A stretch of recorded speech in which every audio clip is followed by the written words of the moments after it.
身为国防科大高材生的你，却因一场打架斗殴被判了10年有期徒刑。就在你入狱后的第2天晚上，你莫名其妙的被同监视的犯人捅伤后腰，不仅毁掉一颗腰子，还被加了3年刑期。身心的双重打击彻底击垮了你的意志，从此你开始自暴自弃，在监狱中染上了种种恶习。直到20年后，你才终于走出了监狱。当你被母亲接回家时，看到的是一个用帆布搭建的简易窝棚，以及满院子母亲捡回来的垃圾。年近40的你没有学历，没有工作经历，身体虚弱又有案底，这让你完全和社会脱。好在还有人没有放弃，除了母亲靠着捡破烂养活了你以外，还有潘壮壮和林璇，他们都是你农村发小。就在你经过3人的努力刚刚振作起来的时候，致命的打击又接踵而至。先是潘壮壮莫名其妙的染上了毒瘾，再是林璇被一辆名牌车撞，而你的母亲也已到了强弩之末。母亲临死前要你一定要好好活下去，不要放弃。你抱着母亲如枯柴般的身子，直到3天后慢慢的停止了呼吸。在弥留的那一刻，你感受到你所遭受的这一切似乎并非只是天意，而是被人层层设计。你不明白为什么一个大学生会被如此针对，为什么那背后的黑手就是不愿意放过自己。当你再次睁开双眼的时候，你发现自己重生了。你回到了住进监狱后第2天的晚上。我发誓绝不再做那个曾经柔软的懦夫，我要绝境反杀，翻云覆雨。此时你忍着疼痛，拼尽全力咬牙翻过身来，胸腹间的疼痛又开始变得剧烈起来。那是不久前被打断的2根肋骨，是舍友刘俊干的。也就是这个刘俊，在几个小时后还会用一把磨得锋利的牙刷扎进你的后腰，从而毁掉了你的一个腰子，也毁掉了你的一生。必须要做点什么，否则一旦惨剧再次发生，我将又一次万劫不复。你痛得浑身冷汗直冒，可还是拼尽全力控制着自己的呼吸与身体，想要摆脱今夜的绝境，就不能惊动任何人。你就是在熄灯后被刘俊拖到这里打断了2个大腿。监舍中一字排开摆了6张床，最靠近门口的一张床是吴关海，30来岁，从外表看就像一个老实巴交的农民，可这个吴关海一点都不简单，他才是这间牢房中真正的老大。第2张床就是刘俊，刘俊27、8岁，据说是外面一个叫云哥的人的头号打手，这次之所以进来，是因为在外面将人打成了残疾。第3张床是刘江的，刘江30岁上下，冷冰冰的，很少惹事，但也没人敢惹他，包括监狱警在内，他的身份非常神秘。第4张床是王不来的，王不来年纪不大，个子很小，不到1.6米，看上就像是个初中生，但这一点也不妨碍他为非作歹。据说在外面他还是一个小帮派的头目。第5张床是彭元贵的，25岁，头角村人，整个人都是畏畏缩缩的，让人看了就忍不住想要欺负他一下。这里的人对他都是呼来喝去，他也一直在逆来顺受。你心中明白，彭元贵绝不是表面上看起来这么软弱，只有当他低下头时，眼中才会闪过一丝不易察觉的暴力神色，因为真正软弱的人也不可能出现在这间牢房里。你能看到彭元贵暴力的眼神，是因为你经常都被人打倒在地，视线比较低。想要摆脱今夜的绝境，一定要搞定睡在第2床的刘俊。你抬头看了看头顶铁窗外的月色，现在估摸着大约是凌晨1、2点钟，我大约还有2个多小时的时间。记得很清楚，刘俊用牙刷捅我的时候是在凌晨4点30至5点之间。你被捅了后根本无力挣扎，在原地惨哼了半个多小时，直到起床时才被狱警发现并送到了医院。怎么办？现在去叫狱警肯定是行不通的，只要我一开口，狱警还没来之前，刘俊就有足够的时间收拾我。更何况事情还没有发生，就算狱警及时到，并以肋骨上的伤势将我带离监舍就医，但这样只是延缓了受伤害的时间而已，回来以后可能会更惨。更要命的是，这样一来无意提醒那个幕后黑手，自己已经察觉到他了。如果找同监室的狱友帮忙不可能，如果这些人肯帮我，就不可能任由我在厕所惨叫那么久。反杀可能吗？有可能，必须有可能。你的眼神闪烁的飞快，很快，你眼神一凝，必须反杀，这是所有选择中的最优解。如果等到刘俊起来实在反抗，肯定就没机会了，但现在还有机会。你开始尝试恢复体力，脑子也飞快运转起来。要想反杀刘俊并不简单，以我现在的状况，正面硬刚肯定不现实，唯一的机会就是趁着刘俊现在还在熟睡之中进行反杀，并让他彻底丧失行动能力。想要做到这一点，同样也不容易。如果能找到刘俊捅自己的那把牙刷，一切或许就会有转机。你开始回忆30年前这个夜晚所发生的一切。你被捅得那么严重，监狱肯定是要调查的。后来通报的调查结果是，你和刘俊因为睡觉打呼的原因产生了口角，进而导致肢体冲突。打斗中刘俊倒地，无意间看到了吴关海的床板底下藏着一把牙刷，于是便随手抓了过来，刺激着你的身体，所以那把牙刷是吴关海的。至于吴关海为什么要把它磨得这么锋利，吴关海的解释是为了防身，打架斗殴，私藏利器，这在满是重刑犯罪狱中司空见惯。刘俊和吴关海虽然都受到了惩罚，但并不严重，以至于后来他们俩出狱甚至比你还要早得多。这些说法虽然听起来荒唐可笑，可狱警就是这么认定的。在大部分狱警眼中，反正这里关着的都不是什么好东西，如果不消停，死了就死了，没什么大不了的。多一事不如少一事，能早点结案就早点结案。那把牙刷现在应该是在吴关海的床板下面躺着，虽然无法确定这个说法是否准确，但这已经是我最后的机会。你不敢耽误太多时间，谁也不敢肯定刘俊现在的状态，这家伙随时都有可能醒过来。身为国防科技大学生的你，一次打架斗殴被关进了监狱，没成想被人层层设计，导致你家破人亡，甚至连你发小都没有放过，一直到你离开这个世界那一刻，都不知道背后陷害你的人是谁。好在老天给了你一次重生的机会，让你重新回到了30年前入狱的第2晚。此时监舍中仍然一片死寂，就连此起彼伏的呼噜声都一下子消失得一干二净。你汗毛倒数，睡觉打呼噜的是彭元贵和王不来，呼噜声突然停止也是正常的，但2个人的呼噜声突然同时停止，那就有些不正常了。你屏住呼吸，等待着呼噜声再一次响起，也许就是那么一小会儿，但你感觉像是过了1个世纪。彭元贵的呼噜声终于再次响起，但头顶上的王不来仍然安静的要命。王不来应该是已经醒过来，他也感觉到你已经爬到他的床，在不能确定你目的的前提下，王不来没法不紧张。你呼出一口气，开始向着隔壁刘俊的床铺下爬了过去。想让王不来放松警惕，唯一的办法就是赶紧告诉对方自己对他没有恶意。你这是在赌王不来跟刘俊他们不是一伙，你赌对了。当你进入到刘俊的床铺下时，王不来轻微的呼噜声又开始响了起来。第一关算是过去了。等到你再次睁开眼，那把毁了你一生的牙刷赫然出现在了视线之中，他根本不在。吴光海在床板下，他在刘俊的床板底下，就在靠近枕头的位置，只要刘俊一伸手就能够到。很好，拿到牙刷，这场绝境反杀就已经成功了一半。必须要平静下来，太过于激动，有可能会白白消耗大量体力，还会让自己的动作产生偏差。机会只有一次，不允许有犯任何错误。隔壁床的王不来翻了一个身，你的心都提到了嗓子眼，强压下心中的紧张与恐惧。如果王不来想要破坏你的行动，那太简单了，只要轻轻弹一嗓，你便会万劫不复。王不来并没有这么做，他只是转过了身来而已。如果这一切都是王不来在意识清醒下做，那他的目的就只能是一口看热闹，或许还可以看看能不能占到什么便宜。你的目光锁定了刘俊的后腰，这个位置你实在是太熟悉了。既然在另一时你让我痛苦了一生，那么这一次这滋味我还给你。真是机会只有一次，必须一击即中，否则后果不堪想象。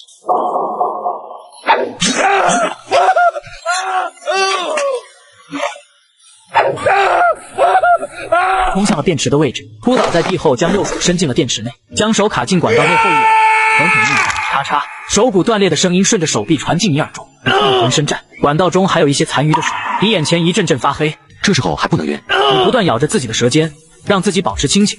此时监狱中彻底乱了起来，刘俊已经站不起来了，只是捂着腰在拼命惨嚎。吴光海抱着他在观察他的伤势，监舍主灯突然亮了起来，这说明狱警终于注意到了监舍中发生的状况，他们马上就要过来检查了，差不多了。你眼前一黑，终于晕倒在了便池旁边。等你醒来，已经在监狱中的医务室。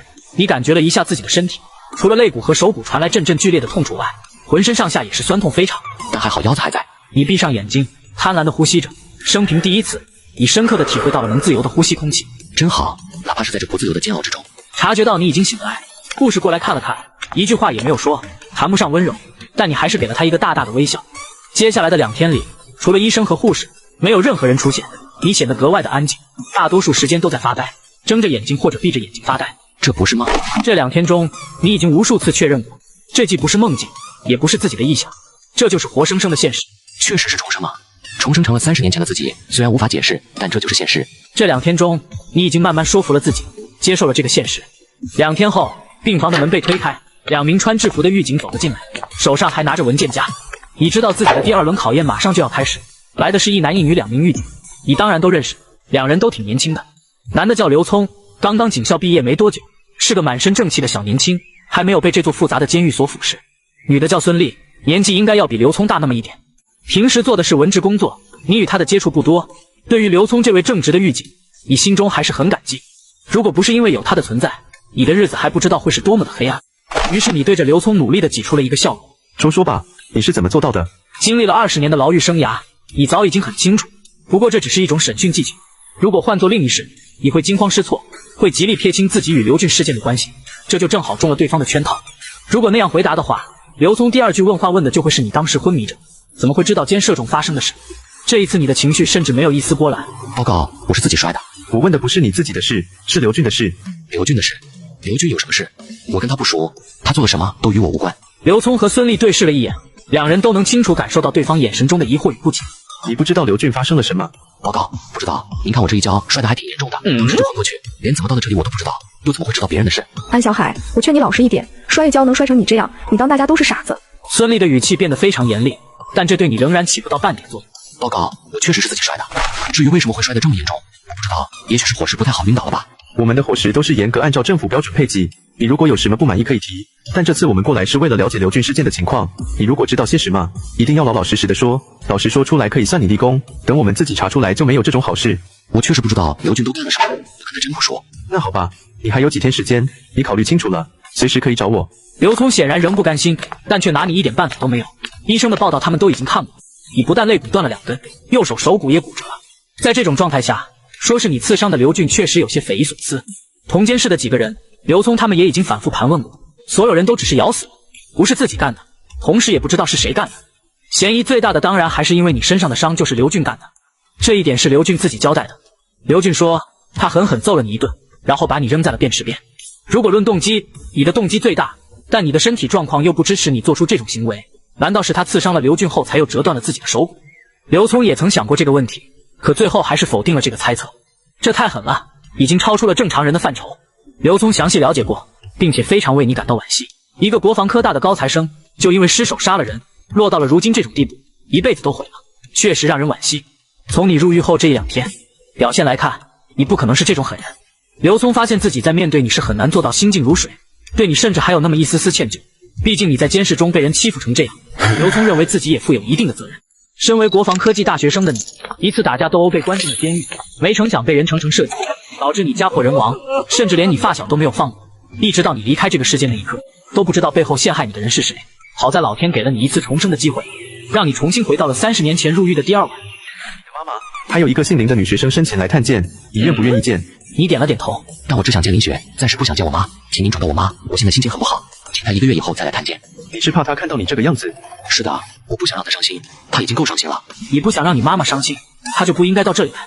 刘聪稍稍有些激动，但很快又被他压制了下去。好了，我会转告她的。刘聪说完，跟孙俪2个人离开了。你深深地呼出了一口气，这是第2关，算是暂时通过。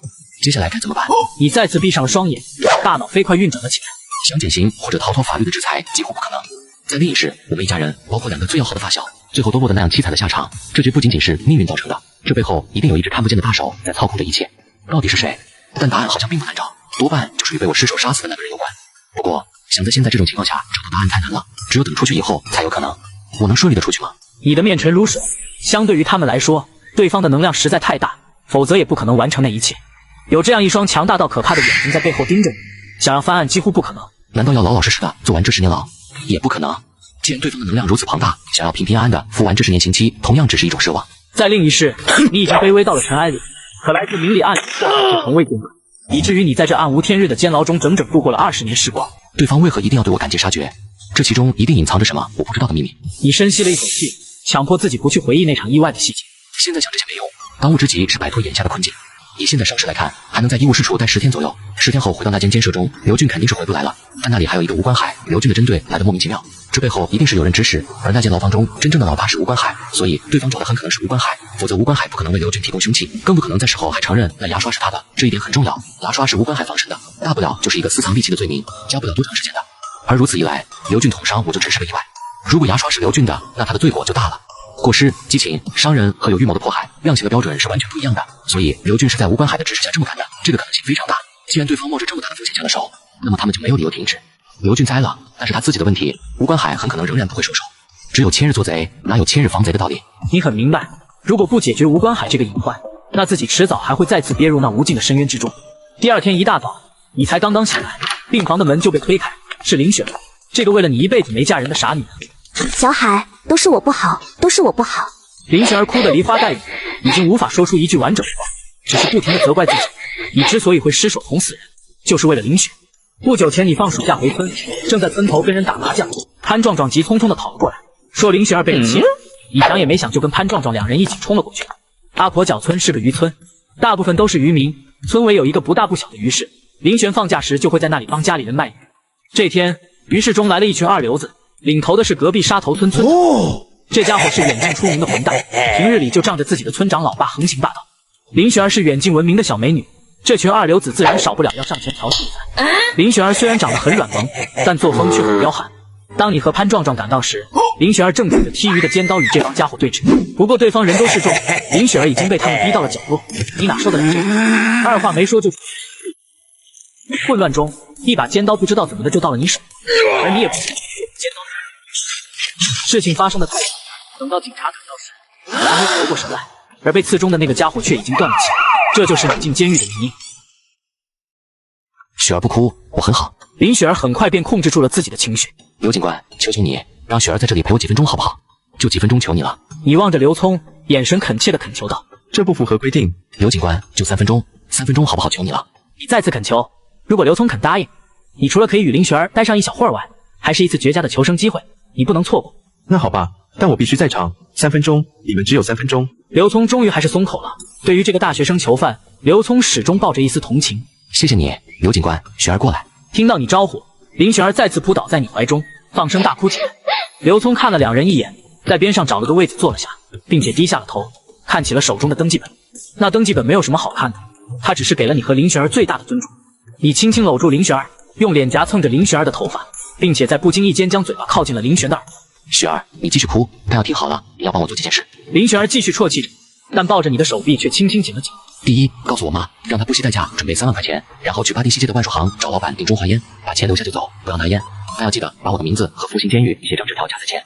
第二，让潘壮壮在6天后去找深海市缉毒大队的队长王铁军，无论如何也要想办法给他递一个纸条，纸条正面写上海妖子3个字，背面写上我的名字和复兴监狱，加上红色的毛笔二。第三，让潘壮壮不要在外面乱混，去国强南路找一份事做，不要在意工资，哪怕当了学徒都行，等我出来再说。第四，你绝不能放弃学业，这次没考上大学不要紧，去复读1年，报考专业就选生物医学、金融、财会或者英语都可以。就这4件事，你一定要办好，办好了我就有希望能早日出去，明白了吗？林雪儿用力地点了点头。放心，我一定会做到的。小海，你要好好的，我会等着你，不管多长时间，我会一直等着你。看着林雪儿仰着脸认真的样子，你的眼睛有些发红。不管多长时间，我会一直等着你。这句话如果放在30年后，几乎没人会相信。可你知道的，眼前这个傻女人，她真的做到。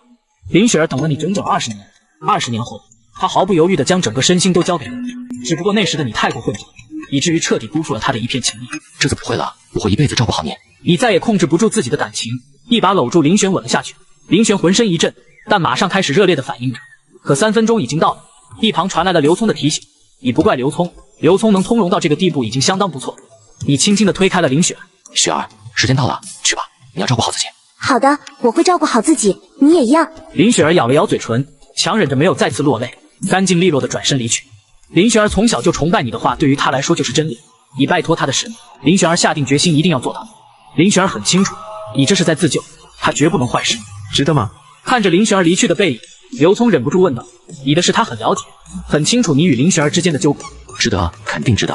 好吧，你好好休息，并往后要认真学习，好好改造，争取减刑。好的，我会的，谢谢刘警官。刘聪离开了，你躺在病床上看着天花板，终于长长的松了一口气。该做的已经做了，如今就只剩等待了。你并没有等待太久。第4天下午，杨远斌就出现在了病房中。杨远斌是深海市第1监狱的科长，他在深海市第1监狱整整干了10年，10年后他就突然调到了深海市公安厅，接着又是海东省公安厅，可谓一路平步青云。但在2015年的扫黑除恶风暴中，杨远斌落马，因为贪污受贿。巴丁西街的烟酒商行万寿行是杨远斌的小姨子开，也是他专门用来收受贿赂以及洗黑钱的据点之一。杨远斌瘦得有点病态，眼神也显得有些飘忽不定。是谁指点你这么做的？你只是笑了笑，并没有回答。你要知道，你的事很麻烦。我知道，我的事不是表面上那么简单。不过杨科长不必担心，我的要求也没有你想象那么高。杨远斌眉头一皱，你的语气神态根本就不像是19岁的少年，而且听你话里的意思，你知道自己惹了不该惹的人，这就更加耐人寻味了。有意思，说说看吧。很简单，杨科长只要想办法把我调到深海市第1监狱去就可以了，其他的事您能帮则帮，帮不了不勉强。深海市第1监狱区可不是什么良善之地，那里关押的全部都是重刑犯，死囚占了很大一部分，那里不但很危险，而且充满了死亡的气息，没有人愿意待在区。杨远斌做梦也没想到，你的要求居然是这样。你不是想求帮忙，想办法减刑，又或者提供保护，你居然主动要求去第1监狱，这就很奇怪。是的，我要调去第1监狱，杨科长只要能帮我办成这件事，咱俩之间就算2清了。杨远斌没有马上答应，而是低着头摸着下来，显然是在思考着进退何失。把你调去却并不是什么难事，杨远斌他随便找个理由就能给办。关键是这样做会不会得罪那个？半晌之后，杨远斌才再一次抬起了头。你必须告诉我是谁教你怎么做，否则我很难做。杨远斌认为巴丁西街万寿行非常隐秘，根本没多少人知道。你明显是个初犯，进来还没几天，你居然知道了这条通道，而且还依照了规矩，这让杨远斌瞬间没了安全感。他必须要先弄清楚这件事才行。杨科长有的是，还是糊涂一些比较好。再强大的人也是有敌人的，俗话说敌人的敌人是朋友。杨科长觉得如何？敌人的敌人是朋友。杨远兵恍然大悟，这就对了。那位虽然在深海是权势滔天，可他肯定也是有敌人的。如果是这样的话，那你说的没错，这件事他还是装糊涂的好。这样一来，两边都不得罪，说不定将来还能左右逢源。更重要的是，以求他办的事太简单，很难引起那位的不满。如果换一个说辞，甚至还可能得到那位的赞扬。这个安小海，或者说他背后的人不简单。你想什么时候过去？越快越好。这个可以，但再快也是要一点时间的，你明白的。好，谢谢杨科长，这份情谊我会记在心里。你看了杨远兵一眼，又缓缓闭上双眼。杨远兵起身离去，走到门口时，突然又转身说道：“要不要我想办法再帮你打声招呼？”不需要了，我想我自己能处理好。杨科长都如此待我，我又怎么能让杨科长为难？杨远兵愣了愣，点了点头后开门离去。你长长的吐出了一口气。3万块在这个年代已经算得上是一笔巨款。这时候国企的平均工资也就在300-400块钱左右。你原本还在担心母亲一时间下不了这个决心，可看杨远兵来的速度，母亲几乎是没有任何迟疑就把这件事办。你心中既感动又悲痛。蹲过大牢的都知道，想要快速出狱，要么贿赂官员，要么局长就是你爹。而我为了让自己平安出狱，让老妈拿着3万块钱去巴丁西街的烟酒商行万数行，这里是局长专门用来收受贿赂及洗黑钱的据点之一。受到贿赂的杨局长犹豫了一会，特么的见了鬼了，不管了，反正又不是什么很过分的要求，就帮他办了吧。3万呢？今天白天，王铁军安插在海鹞子中的卧底失联了，本应是接头的日子，可到现在为止卧底一直没有出现，生死不知。从以往的经验来看，这名卧底警员很可能是暴露了，他一旦暴露，下场可想而知。这已经是暴露的第5个卧底了，都是优秀的警校学员，我不能再这么颓废下去了，还有许多工作需要做，只有将这伙毒贩彻底铲除，才能对得起战友们的在天之灵。王铁军开上了自己那辆捷达车，打算回去洗个澡睡一觉。当他开出市局大门时，一条黑影突然从一旁的绿化带中窜了出来，并且挡在了他的车前。你小子不要命了！我找缉毒大队的王铁军队长。找我？王铁军想起来了，白天似乎有人跟他提起，说门口有一个18、19岁的小子要找他。可那时候王铁军正为卧底警员着急呢，哪里有功夫理他？自然是让人把他打发走了。难道就是这个小子？这小子会不会是帮卧底警员传递消息呢？还真有这个可能。我怎么把这个给疏忽了？我就是王铁军，上车说。我能看看你的证件吗？看证件？这小子如此谨慎，说不定还真是卧底警员让他来的。王铁军立即将自己的警员证递了上去，潘壮壮没有接，只是伸着头仔细看了个清楚。王队长，有人让我把这个给你。潘壮壮将早已准备好的纸条扔进了车窗，扭头就走掉。王铁军赶紧打开纸条一看，纸条上写的3个字让王铁军大惊失色：海鹞子，居然是海鹞子！这3个字可是绝密，一般人根本不可能知道，就连我也是在1个多月前才确定了这个组织的名称。王铁军飞快地打开车门，想要寻找潘壮壮的踪迹，可潘壮壮早已经跑远，哪里还能找到他的身影？王铁军坐回车内，把小纸条翻来覆去的又检查了一遍，终于在纸条背面看到了另外一行字：深海市第1监狱，安小海，保密。安小海大部分时间都躺在病床上，虽然肋骨和手臂上的骨伤都已经开始愈合了，但安小海仍然装得很严重，不肯下床。这是监狱里的正常操作。待在病房里肯定比待在监舍里舒服得多，很多犯人甚至不想办法主动把自己弄到这里来。既然有这个条件，凭什么不利用？傻子才回去。这天深夜，病房的门再次被人推开，来人正是大队长王铁军。在安小海的印象中，王铁军是一个悲剧式的英雄，他为了捣毁海鹞子，几乎奉献出了自己的一切，父母、爱人、孩子，直至他自己的生命。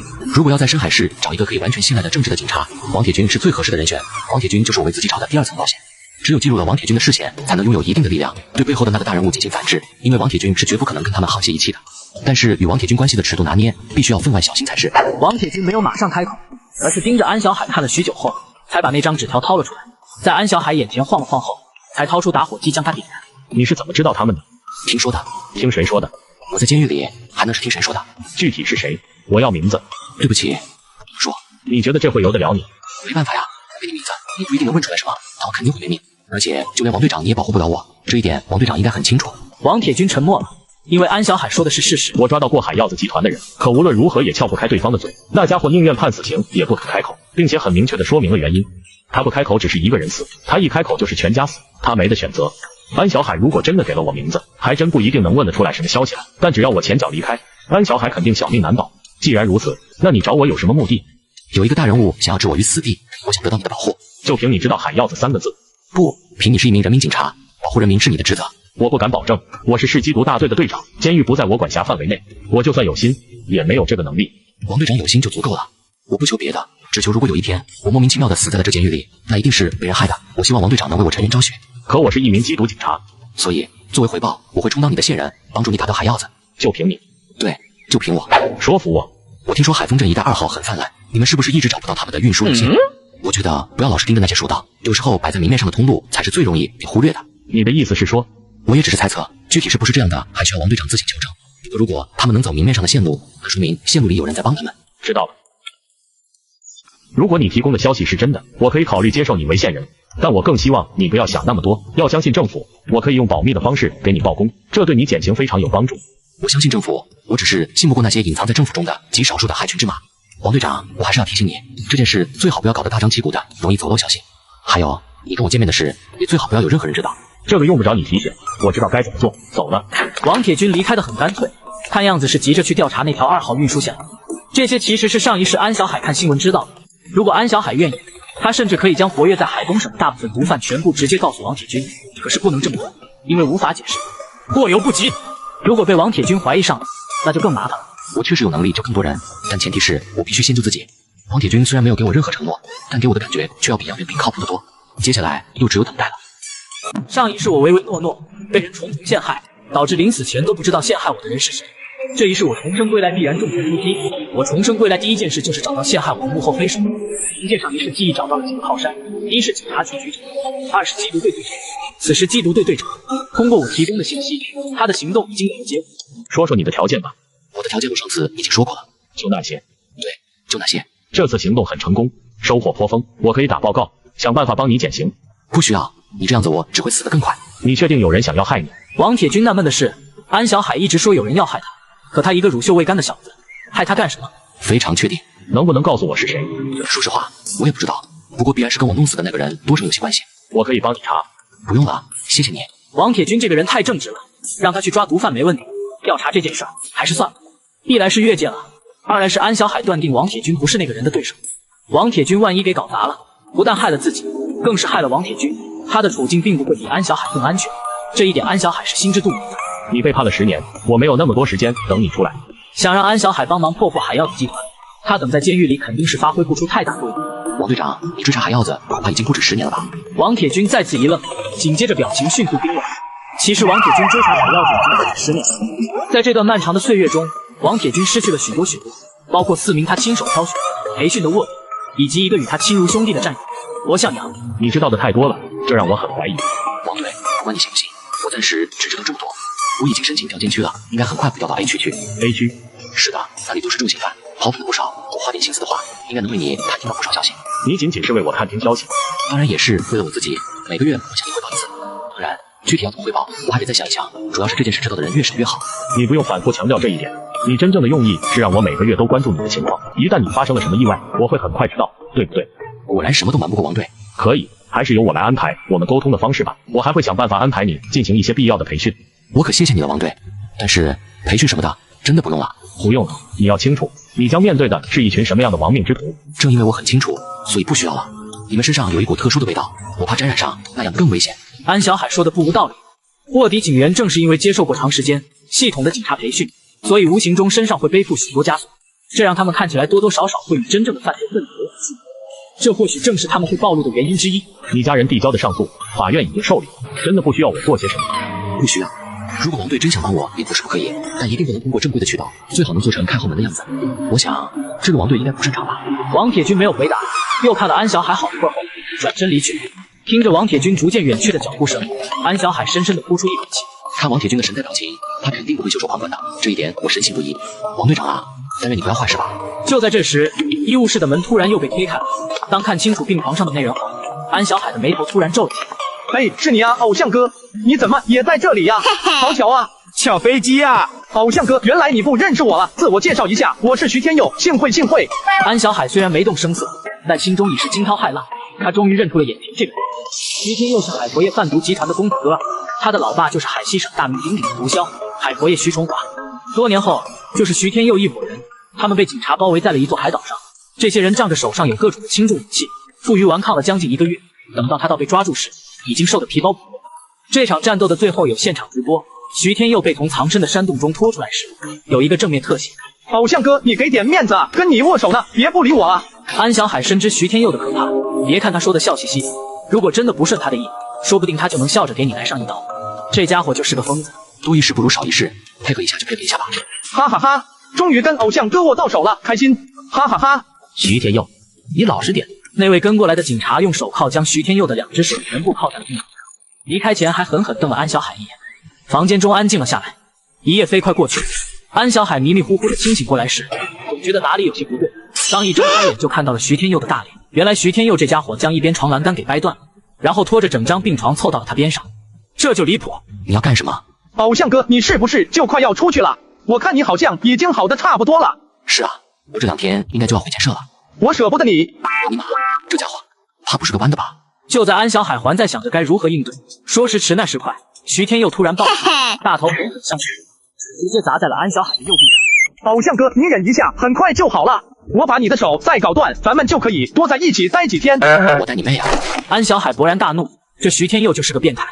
安小海下意识一脚就踹了出去，正中徐天佑小腹。徐天佑发出一声夸张的惨叫，但却没有退开，反而死死地搂住了安小海的腿，然后一口水下去。我特么！警员和医生终于赶过来了，大家费了好大力气才把徐天佑从安小海身上扯了下来。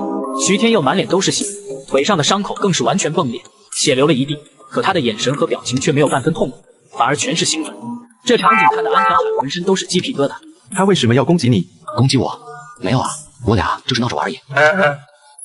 我警告你，徐天佑很危险，你千万不要跟他扯上什么关系，否则你这辈子就完了。他们是一帮穷凶极恶的匪徒，在海丰镇的抓捕行动中，他们开枪拒捕，打伤了我们2名武警干事。你好自为之。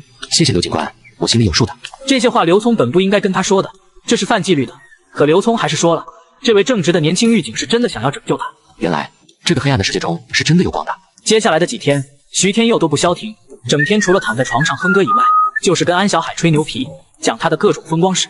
安小海安安静静的听着，很少回话。徐天佑丝毫不在意，一个人说的津津有味。安小海越听心中越是警惕，这个徐天佑虽说看上去疯疯癫癫的，但说话却极有分寸，从来不涉及任何核心的东西，讲的都是一些无关紧要的微风史及风流史。不过安小海还是从徐天佑的话中捕捉到了一些蛛丝马迹。看样子海药子集团和海福业集团这2家的供货方都应该是出自一个势力，双方之间的矛盾很深，下面的人经常会为抢地盘大打出手。海丰县就是最近双方争夺的焦点，徐天佑之所以会出现在海丰县，目的就是要对付海药子集团的2号人物。本想借机打听一下这个海药子集团的2号人物究竟是谁，可我仔细想了想后还是忍住了，这样太明显了，很危险。徐天佑之所以被抓进来，正是因为安小海向王铁军提供的情报，也就是说这一切原本是不会发生的。徐天佑这次也不一定会被捕。安小海，有人来探监，你要不要见一见？当然见。那好，等着。刘聪离开后，很快就带着安小海的妈妈和林雪儿走过来。上次情况比较特殊，这次就只能隔着铁窗了。妈，你别难过，我都好，谢谢你为我做的一切。安小海的妈妈一个劲的点头，刹那间，她觉得自己这个儿子似乎长大了许多。小海，我们接下来该怎么做？该怎么做就怎么做，但记住了，底线就是一定要照顾好你们自己，等着我出来。我认真的，一定要照顾好你们自己。哪怕我们上诉不成功，我最多也就是蹲10年大牢而已。我还很年轻，10年后只有29岁，我们还能开始新的生活。我希望我出去后，大家都能好好的。小海，你放心，我们会照顾好自己的。雪儿，都9月了，你为什么还在这里？今天不应该是报道开学的日子吗？潘壮壮呢？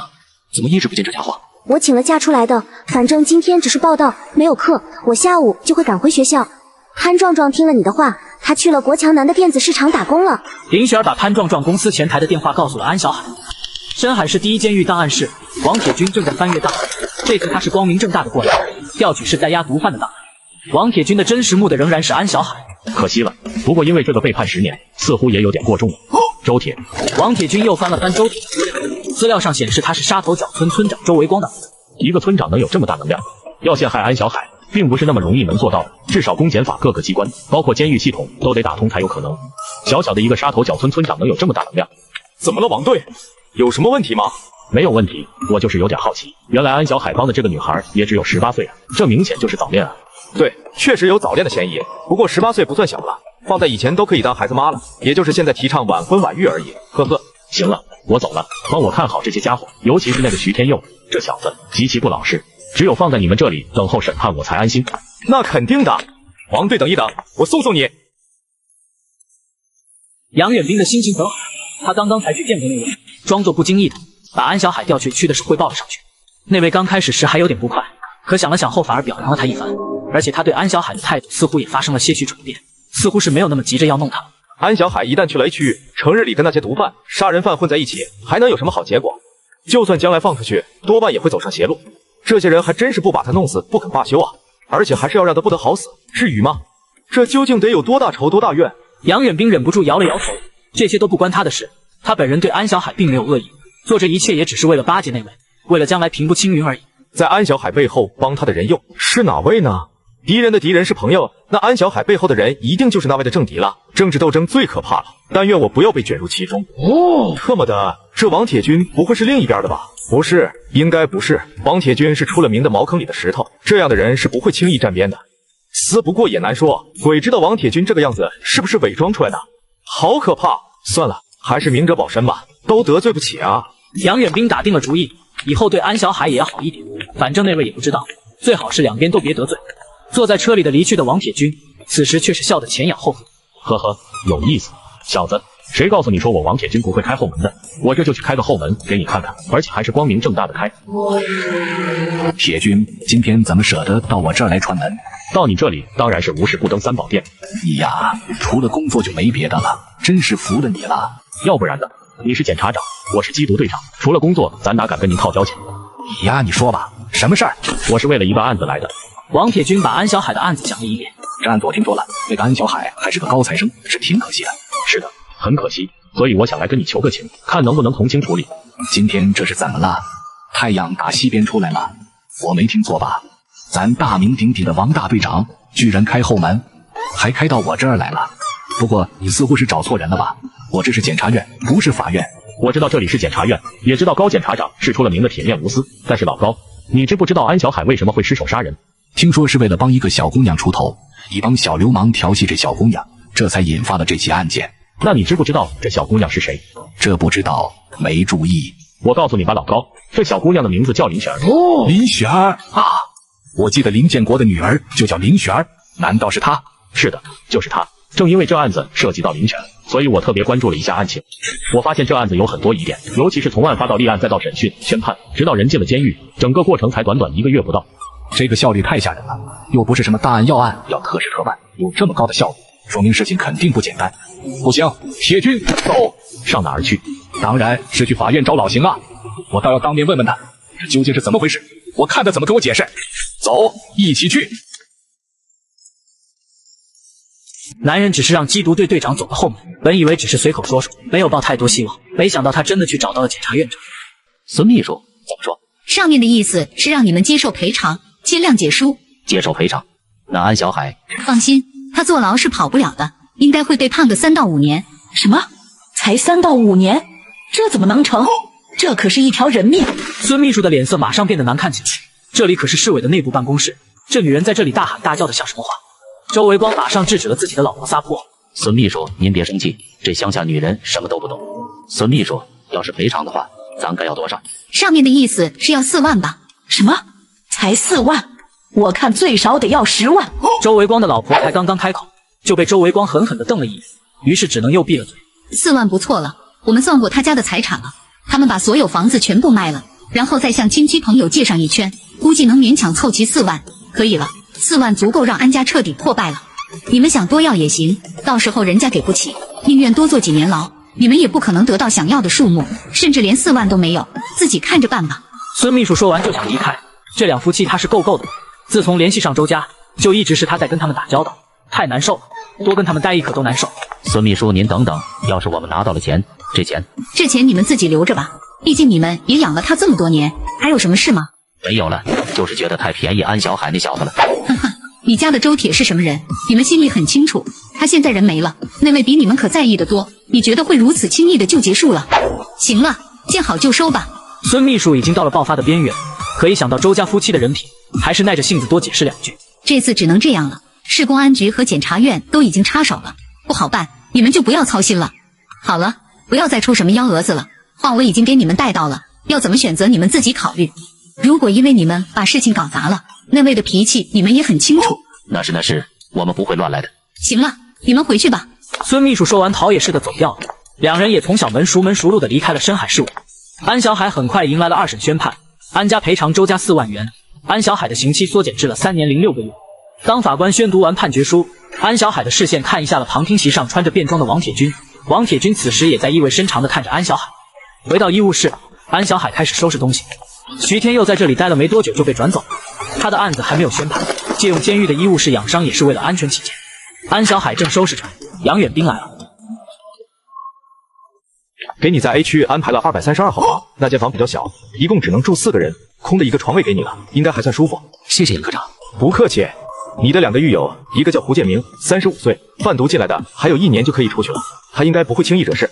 另一个叫杨波，卖这个的。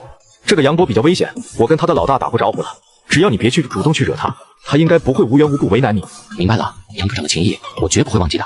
没什么，帮助犯人改造是我们的职责，只要你老老实实服刑，好好接受改造，争取立功，早日重返社会，我们的工作也算是圆满完成了。今后如果有什么生活上的困难，又或者有什么想法和建议，都可以找我。好的，规矩我懂。安小海很清楚，杨远兵这是在要好处了。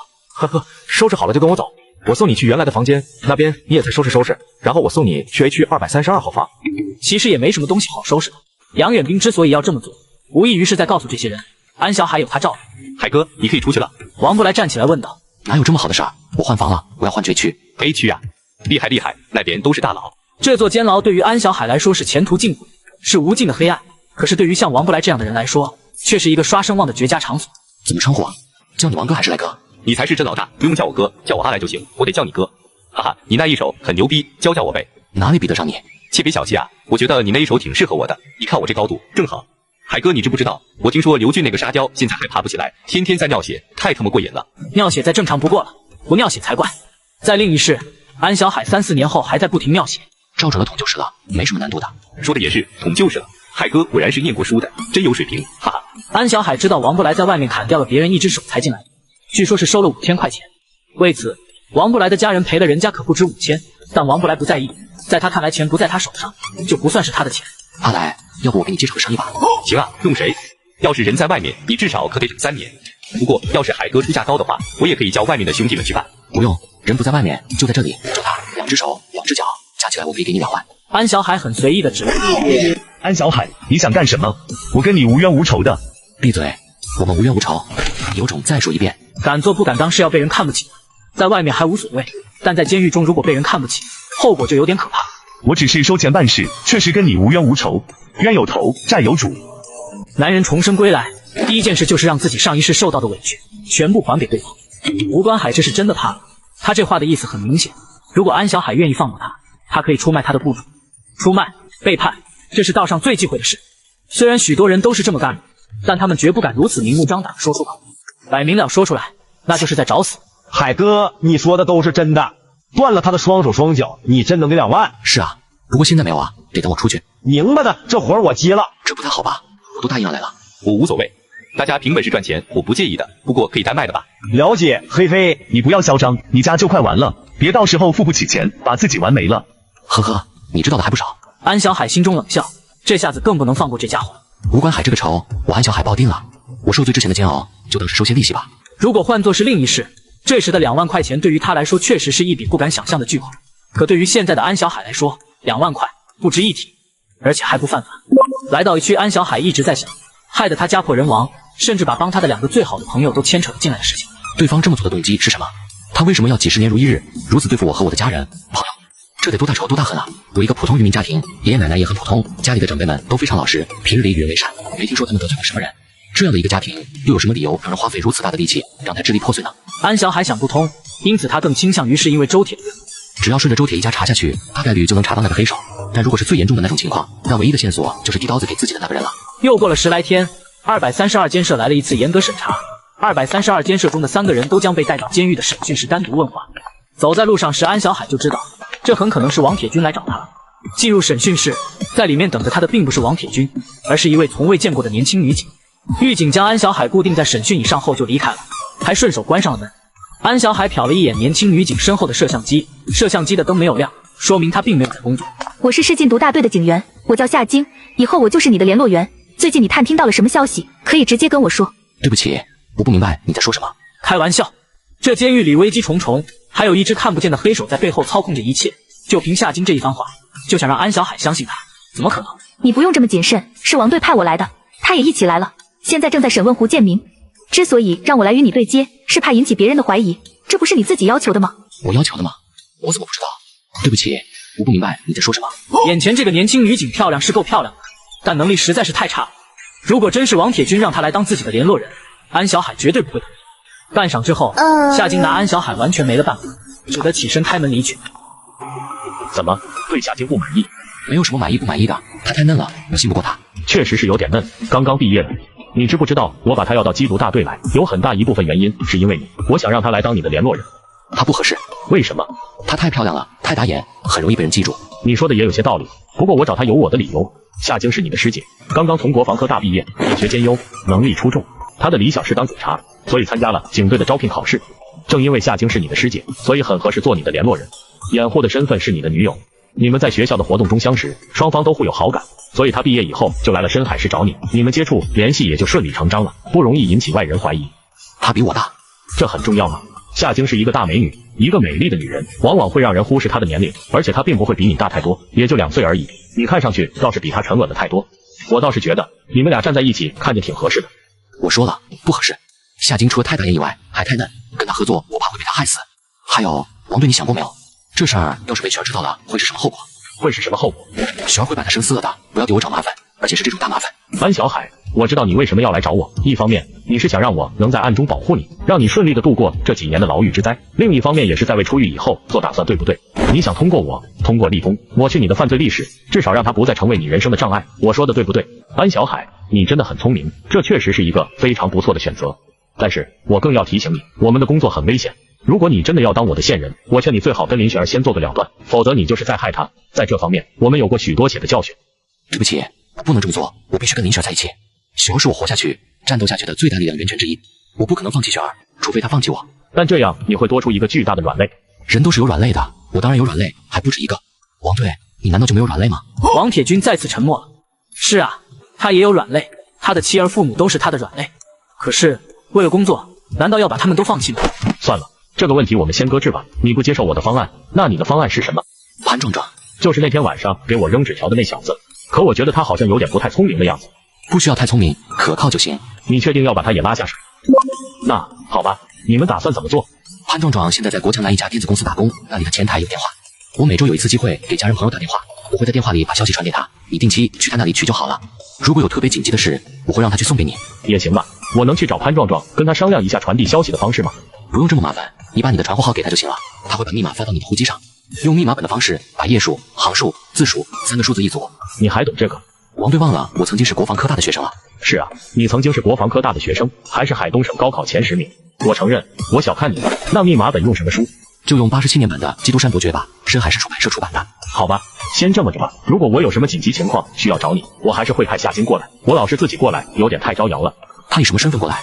你的师姐，你的暗恋者，这总行了吧？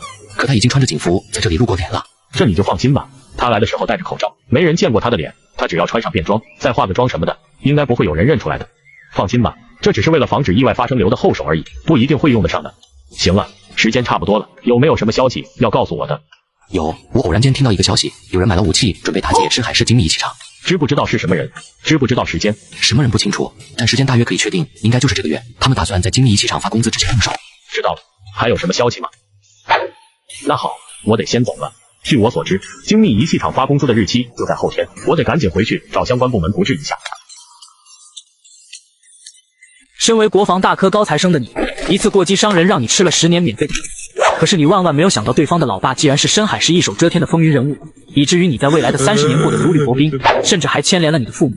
更可恨的是，连你的发小都没有放过，导致你的亲人朋友一个个离你而去。不过好在老天给了你一次重生的机会，让你回到了入狱的第2天晚上。此时你发誓这一世你不再做那个唯唯诺诺的安小海，这一世必然。杨科长春风满面呢，这是又赶上什么好事了吧？孙秘书好久不见，越来越年轻漂亮了。这孙秘书实在是，不过他的主意却不能打，懂的都懂。呵呵，小嘴还挺甜。听说这次学习的名额给你了呀？孙秘书说笑了，我能去学习，还多亏了哥哥提拔。我正想着要找个机会去拜会一下哥哥，好当面聆听领导的教诲，只是不知道哥哥什么时候方便。原本杨远兵作为一个小科长，贸然去拜访肯定是不合适的，隔着太多层级了。不过孙建春既然主动叫住了他，还把话题往这上面引，杨远兵哪还会不明白是什么意思？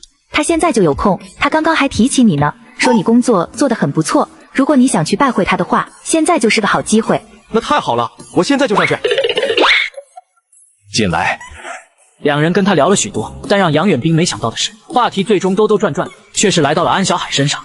安小海的身份比较特殊，所以我才多关注了一下。可拉倒吧，身份特殊的犯人多了去了，也没见你关心一下，这100%就不正常。虽然心中疑惑，但杨远兵没有任何犹豫，迅速将安小海的情况详详细细的给刘明汇报了一遍。刘明听了后还问了很多问题，最后居然暗示杨远兵把徐天佑也关到232号去。这就有意思了，把安小海安排到原来的监舍，是领导暗中打个招呼，所以我还以为刘明是安小海这边的后台。可我听了半天，发现原来刘明居然也在隐隐针对安小海。徐天佑可不是什么善茬，他是一个有点神经质的穷凶极恶的人，情绪非常不稳定。把他安排到安小海那间房去，还能有什么好事？这明显就是对安小海不利。这安小海得罪的究竟是什么人啊？事情变得越发扑朔迷离起来，杨远兵甚至心里都有点打退堂鼓了。安小海那边同样也不好去得罪，不过也不能走得太近，省得殃及池鱼。但是两边的要求我都尽量满足，这样的话，不管哪边赢了，我都能捞上点好处。对，就这么办。杨远兵一边想着，一边离开了大院。此时到了吃饭时间，安小海早就发现有好几个人总会有意无意坐到自己身边来，并且会小声的跟他套近乎。安小海总是笑眯眯的，表现的既尊重又谦逊，但心里充满了警惕。想要伤害你的人，往往需要先靠近你，否则他们下手的难度就会大许多。这个道理安小海再明白不过。吃完饭刚回到宿舍，偶像哥，真的是你吗？偶像哥，好巧啊！要说这里最危险的地方，那非得是澡堂和厕所莫属，懂的都懂。安小海和徐天佑两人不但年轻，而且长相都算得上清秀帅气，于是他们的风险便成倍增加了。安小海对澡堂和厕所是有心理阴影的。安小海原本以为凭着徐天佑在外面的背景和势力，没有人敢打他的主意，可现实却刚好相反，徐天佑受到的针对甚至比安小海来的还要更加猛烈。两人经过一番殊死挣扎后，又双双躺进了医务室。徐天佑出奇安静，只是仰面朝天躺在床上，眼神空洞的可怕。半夜，安小海感觉有些不对，迷迷糊糊的醒来，一睁眼又看到了徐天佑的一张大脸。偶像哥，你别紧张，跟你说个事，我这次我可能出不去了，你能不能帮我一个忙？先说说看。你如果出去了，帮我去海西省找一趟我老爸，提醒他一声，鬼六必须全家嘎，让他别忘了。徐天佑说得很平静，平静的让人毛骨悚然。徐天佑的老爸就是大名鼎鼎的海佛爷，他是区势力最大的头目之一，今天在澡堂里揍他们俩，并没有此人。一个话而已，没什么大不了的。鬼六敢对徐天佑下手，说明他并不惧怕海佛爷，他背后的实力肯定也很硬，甚至很可能鬼六的实力原本就与海佛爷是敌对的。那么鬼六背后的实力究竟是哪一股，就很耐人寻味了。忍一忍吧，过几年我先出去后，跟你老爸说一声，或者你想办法把消息传出去，你的日子就会好过许多的。你不懂的，我可能等不到那个时候了。挺好的，也许这就是罪有应得吧。偶像哥，我告诉你个秘密，鬼六的亲哥是我弄的，他洗的还挺惨，嘿嘿。安小海一愣，原来徐天佑与鬼六之间还不仅仅是斗争，里面还涉及私仇，这就没什么转圜余地了。偶像哥，你知不知道刘俊为什么要弄你？不知道。我知道，是有个大人物想要你好看，开出了价码要弄你，但又不要让你洗，那价格我听了都有点动心了呢。这事儿你听谁说的？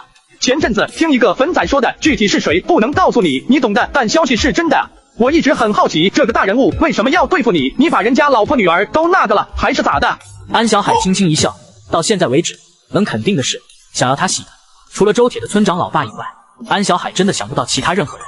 你不好奇那个大人物究竟是谁吗？算了，不跟你卖关子了，都特么没几天活头了，没意思。告诉你吧，要弄你的人是胡海空。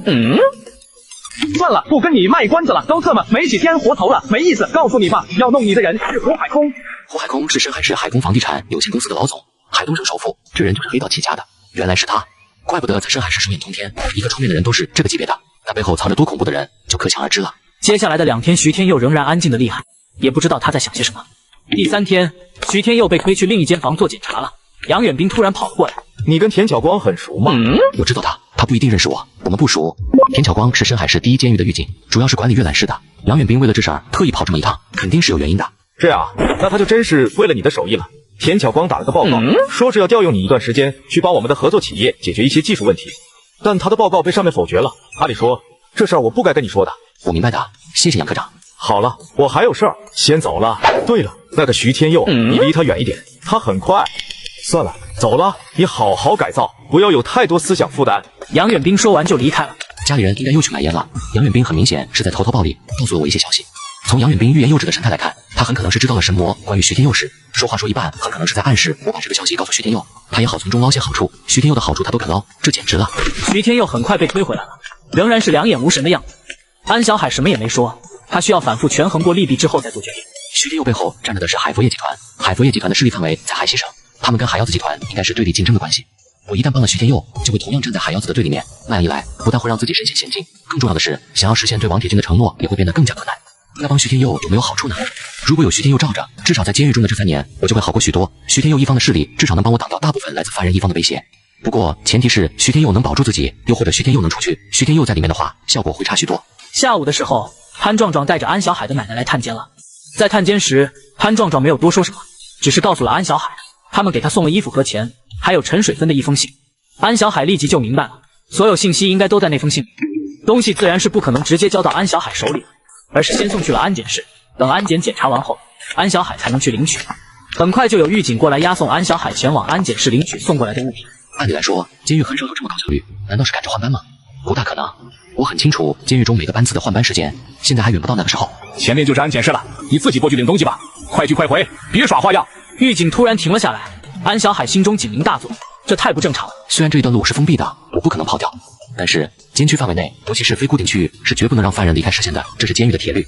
一个有点年纪的老狱警是不可能犯这种低级错误的。他要干什么？是真的懈怠至此，还是另有所图？安小海虽然走得很慢，但却也一直没有停下脚步。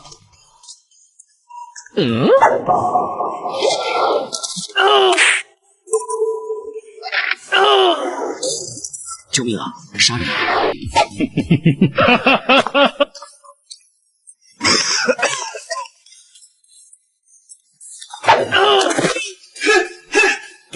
你们这是在干什么？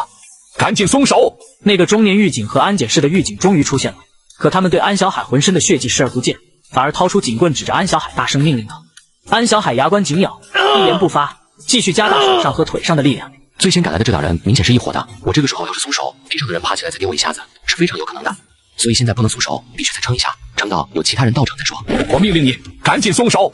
中年狱警面孔有些扭曲，如果真被安小海等来了其他人，那他就麻烦了。没达到目的不说，肯定还会因此挨个处分。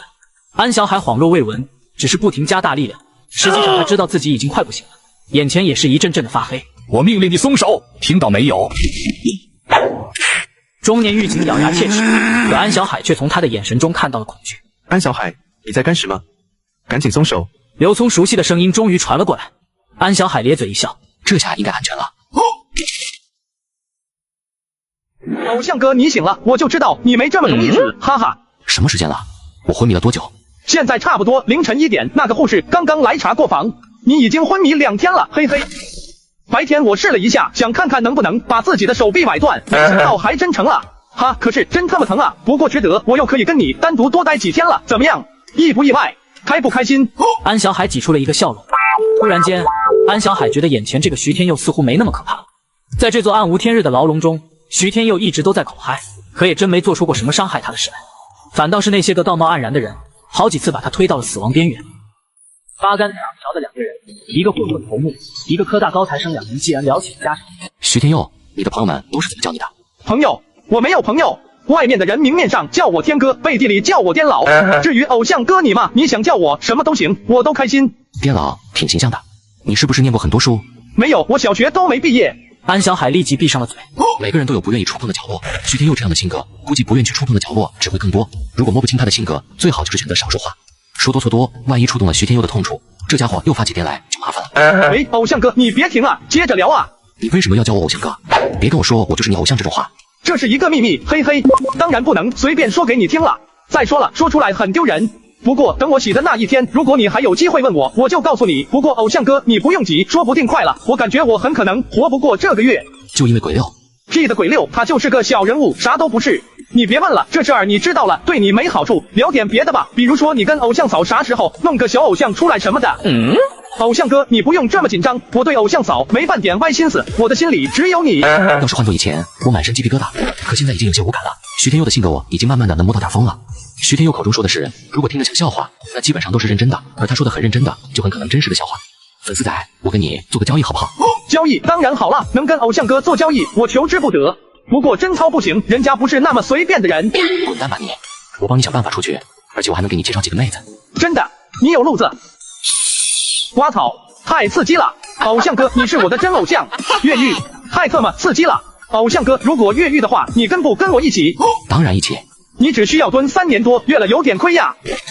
不亏，总比洗在这里的强。有道理，说怎么搞？要不咱们现在就干？不能现在干，这种事只有一次机会，一旦失手就麻烦了，所以咱们得等一个好时机，不会太长时间的，1个月吧，1个月以内，我一定会想到办法出去的。好，全靠偶像哥了。是你们逼我的，你们想让我洗，行，那让我们看看到底谁会先洗。安小海的眼神越来越坚定，果然呐，报仇就要趁热，隔夜就不爽。在安小海的授意下，徐天佑一直大吵大闹，没过几天就有狱警带他出去。随后我找林聪借了几本书，目的是接触田巧光。田警官，其实我的专长不在电子电路，而是电脑编程。所以呢，我可以为阅览室编写一套专门的管理程序，让整个阅览室的管理变得更专业、更便捷。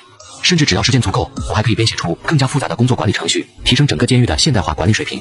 当然，这一切都要在田警官你指导下完成。这件事很有难度，编程需要电脑，电脑不便宜。我打报告上级大概率是不会批的。电脑只是小问题，而且不是一定要上级批准的。怎么说？电脑的确不便宜，如果靠让上级批，估计确实是很难通过。但如果是有人捐赠呢？田巧光眼神一亮，瞬间把握到了安小海话中的关键所在。我需要付出什么代价？第一，田警官得帮我一个小忙，帮我保管钱。家里人给我送的钱都存在你那里吧？还请你帮我多买些营养品，我去阅览室的时候需要加餐。我太熟络了，我想变得强壮一些，而且我现在还在长身体。这个没有问题。第二，很多我想看的书籍阅览室里没有，我想请田警官帮我购买，当然钱由我出。还有，我也很想多了解一些外面的信息，如果田警官方便的话，希望你能在阅览室里多留一些各种报纸，不需要刻意去寻找，就日常的各种报纸就行了。这个也没有问题。第三，每当一个软件开发出来，田警官要把我的名字涂上报。这没问题，但我提醒你一句，上面好像是对你有些看法，到时候我即便是把你的名字报上去，也不一定能让你立功减刑。而且我担心，一旦一开始就把你的名字报上去，这个方案很可能就行不通了。这个我很明白，所以一开始时，田警官只需要以自己的名义提交报告就可以了。等项目获得批准，正式开始后，你再打报告申请一些犯人配合，不需要明确提我，只说需要一些犯人配合就可以了。只要领导同意，到时候具体要哪些犯人配合，就是田警官一句话的事了。知道了，还有什么要求吗？没有了。田警官肯帮我介绍活干，让我能赚点钱解决家里的经济困难，我已经很感谢了。如果我能帮到田警官，我很开心。好的，这事儿我需要好好考虑一下，不一定能成的。我先走了，你好好养伤，等你伤好了就来一趟阅览室。无论如何，电路板设计这活是肯定没有问题的。好的，田警官慢走。这个高材生日日夜夜都在回想着那场打斗中递刀子的自己，他已经大致推算出来。首先就是简龙，他那一伙人嫌疑最大。简龙30来岁，在霞冲村名气很大，村里人都管他叫龙哥。他经常会领着一群人在3条村里乱窜。安小海出事的那天，实际上就是在跟简龙他们打麻将。后来安小海赶到，于是跟周铁那帮人起冲突时，简龙一群人是在现场的。我出事的那天，实际上就是在跟简龙他们打麻将。后来赶到，于是跟周铁那帮人起冲突时，简龙一群人是在现场的。直到我手中被塞了尖刀，并且放到周铁时，简龙那群人却已经不在我的视野中了。他们是有递刀子的可能。其次就是安小海知道简龙很不简单。另一是安小海出狱后曾经偶然间听阿婆角村的村民们说起，简龙在2002年的时候死掉，是犯了事巨恶，被警察当街打死。另一个就是阿婆角村的贾老二，这个贾老二50多岁，是阿婆角村出了名的老烂子，曾经还纠缠过安小海的老妈很长一段时间。案发时贾老二在现场，安小海拿到刀时，他也不在安小海的视野中。贾老二绝对是有理由害安小海的，因为安小海的老妈拒绝他的理由就是说儿子大了，不同意他2婚，这当然只是个借口。安小海并不介意老妈再找一个伴侣，但贾老二还是算了，烂赌鬼一个，如何能给老妈幸福？动机呢？他们的动机又是什么？虽然贾老二递刀子的理由更充分，但简龙那帮人嫌疑更大。但简龙那帮人要害我，总得有个动机吧？动机是什么？难道仅仅就是因为看热闹不嫌事儿大？这个可能性有，但不大。越是深入去想，就会发现越来越多的疑点笼罩在自己周围的阴云似乎是越来越浓郁了。又过了一天，杨远兵来了，他是来让安小海签字的。安小海被袭击的事件已经有了调查结果，那个在走廊上袭击他的人叫刘大成，4年前因为伤人进来的，属于个体激情犯罪，没有任何帮派背景。刘大成供认说，他之所以会袭击安小海，是因为安小海撞破了他私藏凶器，这当然是鬼扯。不过安小海很爽快的在调查报告上签了字，作为一个犯人，就不能给政府、给领导添麻烦，这是基本守则之一。这份报告的下面是另一份调查报告，说的是徐天佑袭击安小海的事。看杨远兵的样子，徐天佑那边出手必定十分阔绰。安小海，你家里的经济条件不好，钱要省着点花，意思意思就行了。谢谢杨科长，一码归一码，规矩就是规矩，既然有规矩，就是用来遵守的。我家里经济条件不好，那是我们自己的问题，自己的问题不应该影响到别人的事。尤其是愿意帮我的朋友，就更不能亏待了。毕竟干什么事都会有风险，总不能让朋友吃亏吧？杨科长，你觉得呢？听徐天佑说，你们俩洗澡的时候总是滑倒，每次都摔得很严重，说让我想想办法。我觉得可能是因为人多，你们俩又太瘦弱了，挤来挤去确实容易滑倒。这样吧，现在天气也不冷，你们以后可以在监舍中接水冲凉，要是有人问起，就说是我同意的。至于以后怎么办，以后再说。太好了，谢谢杨科长。行了，我走了，你好好休息。对了，小田跟我说可能会调你去他那里帮忙，你有没有意见？没意见，去阅览室帮忙好过旱地烙铁。那行，走了。这个安小海越来越不简单了，究竟是谁在背后指点他呢？杨远兵很确定安小海背后肯定有高人在指点他，否则一个19岁的大学生不可能做到如此滴水不漏。算算时间，安小海已经又在病床上躺了快10天了，是时候该活动活动了。安小海前世是专业写编程的，对于90年代来说非常稀有的人才，为此田巧光特意让安小海过来写编程。但是安小海的目的可不止写编程，这是电子厂新近设计出来的电路图，是一个新型门禁系统，图纸已经画得差不多了。你先看看，给提意见吧。如果有什么想法，可以直接在上面修改。对方承诺，如果你的改进意见真有效的话，可以视情况给你2000至5000的报酬。这些功能设计有些复杂，还需要跟监控系统联动，难度不小，我需要一些时间。没问题，你在这里弄着，我去食堂打个饭过来，我们一起吃。谢谢田警官。如果方便的话，能不能给我带点警官们的资料过来看看？我不太熟悉监狱的人事结构，如果要做一套分工管理系统，我就必须要多了解一些这方面信息。不用什么详细资料，简单的介绍就可以了，比如说花名册什么的，包括一些简单的职位、职责划分等等。这个恐怕有点麻烦，就算打报告，可能也是行不通的。我去传达室看一看吧，如果那里有一些简单的资料，我可以拿过来给你看一看，只能看完我马上还回去，不能交到你手上，明白吗？明白的，我只要稍微看看就行了。田巧光去了整整半个小时才回来，手里除了拎着2个大饭盒以外，还有一本厚厚的文件夹。门卫那里有一本警员名册，我给借过来了，赶紧看，看完了我还得还回去。安小海翻得很快，嘴角的笑意也越来越明显。也许是为了让看守大门的警卫能认出并记住监狱中的每一名警员，这本名册做的挺细致，并且还附上了几乎所有监狱工作人员的照片。那天在走廊中的2名警员都在其中，那个中年警察叫裘鹏，42岁，是第一监区的普通警员；安检室里面那个穿警服的叫陈永强，37岁。他不是编内的正式警员，而是没有编制的副警，平日里主要就是负责安检室工作的。用10几年后的话来说，这家伙就是用来背锅的临时工。回到病房后，安小海写了一份报告，申请在2天后重返监舍。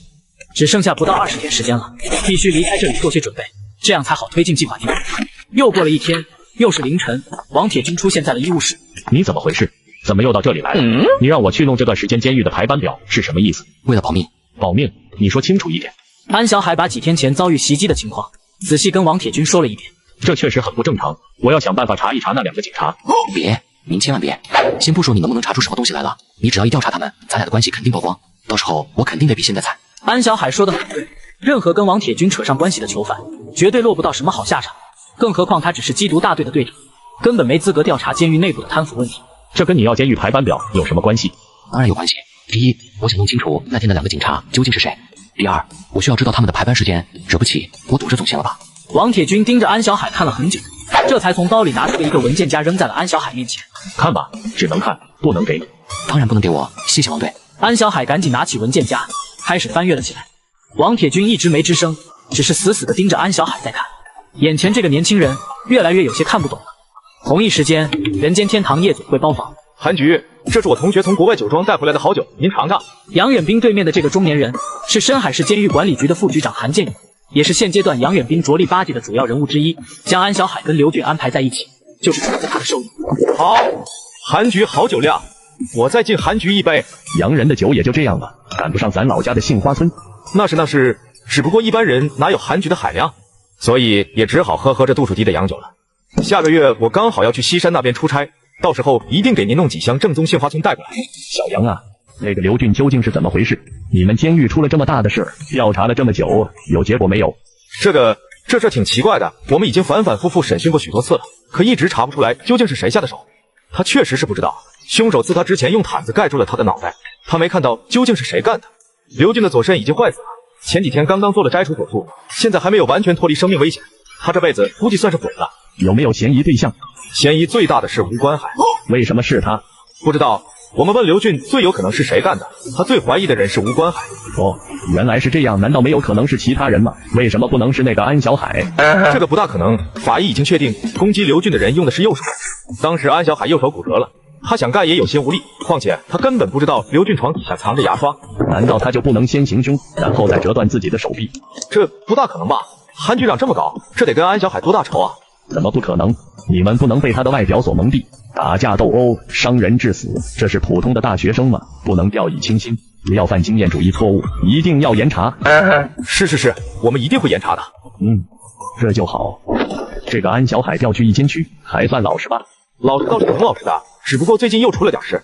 他去领家属送来的物资时，又跟人在走廊上打起来了，手臂都被扎穿了，伤得很严重。韩建勇就是从第一监狱升上去的，对监狱里的情况十分熟悉。杨远兵的话就是在告诉他，有人要对付安小海，而且差一点将他杀死。还有这事儿，韩建勇明显很意外，杨远兵也有些意外。难道这事儿不是你老人家叫人干的？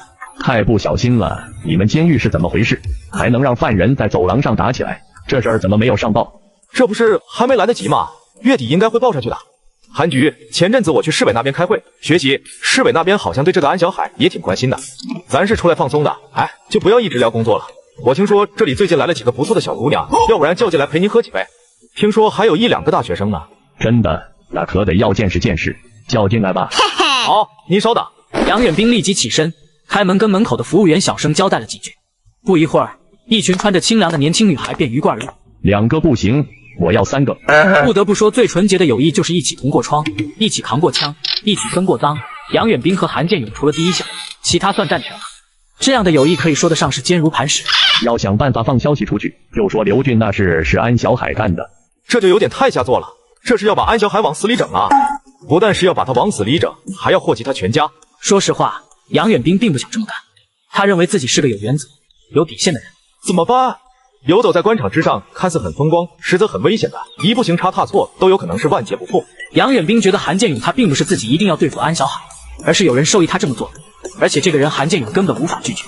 毕竟杨远兵了解过了，韩建勇跟安小海并没有半点交集。怎么回事？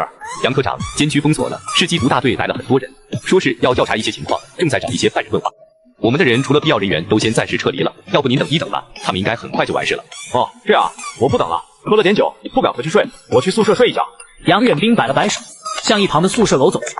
市缉毒大队的工作很特殊，监狱配合他们很正常。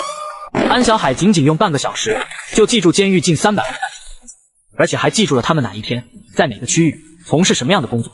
值班表的内容没有任何明显的逻辑可言，所以记忆的难度是成倍增加的。这太难了。记住了，应该差不多了吧？考你怎么样？王铁军翻开值班表，开始考验安小海，接连问了安小海10几个问题。王铁军的心中已经是惊涛骇浪。安小海的答案8成以上都是正确的，就算是答错了，离正确答案也很接近。可惜了。现在来看，安小海越来越像他心目中最优秀的特勤人员人选。不过可惜的是，安小海现在已经有了案底，已经没了进入公安系统的机会。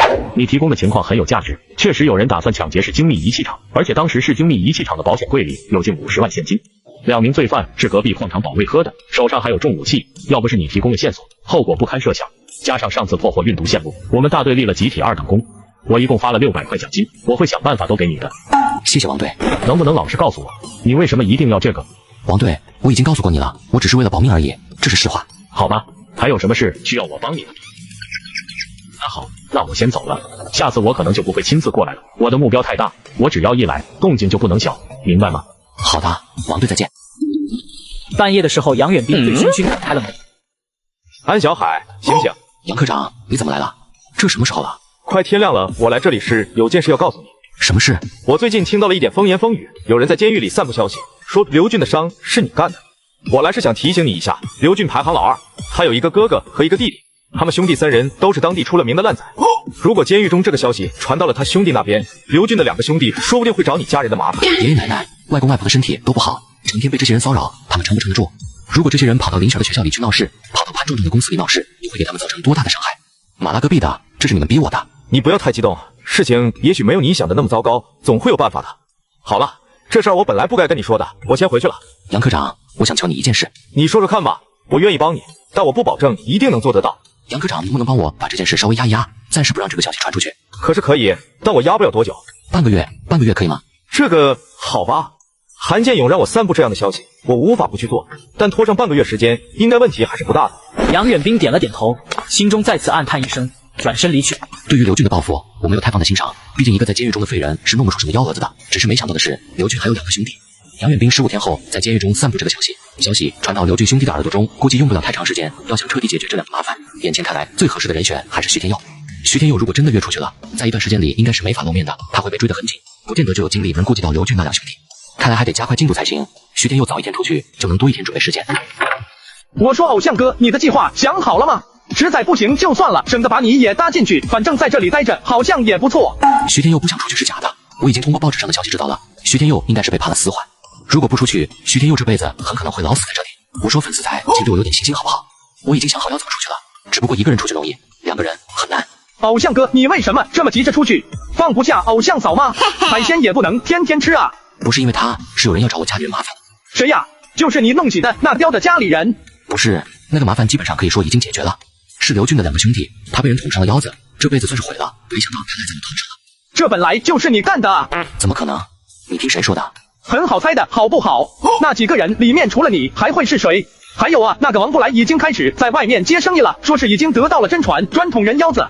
那他的嫌疑更大，你别赖我头上。当然只可能是你，我了解过那些人了，只有你才会下这个手。我说刘俊就是胡海空派去对付你的人，对不对？安小海呵呵一笑，心中警铃大作。徐天佑身处这种境地，居然还对自己的事如此关心，这正常吗？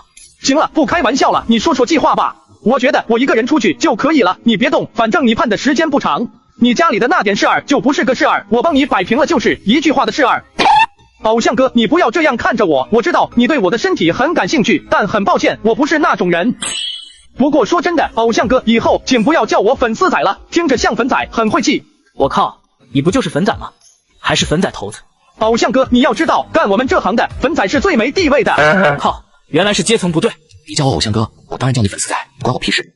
行，我的错，那我以后不叫你偶像哥了。晚上8点半，胡建明和杨波还没有回来，机会难得，安小海也没有去阅览室，而是半躺在床上闭目思考。在安小海的计划里，想要从这座监狱越狱出去，一共有3个难点：1形象、2时机、3钥匙。以徐天佑的底子，让他演一个年轻狱警应该问题不大，关键是头发和警服。警服在3个地方有，第一个地方当然是狱警身上穿着的，第2个地方是监区里的狱警办公室，那里或许会有警服，第3个地方是监狱里的狱警宿舍。其他2个地方不太可能，因此要拿到警服就只剩下狱警宿舍。要到达那里需要穿过2道门，这2道门虽然没有人看守，但都是上了锁的，所以问题来到了钥匙上。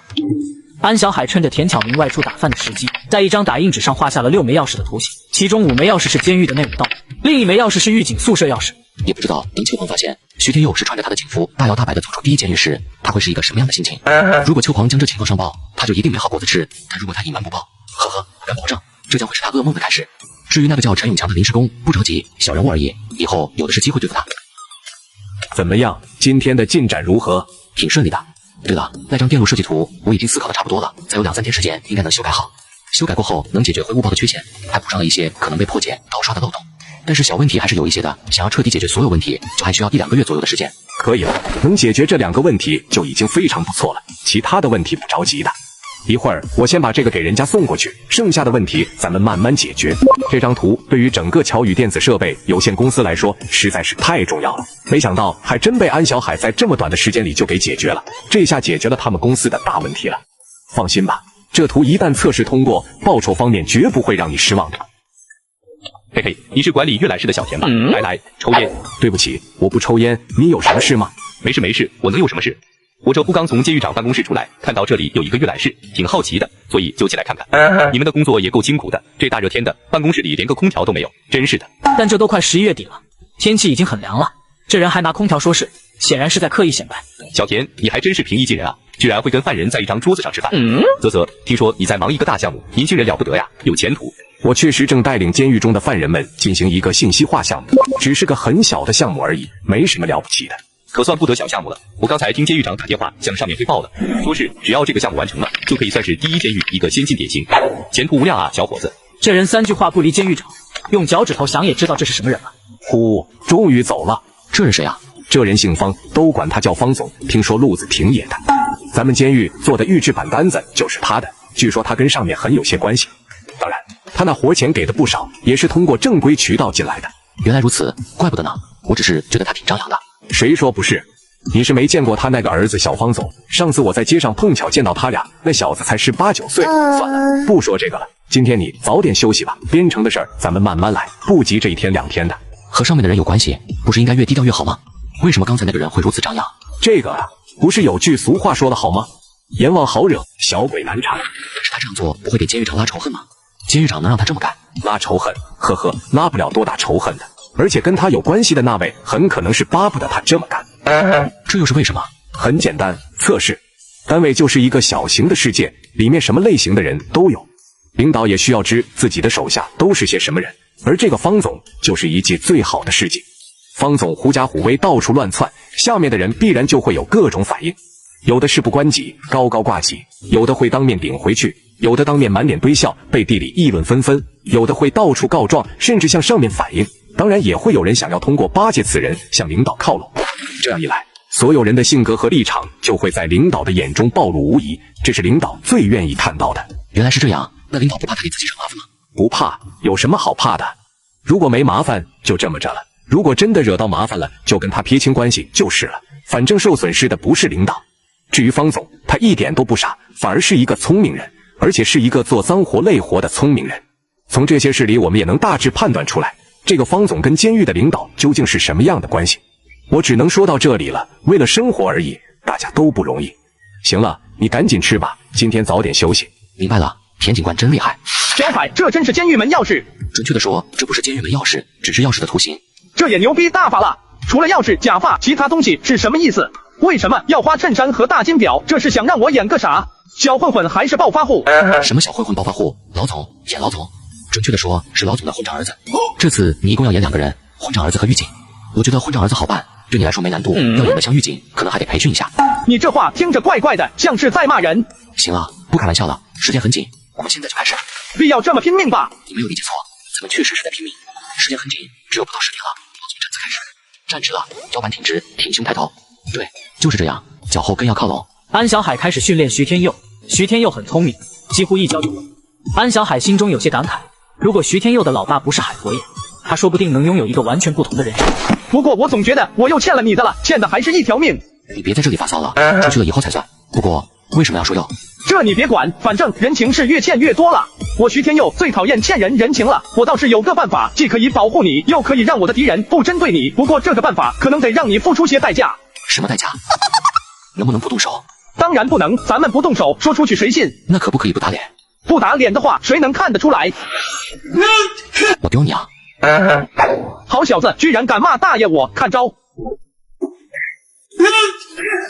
两人如愿以偿，去医务室做了简单的检查和包扎，一同喜提禁闭3天。禁闭算是非常严重的惩罚，许多犯人宁愿加刑，甚至自残都不愿意被关禁闭。但关禁闭对于安小海来说，却可以说得上是在监狱中一种难能可贵的享受。2个男人大打出手，一个打得鼻青脸肿，一个头顶胀了1米高的包，每人各喜提3天禁闭。2人出来后从此不再说话，从此开启了冷战状态。在众人的面前，2人互相仇视，再也没有任何交流。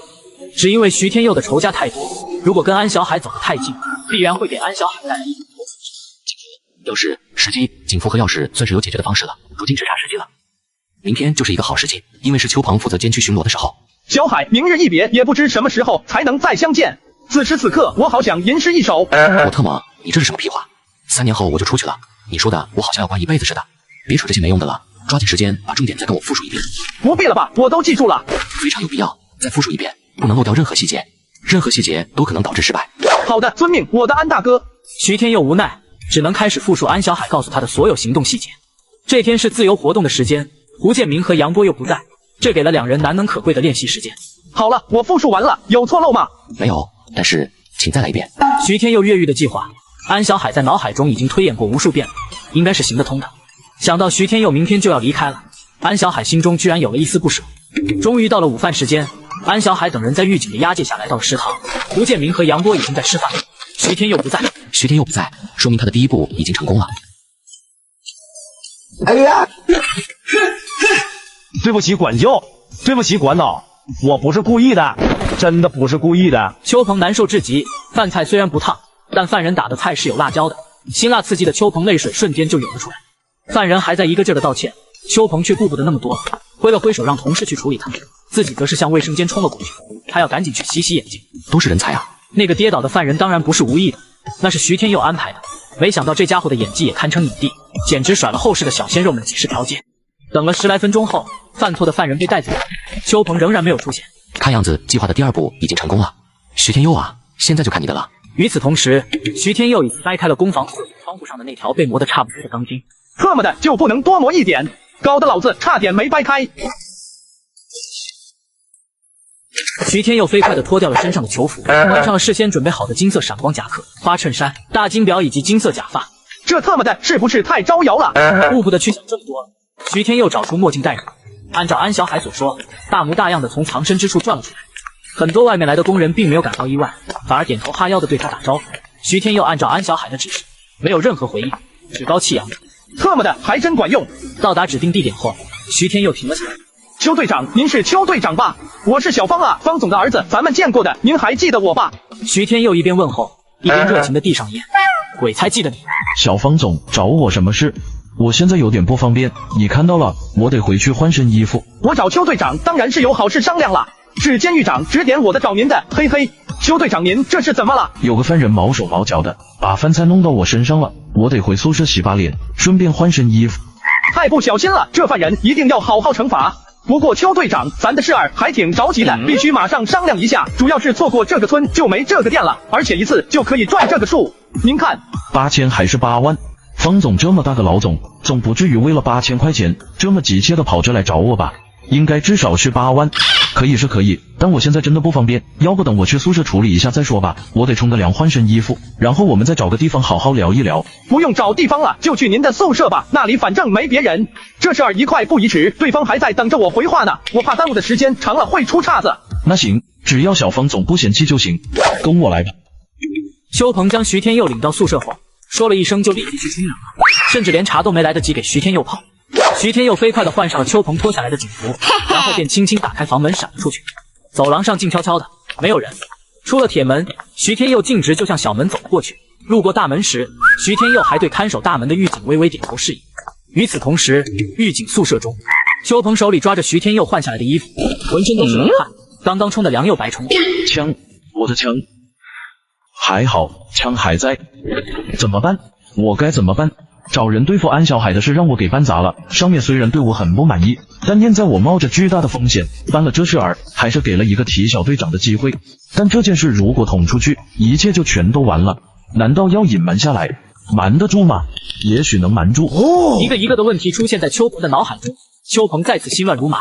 冷静了好半天后，邱鹏又意识到了一个更严重的问题。这个越狱的犯人对监狱对自己能如此了解，很有可能背后是有人指点的。那这个指点他的人又是谁？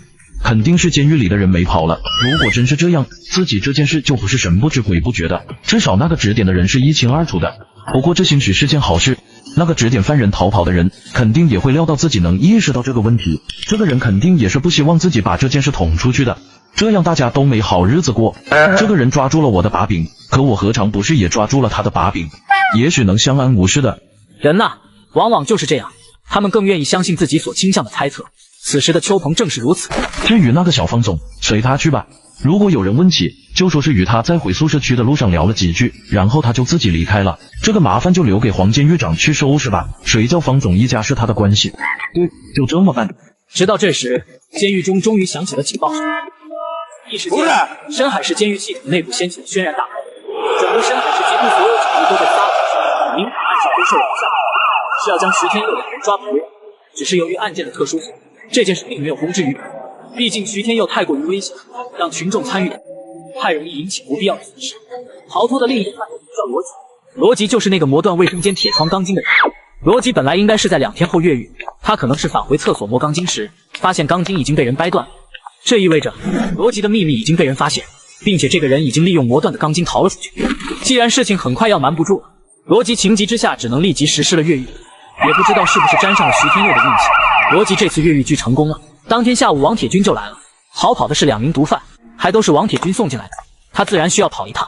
你真的与此事无关？王大队长，我为什么要帮徐天佑？请你给我一个理由啊！你要是知道什么情况，一定要跟我说，否则你会很危险。徐天佑是什么人，你应该最清楚。王铁军一直在暗中关注着安小海，他知道安小海和徐天佑好几次当众大打出手，两人之间表现出来的浓重敌意有可能是真的，当然也有可能是在演戏。一个毒贩逃脱了并不可怕，再抓回来就是了。自己能抓住他一次，就能抓住他第二次。可一个少年如果彻底堕落了，很可能就再也救不回来了。好了，不扯这些了。你说你不知道就不知道吧。最近有没有听到什么新消息？听是听到了一些风声，不能确定真假。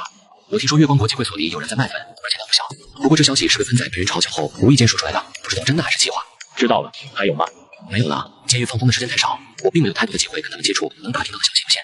我觉得已经很不错了，至少你提供的消息准确率非常高，2次情报都非常准确。对了，小子，田巧光那个项目是你撺掇的吧？是我姐撺掇的呀，太难听了，这明显是误会获利，合作不严。他能靠着这个机会立功受奖，也能凭着这个机会立功减刑，何乐而不为？再说我很缺钱，你知道的。你如果真的想减刑，我可以帮你。算了，谢谢你了，王大队长。至于什么原因，我不想再解释了。总之谢谢你了。王铁军点了点头，开门叫来了狱警，带走了安小海。希望这小子不要行差踏错吧。转眼间1周时间过去了，徐天佑犹如石沉大海，就连跟他同一天逃出去的罗辑也没有半点音讯，真是难为他了。不过这样更好。与此同时，一辆崭新的奔驰停在沙头角村一间略显残破的渔民小院门前，引来了不少村民围观。这个年轻人不是别人，正是8天前从第一监狱逃离的徐天佑本尊。靓仔，你找谁？您是小海的妈妈吧？阿姨，我是小徐，我叫徐志刚，我跟小海是同窗，是睡上下铺的好兄弟。我睡下铺，小海睡上铺。原来是小海的同学，小徐呀，不好意思啊，我家最近发生的事有点多，阿姨就不请你进来坐了。谢谢你记得小海，还特意过来一趟。不过你还是赶紧走吧，那些人一会儿又该来了，阿姨担心你会惹上麻烦，赶紧离开吧。听话。这2天不知从哪里来了一伙烂仔，说是他们的兄弟在监狱里被安小海弄伤了腰，现在还躺在医院里，已经是个废人了。这些人来没有别的要求，就是来要钱的，开口就是20万，不给就天天来闹。这2天每天都来，一闹就是大半天，还动手砸坏了家里不少东西。阿姨，你就让我进去吧，总不能让我白跑一趟不是？您看我还提了这么多东西，怪累的，让我喘口气总行吧。你这孩子，来就来吧，带礼物干什么？都是学生，就不要破费了。没关系，阿姨，来小海家里拜访怎么能空着手？他的事情同窗们都知道了，大家都挺难过的。放心吧，我家很有钱的，这些都是些小意思，您就放心收着。小徐呀，你来也来了，心意也送到了，小海也不在家里，你知道的。既然这样，你还是赶紧离开吧，阿姨真的怕你惹上麻烦。没事，我这人最不怕的就是麻烦。孩子，你赶紧走吧，你看那些人又来了，快走，再不走你要惹上麻烦的。放心吧，阿姨，我说了，我最不怕的就是麻烦。这些人进不来的，我的司机会帮忙解决。你听，外面不是不闹了吗？你的司机在这个年代能坐上小车的都不是小人物，更何况还有专职的司机。小海这个同学家里应该很有本事吧？阿姨，您放心，我陪您聊会天再走，外面那些麻烦我也会彻底帮您解决。你能解决吗？他们可开口要20万。哎呀，阿姨，他们那是吓唬您呢。做生意就是这样的，坐地起价，落地还钱，万事都是有的商量的。放心吧，都是小问题，我肯定能帮您解决。果然从头到尾，那帮烂仔的声音就再也没有出现过。吃中午饭的时间到了，陈水芬热情的留徐天佑吃饭，徐天佑却客气的拒绝，说是还有很重要的饭局要做。陈水芬一直将徐天佑送到了村口。徐天佑的汽车停在村口不远处，车旁站着毕恭毕敬等待徐天佑的司机，那帮烂仔却不见了踪影。陈水芬这才松了一口气，她很喜欢这个彬彬有礼的小徐，是真不愿意看到这孩子因为自己家惹上什么麻烦。阿姨，我走了，您一定要保重好身体。小海应该很快就能出来的，他只是失手伤了人而已，同窗们都能理解的。到时候您别忘了告诉他，一定要来海西找我啊！我走了，再见了，阿姨。你这是要带我们兄弟俩去哪里拿钱？别以为你们开大奔的我们就会怕了你们，这事儿是死仇，没那么容易了结。能开上大奔的人都是非常有钱的，如果他们肯替安小海家赔钱，那就不是20万能解决的了，至少得翻倍、翻2倍。这还不算完，以后钱花完了还可以再找他们。2位大哥放心吧，很快就到了，一定会让你们满意的。看来这小徐还真挺有本事的，希望他真能解决这个大麻烦吧。要是他真帮了这个忙，以后可得好好谢谢他。徐天佑送的礼物包装得很精美，礼物里还有一个精致的信符。阿姨，东西虽然不贵，但是我的一片心意，请您不要拒绝。这些东西和钱都是我自己一点点积攒起来的，跟我家里无关，请您放心，也请您告诉小海一声，让他也放心。我家里离得比较远，可能不能经常来，但只要我有空就会过来看您的。陈水芬抹掉了脸上的眼泪，心中有几分庆幸，也有几分自豪。小海呀，你的这些朋友真的很不错，这些人的情谊你都得记住啊，以后要好好报答人家。陈水芬暗叹了一口气，数了数那一叠钞票，一共322块4毛钱，确实是不算很多。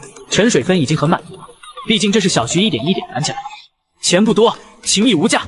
12月15号，王铁军再次出现在了第一监狱。怎么了，王队长？消息有误吗？不，你的消息非常准确，人抓到了，搜到了3本。3本是道上的黑话，1本就是1公斤。这台湾人胆子够肥的，一次性就是3公斤，估计这家伙大劫难逃了，说不定还能在第一监狱见到他。这明显是好事，但王队长看上去好像兴致并不高。我也不知道我这是怎么了，总感觉这几次破案抓人来的实在是太容易了。如果一直就是这样，那么多兄弟何至于牺牲？我总觉得对不起他们。王队长啊，对不起了，这其实不是我的功劳，这些都是你们的战绩，我只不过是提前把他们说出来了而已，对不起。算了，不提这些了。这次来主要是把月光国际会所的情况跟你说一声，你做的很不错，我代表所有同事对你表示由衷的感谢。好了，我走了，过几天我会让夏京去你家一趟的，顺便想办法把这几次的奖励给你妈妈送过去。谢谢你，王队长。应该的，你真不考虑让我帮你减刑？要知道这些功劳加起来，你很快就能出去了。好吧，那我走了，你可以在这里多待一会儿，清静清静。10分钟后会有人过来送你回去。队长，这个军礼是安小海给你定的，曾经那个国防科大的学生安小海，从今以后那个安小海就已经死了。你有你的战场，我也有我的战场，战场上见吧。深海市监狱管理局副局长办公室。情况就是这样的，事后我们发现工厂区卫生间的铁窗事先被人破坏掉了，2名犯人就是从那里逃出去，然后钻进了水泥罐车出了监区，最后在半路上跳车逃跑。钢筋是被慢慢磨断的，要磨断那么粗的钢筋，而且不能发出太大动静，至少需要1到2年。从这一点上来看，应该是那个逻辑干的，徐天佑不具备这个时间。人家缉毒大队好不容易把人抓来了，你们却如此轻易的让人给跑了，你说说，你们让我怎么跟缉毒大队那边交代？怎么跟上面交代？是，都是我们的错。你认错？你凭什么认错？你是谁呀？要认错也轮不到你来认错，你上面的人都洗光了。王涛是干什么吃的？他为什么不来汇报工作？老领导您息怒，王坚不是去市里汇报工作去了吗？大家都知道您是我的老领导，于是就派我上您这儿来汇报了。你们这时候倒是打得一手好算盘啊，比我这个山西老财更懂得算计。你滚回去告诉王涛，跟我玩这种没用，让他亲自过来跟我解释解释，你们的工作究竟是怎么做的？还能不能做了？不能做的话，我换人。好的，行了，老领导别生气了，别气坏了身体。其实那个徐天佑逃出去了，也不见得全是坏事。怎么说？难道还是好事不成？这个嘛，那个徐天佑啊，他跟安小海有很大的过节。这2天他已经在道上放出话来了，说安小海是他的，谁都不许动，他要亲自动手收拾他。杨远兵，这是好事。你跑来跟我说这些究竟什么意思？你是不是脑子坏掉了？这个滚，马上给老子滚！真不知道你是哪根筋不对了，居然跑到我这里来胡说八道，快滚！韩建勇彻底爆发，杨远兵慌不迭地收拾东西走掉，再待下去真是要遭不住了。徐伟，既然信不过我就别找我办事，有意思吗？看样子还得再找个靠山才行啊。这个韩局长关键时候多半是靠不住的。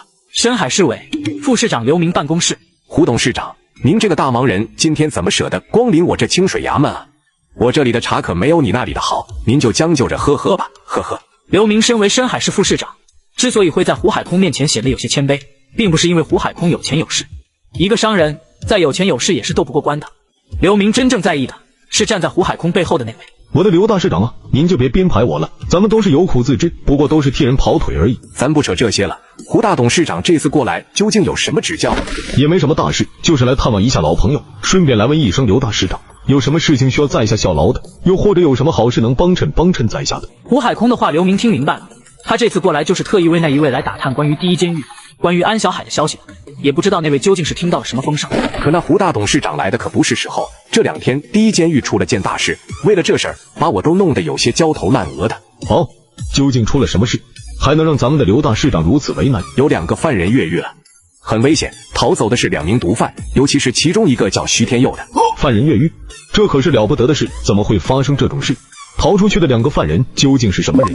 有没有什么危险的？这个徐天佑被抓后，虽然什么都没有交代，但据我们掌握的情况分析，他应该是海西省一个大贩毒组织的一名核心人物，此人相当危险。他本来是住在232号房的，就是跟那个大学生囚犯关在同一间牢房里。不知怎么的，他就在另一名犯人的协助下越狱成功了。这家伙很嚣张，他才刚刚逃出去，就扬言要对狱友打击报复，主要就是针对那个大学生囚犯。这事儿搞得我们很头大，真不知道这两人究竟是有什么过节。关键是市缉毒大队的反应特别激烈，王铁军你是知道的，出了名的得理不饶人，真是的。王铁军，我只是略有耳闻，没打过交道。原来是这样啊，那刘大师长您先忙着，我这就告辞了。胡董事长不再坐一会儿了？不做了，刘大师长忙，我改天再来拜会。胡海空笑呵呵的走掉了，刘明也是松了一口气。安小海这事儿确实很棘手，主要是那个安小海有点太不上档次了，让堂堂我一市之长去对付一个大学生囚犯，这简直就是杀鸡用牛刀。虽然我并没有出太大力气，但这个安小海也是太倒霉了，居然真的惹上了那个毒枭。这下好了，都不用自己动手，问题就已经解决了。看样子胡海空对这个结果还是挺满意的，不过我还是有点不放心，毕竟是那位交代下来的事情，还是得再确定一下才行。小孙，你进来一下。你打个电话给第一监狱那个小杨，叫什么来着？对，杨远兵，就说我有事要找他办，让他来见我一趟。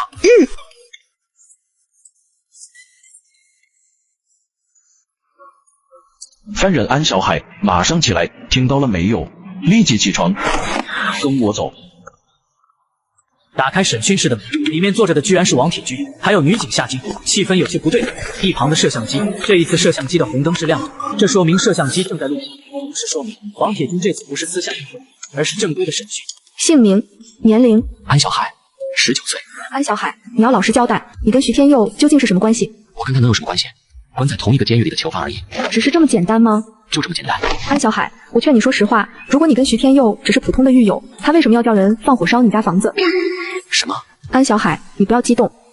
徐天佑的人烧毁的是你家的房子，不是潘壮壮家的。但这件事性质太恶劣了，严重的影响到了百姓的生命财产安全。所以安小海，你要说实话，你跟徐天佑之间究竟有什么过节？你不说实话，我们也没法帮到你。徐天佑肯定是故意这么干的，一来是坐实了他与我有过节的事，二来也是帮我出了一口恶气。毕竟那房子已经赔给周铁家了，也不知道周铁家有没有人被烧死。安小海，你想什么呢？快说。我怎么知道？我也是刚刚才听你们说这回事。对不起，我有点乱。夏金看了一眼身旁的王铁军，他毕竟是刚刚从校园里出来的，眼前的场面让他有些难以承受。安小海当然什么也不会做，翻来覆去的不是表示不知情，就是在询问自己家人的情况。到最后，王铁军终于有些不耐烦了，结束了问话。小夏，你先出去吧，有几个问题我要单独问他。是。等夏金出去后，王铁军什么也没说，只是站起身来走到摄像机旁，倒好录像带，洗去了他最后一句话后，关闭了摄像机。安小海，被审问的滋味不好受吧？可是安小海，你要搞清楚，纵火是极重的罪，危害极其严重，影响极其恶劣。既然事情是因你而起，那么对你的审讯无法避免。这样也好，希望通过这件事，你能明白几个道理。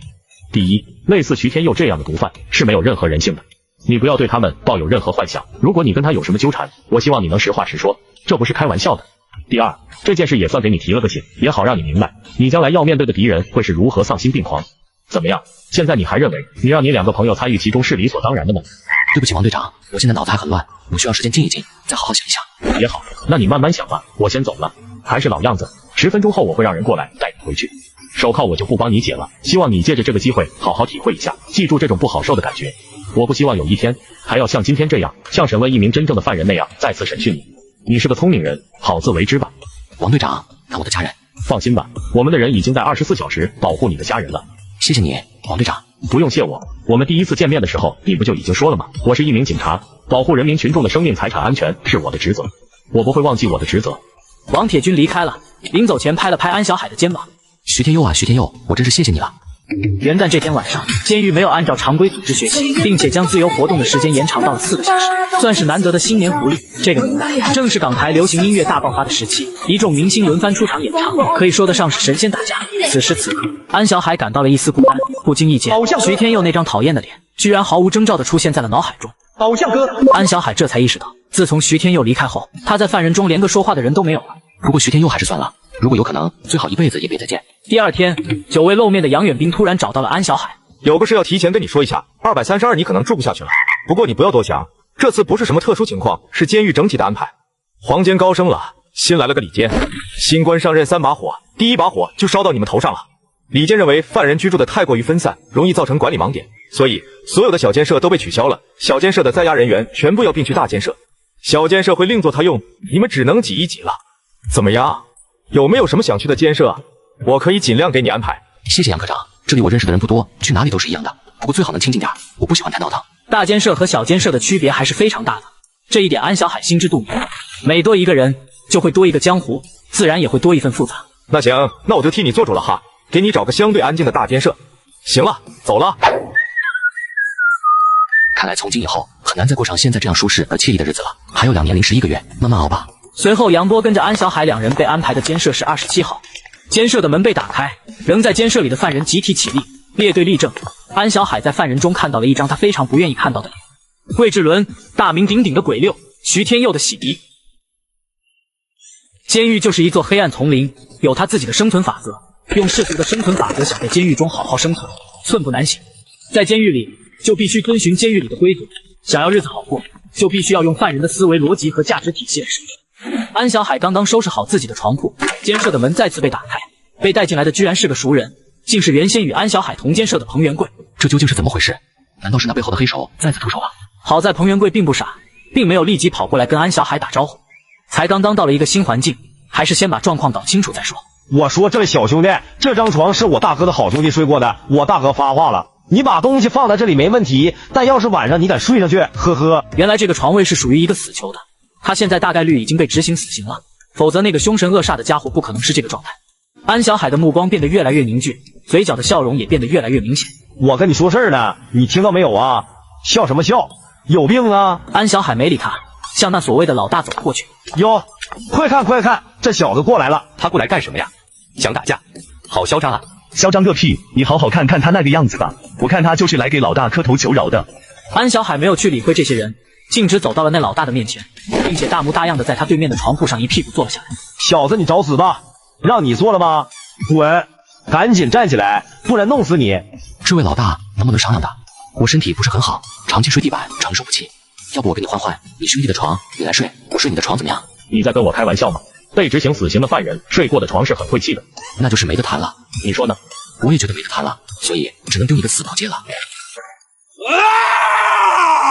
这家伙的别人习惯，要么别动手，要么就往血里打。一旦有任何犹豫，就大概率会吃亏。这是打架的金科玉律。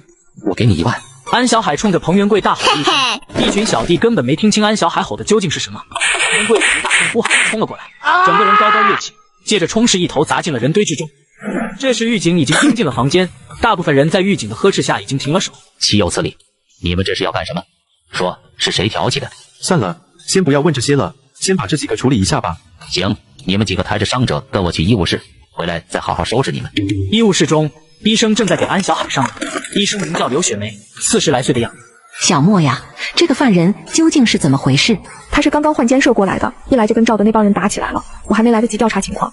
他这不是第一次受伤了，就这几个月，他已经被送来这里4、5次了。他的右手一伤再伤，我担心照这么下去，他会落下终身残疾。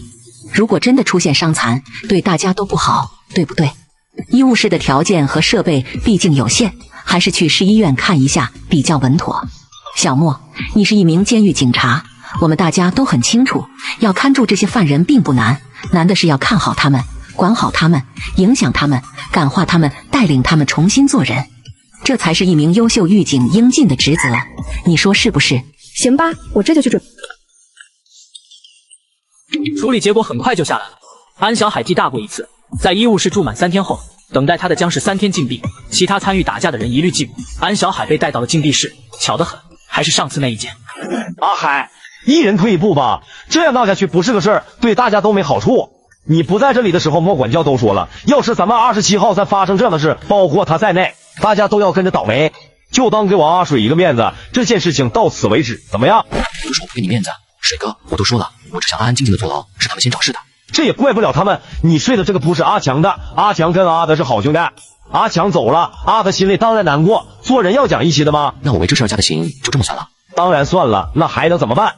总不能让阿德赔给你吧？再说了，你把他打成那样，他一个老大不要面子的吗？他也加了刑期。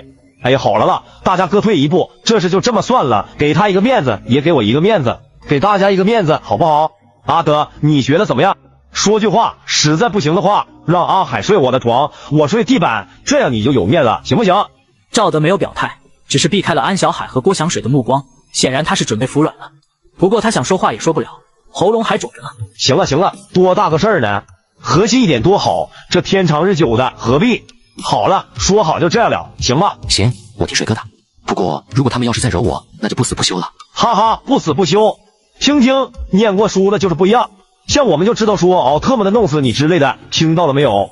这事就这样了，你们以后要多跟阿海学一学，没文化很可怕的。就这样了，和气生财，大家休息休息啊！郭祥水打着哈哈走掉了。27号监舍中紧绷的气氛终于有所缓和。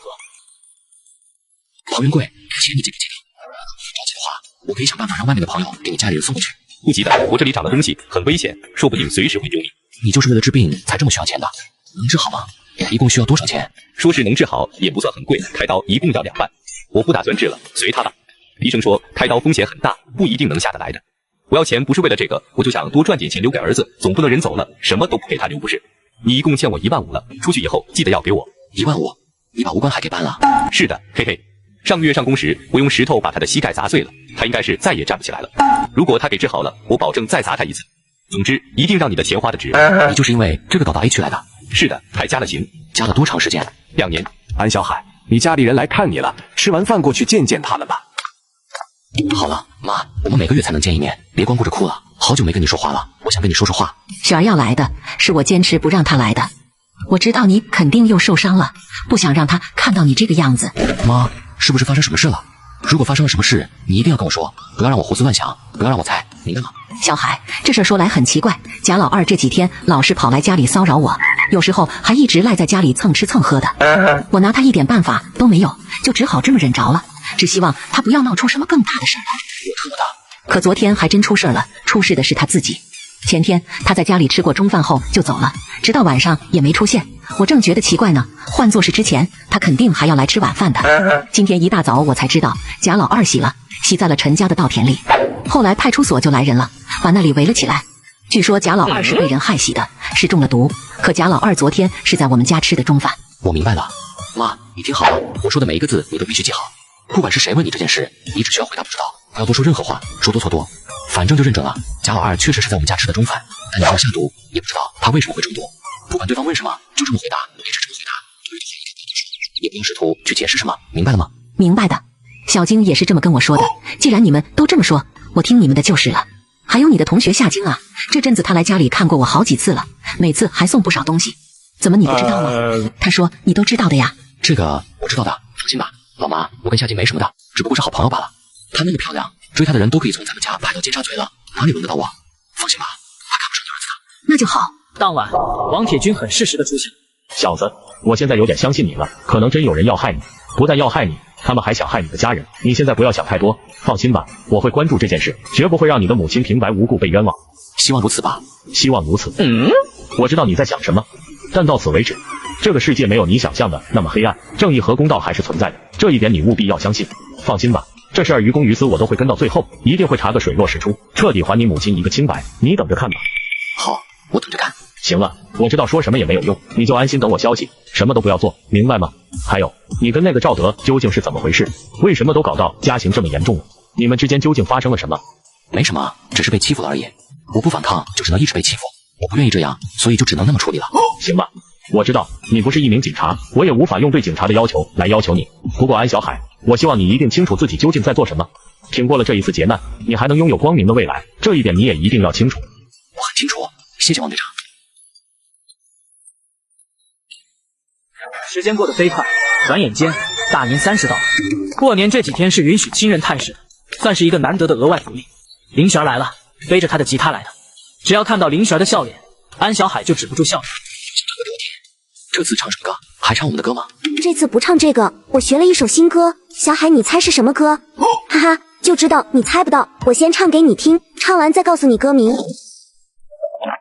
想见你，只想见你，未来过去，我只想见你。穿越了千个万个时间线里，人海里相依，用尽了逻辑心机，推理爱情最难解的谜，会不会你也？一首歌就占据了大部分时间，安小海和林璇都没有说上几句话，就被莫庆莲催促着带领了中央商务区中最高的一栋大厦内。大过年也不休息吗？你不也在这里吗？找我有什么事？确实是有点事，杀头脚的事，是你干的吧？就知道是你。我今天来是代表上面来给你画的，不要再这么干了，很危险。我知道很危险，仅此一次，下不为例。下不为例。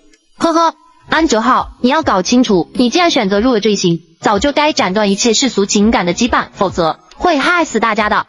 我真搞不懂，一个渔民村妇究竟有什么好的，居然让你这样的男人不惜为了他做出违反原则的事来。缺女人可以试试我啊，我的滋味保证让你蚀骨铭心，流连忘返。得了吧，我这根细竹竿可搅不动大水缸。哈哈哈，竹竿搅水缸有意思。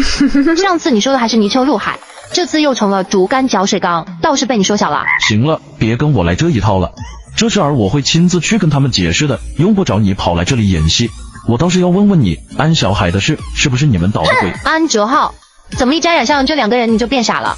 你也混了10多年了，算得上是我们的老人了。以你对我们的了解，你觉得我们会去干这么无聊的事？应该不会，希望不会。好了，公事已经说完了，咱们再说回私事吧。你要不要试试？看你搅不搅得动我这口大水缸？滚！经过一段时间观察，安小海算是大致搞清楚了27号监舍的情况。仅仅这27个人就分成了4股势力。鬼六、郭祥水和赵德芬也是其中3股势力的首脑。鬼六是毒贩，赵德是帮派首领，郭祥水背景不详，既没有人提起，也不能从他自己的话里听出任何端倪。这3伙人组织都很严密，另外1伙人就比较松散了，多半属于聚在一起抱团取暖的性质。跟安小海一起来的杨波就在那伙人里。这伙人很明显都在刻意跟安小海保持距离，毕竟安小海一来这里就把德哥给得罪起，没人愿意沾染他这个麻。别看现在双方相安无事，可谁都知道这事根本不算完。于是安小海和彭元贵俨然已经成27号监舍的第5股势力。愣着干什么？快坐下吃饭。过来跟我帮你搞定颠老。谢谢鬼哥，我跟徐天佑并没有什么深仇大恨，谢谢。都烧家了还没有深仇大恨？都说他是颠老了，时不时发疯很正常。其实我根本就不知道哪里惹到他了，本来还好好的，他突然不知道哪根筋不对，说是要弄死我。不过我不肯定烧我家的就是徐天佑，这事我肯定会查清楚的。如果真是他，我不会放过他的。有意思，不错，兄弟，你要是干颠老的话，可以来找我。谢谢鬼哥，我吃完了，该去上工了，要不然今天还得加班。去吧。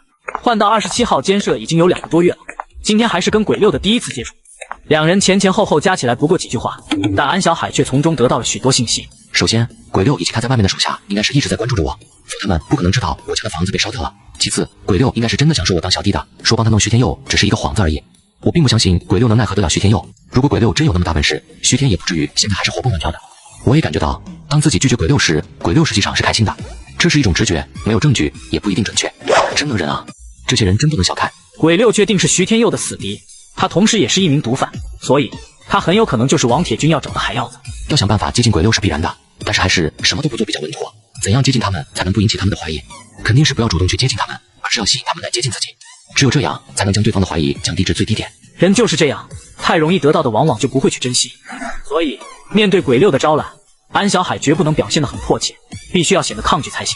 这就是安小海应付鬼六的全部逻辑。我说阿海，你是不是又把鬼六那帮人给得罪了？自从安小海当面拒绝了鬼六的招揽，鬼六那帮小弟就开始有意无意找他的茬儿，有几个脾气不好的甚至会恶语相向。没有，我没有得罪他们。不是吧？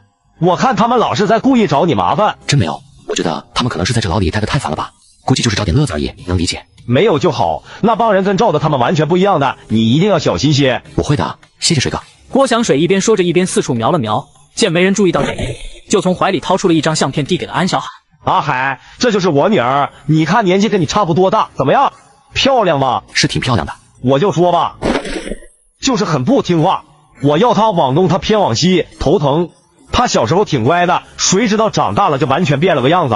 算了，不说这些了，等我们出去了以后，我介绍你们认识认识。芳芳比你小2岁，年轻人在一起应该有话说，也让她沾沾你身上的斯文气。她叫郭芳芳，不是就叫郭芳，我叫她芳芳。哦，挺好听的名字。你们两个不要说话，赶紧干活。呵呵，连女儿都记出来了，真是难为你了呀。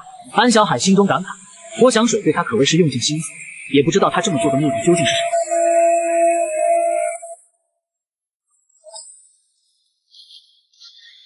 阿海，你这么拼命锻炼身体干什么？身体是革命的本钱啊，身体好一点，大家打不过，跑得都快。你这个阿海啊，你不要老是去招惹阿德了，人家已经很不错了，说到做到，没再找过你的麻烦了吧？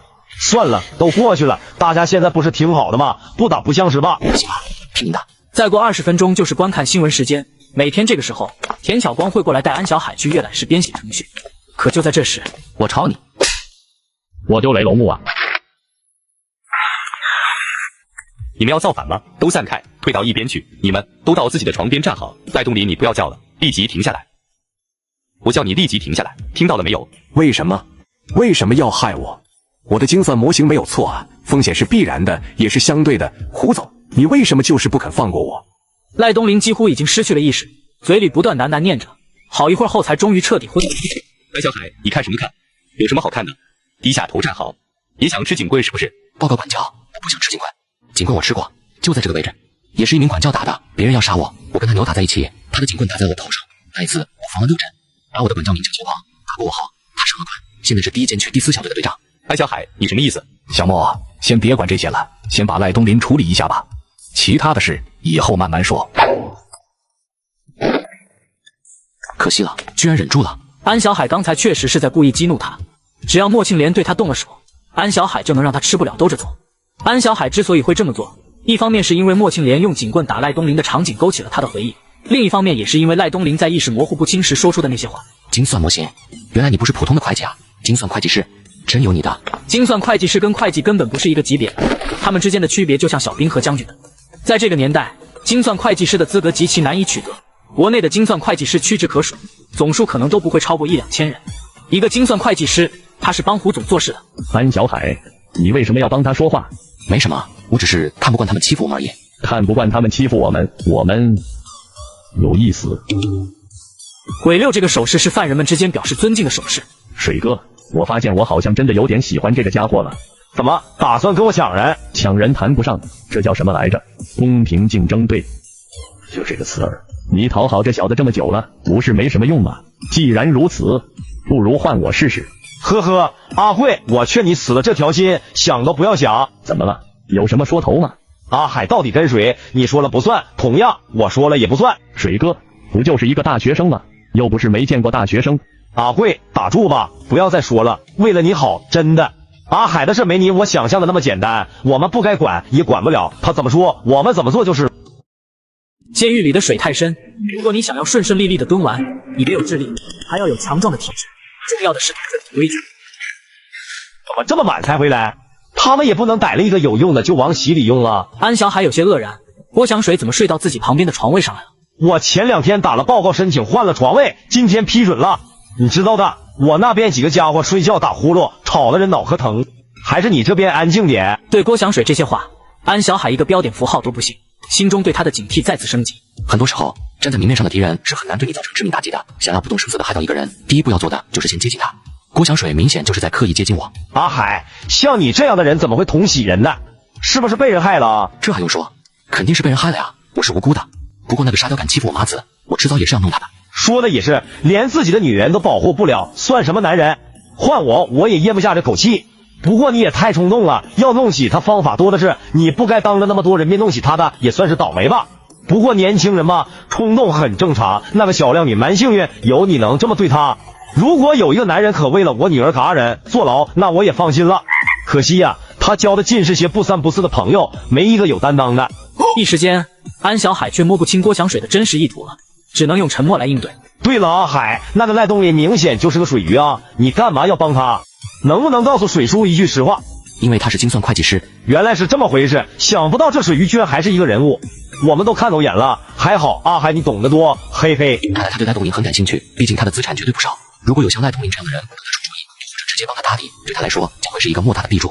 郭祥水原本还想再聊些什么，监舍的铁门突然传来了轻轻的敲击声，这意味着两人的谈话被狱警觉察到，正在提醒他们闭嘴。又一晃眼，安小海入狱已经有半年时光了。那个在暗中给自己递刀子的人，安小海已经基本上确定了，90%以上的概率就是隔壁霞冲村的简龙。但是那个在暗中买通狱警谋害自己的幕后黑手，却不见得是他，很有可能还是得着落在被自己目袭的那个周铁身上。周铁的老爸周维光虽然是沙头角村的村长，但他大概率没有这么大的能量，这背后应该还有更深层次的原因。要么就是周维光碰巧结识了什么大人物，要么就是周铁的身世没有表面上那么简单。只有这2个原因了。这件事安小海已经让潘壮壮去暗中打听了。海东省海州市白云山畔的一座别墅内，周省情况大约就是这样了。知道了，小刘啊，你觉得这白云山庄怎么样？挺不错的，不是非常好。是啊，是不错。比起西式楼盘，我更喜欢中式园林，一步一景，曲景通幽。你觉得呢？周省说的对极了，这一番话真是太有见地了。自愧不如，自愧不如啊！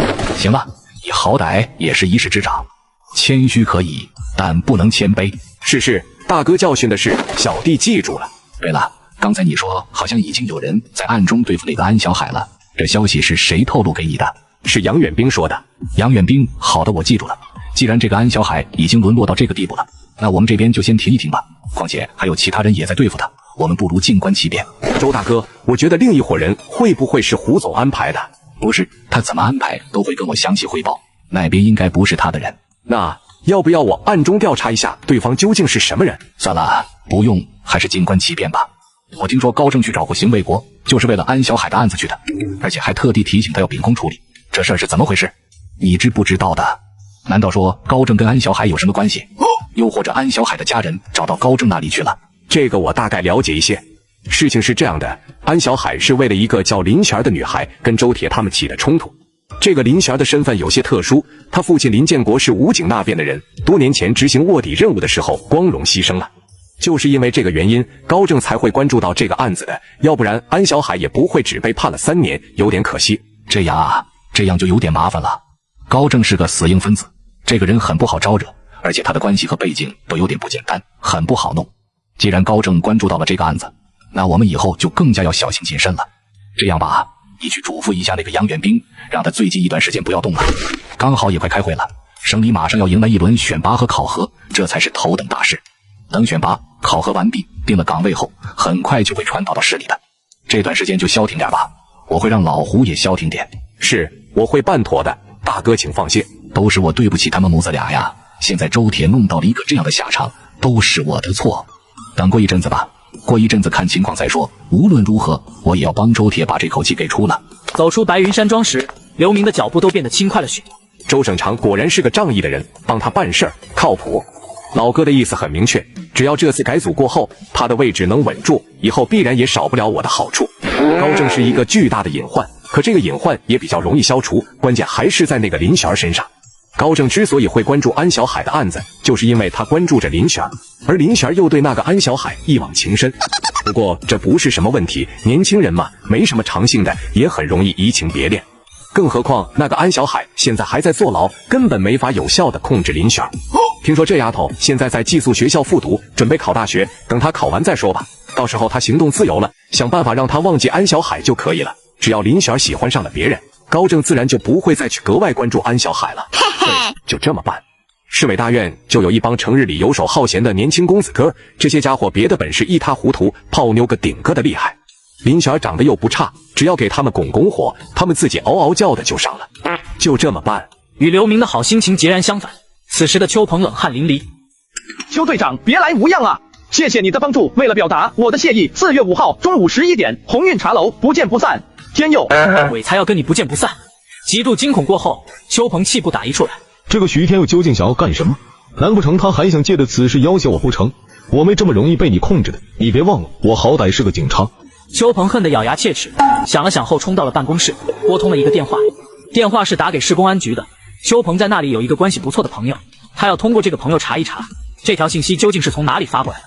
如果能查到确切地址，说不定就能掌握徐天佑的行踪，这样一来他就能进行反制。邱大队长，今天怎么舍得给我打电话呀？邱鹏此时已经顾不上跟对方开玩笑了，立即将自己的要求说了出来。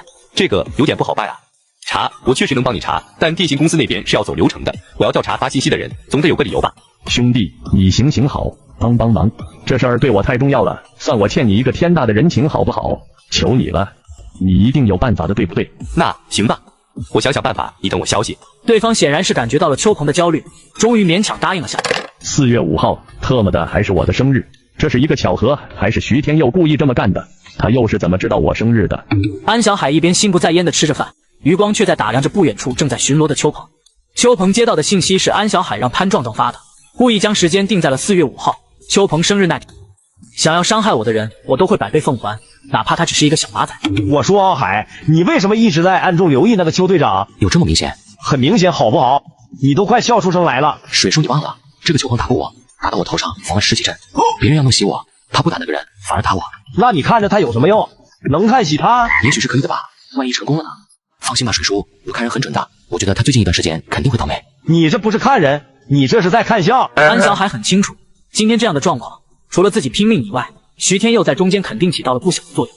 既然确定了邱鹏是那只幕后黑手的爪牙，那么就从这个爪牙开始好了，给他狠狠的一刀，就算斩不断这只爪牙，也要让他再难以发挥作用。不是有句话说的好吗？最好的防御就是进攻，如果只是一味的躲着敌人的明枪暗箭，这样迟早会崩溃。安小海，你是不是想弄那个邱鹏？关你屁事！当然关我的事。如果你要弄那个邱鹏，算我一个。而且如果真的弄到了他，我们的事一笔勾销，我可以给你百合头。安小海眉头一皱，赵德这不像是在开玩笑。阿海，你不要对阿德这么重的敌意，他确实跟那个邱鹏有仇。邱鹏这家伙下手挺黑的，赵德他自己还有好几个兄弟都吃过他的大亏。放心吧，如果你真是要对付邱鹏，赵德不会捣乱的。听郭祥水这么说，安小海多看了赵德一眼，既没有表示拒绝，也没有表示接受，主要还是怕这家伙坏事。10多天飞快过去，4月5号就在明日。发信息的地点已经查出来了，邱鹏去现场调查过，那是一个偏僻的不能再偏僻的小卖部，只有一位老阿婆在守着。邱鹏过去问，老阿婆一三不知，阿婆甚至连普通话都听不利索。想要通过这里查出徐天佑的行踪，显然是不大可能了。明天就是4月5号了，鸿运茶楼去还是不去呢？因为27号又发生了恶性事件，早餐被推迟了半个小时。当安小海他们被领到饭堂时，别的犯人早就已经全部吃过了，给他们剩的都是些残羹冷炙。安小海飞快地扫了一眼当班狱警，邱鹏不在，看样子是中计了。今天是邱鹏当班的第3天，他至少还要再上2天班才能休息。他又是一个小队长，不可能不在的。他早餐时间没有出现，多半就是请假了。不远处的赵德不断在偷瞄安小海，他也是一夜都没睡好，因为安小海最终还是让他参与了对付邱鹏的计划。但愿他的计划能成功吧。读书人果然不一样，满肚子坏水。邱鹏去了鸿运茶楼，不但去了，而且还去得很早，凌晨3点他就已经到了。反正也睡不着，不如先过来这里盯着。邱鹏等了一整夜加一上午，现在已经11点了，什么可疑的情况都没有发生。又看了看表，11点10分，邱鹏深吸一口气，走出了藏身之处，向鸿运茶楼走了过去。邱鹏心里很明白，许多事情躲是躲不过去的，既然如此，不如直接面对。先生，请问您会员卡是多少？有没有预约？我不是会员，也没有预约，是有人约我到这里来见面的。那请问先生，约您的人贵姓？姓徐。姓徐啊？您是邱队长吧？原来是邱队长，真是怠慢了。您这边确实是有预约的，而且是高级 VIP。凤姐已经等您等得很着急了，还以为您不来了呢。您请坐，稍等一会儿哈，我去叫凤姐过来。邱队长啊，您终于来了，还以为您不来了呢。这里不是说话的地方，房间已经准备好了，您请跟我来吧。邱鹏呼出一口气，跟着凤姐上了楼梯。此时此刻，邱鹏的心态已经发生了一些微妙的变化。或许徐天佑是真的想要感谢自己呢，他或许是对自己有所求呢。邱鹏心里竟然有些隐隐期待起来。有钱人真是懂得享受啊！邱队长，您先自己坐一下，我去为您准备茶水。邱鹏清楚，凤姐说要离开一下准备茶水，纯粹只是一个借口，真实的目的是给自己一个单独的空间，好让自己接收礼物。这种情况邱鹏已经经历过许多次了，只不过这一次的排场是最大的。邱鹏四处观察了一下后，拆开了那个小礼盒，动作甚至有些迫不及待。果然不出他所料，礼盒里安安静静的躺着一小沓钱，虽然只是一小沓，但却让邱鹏的心都跳到了嗓子眼。这是港币，面值是1000的，礼盒中的20张港币就是整整2万块。下面有一张小纸条，上面写着一行字：为了表达我的谢意，今日房中的一切都是您的，包括人在内，您可以为所欲为。从此以后，咱们互不相欠，江湖再见吧。这些贩毒的出手果然大方。此时的邱鹏虽然并没有放下戒备，但忐忑不安的心却已经安定了许多。只要徐天佑不是立即要挟他，让他们干什么事，邱鹏就没有那么害怕了。哼哼，不要以为2万块钱和一个女人就能收买我，不彻底解决你，我这辈子都难以心安。邱队长，你准备好了吗？我可要进来了哦。邱队长，你是先吃蛋糕呢，还是先吃人呢？蛋糕要吃，人当然更也不能放过。但这里不是地方。邱队长想在哪里吃人家都可以，反正人家今天就是你的人了，你想怎么弄都成。从这里出去，往东走一个街口就是深海路，那里有一个公交站台，你去那里等我，我一会儿就过去接你。行啊，那这里怎么办？这蛋糕挺贵的呢。你处理吧，留着自己吃也行，送人也行，随你的便。那怎么好？这可是邱队长的生日蛋糕，要不人家在怀里藏上一点吧，一会儿你就在我怀里吃。艾玛呀，邱鹏的脑血栓都快爆发了。行了，快去吧，我都快等不及了。邱鹏走出鸿运茶楼，几乎是小跑着穿过了几条街，找到自己的地方。邱鹏打一脚油门就向深海路疾驰而去。拉上凤姐，邱鹏一路飞驰，直奔黄岛花园。那里有他偷偷买下的一处房产，就是专门用来做一些见不得光的事情。没想到今天又派上了大用场，急匆匆的上了楼，打开门进入房间后，邱鹏拉住凤姐的手臂，粗暴的将她甩在了床上。邱鹏终于再也控制不住自己，不顾一切的出了门。安小海和赵德等了一天消息，可是半点音信都没等来，只是邱鹏也没有回来。一大早，安小海才刚刚在工位上坐稳，赵德就有些着急上火的凑了过来。我说德哥，你慌什么？出意外了？没有意外，很顺利。就是邱鹏这个沙雕实在是太能干了，凤姐被他从中午一直折腾到凌晨3点，整整14个小时，差点要了他半条命。人家现在要加价，我只好答应了，给他加了1000。特么的，这家伙是不是人啊？这么猛的吗？2万，凤姐3000，现在给他加1000，总共是2万4，咱们一人1万2，没错吧？你特么现在管我要1万3，坑我呢？是我好坑？我特么哪里敢坑你？我的海哥，不对，海大爷，包茶楼不要钱的。再说了，人家冒着这么大风险把场子借给我们用，已经很讲义气了。做兄弟的怎么能让兄弟吃亏？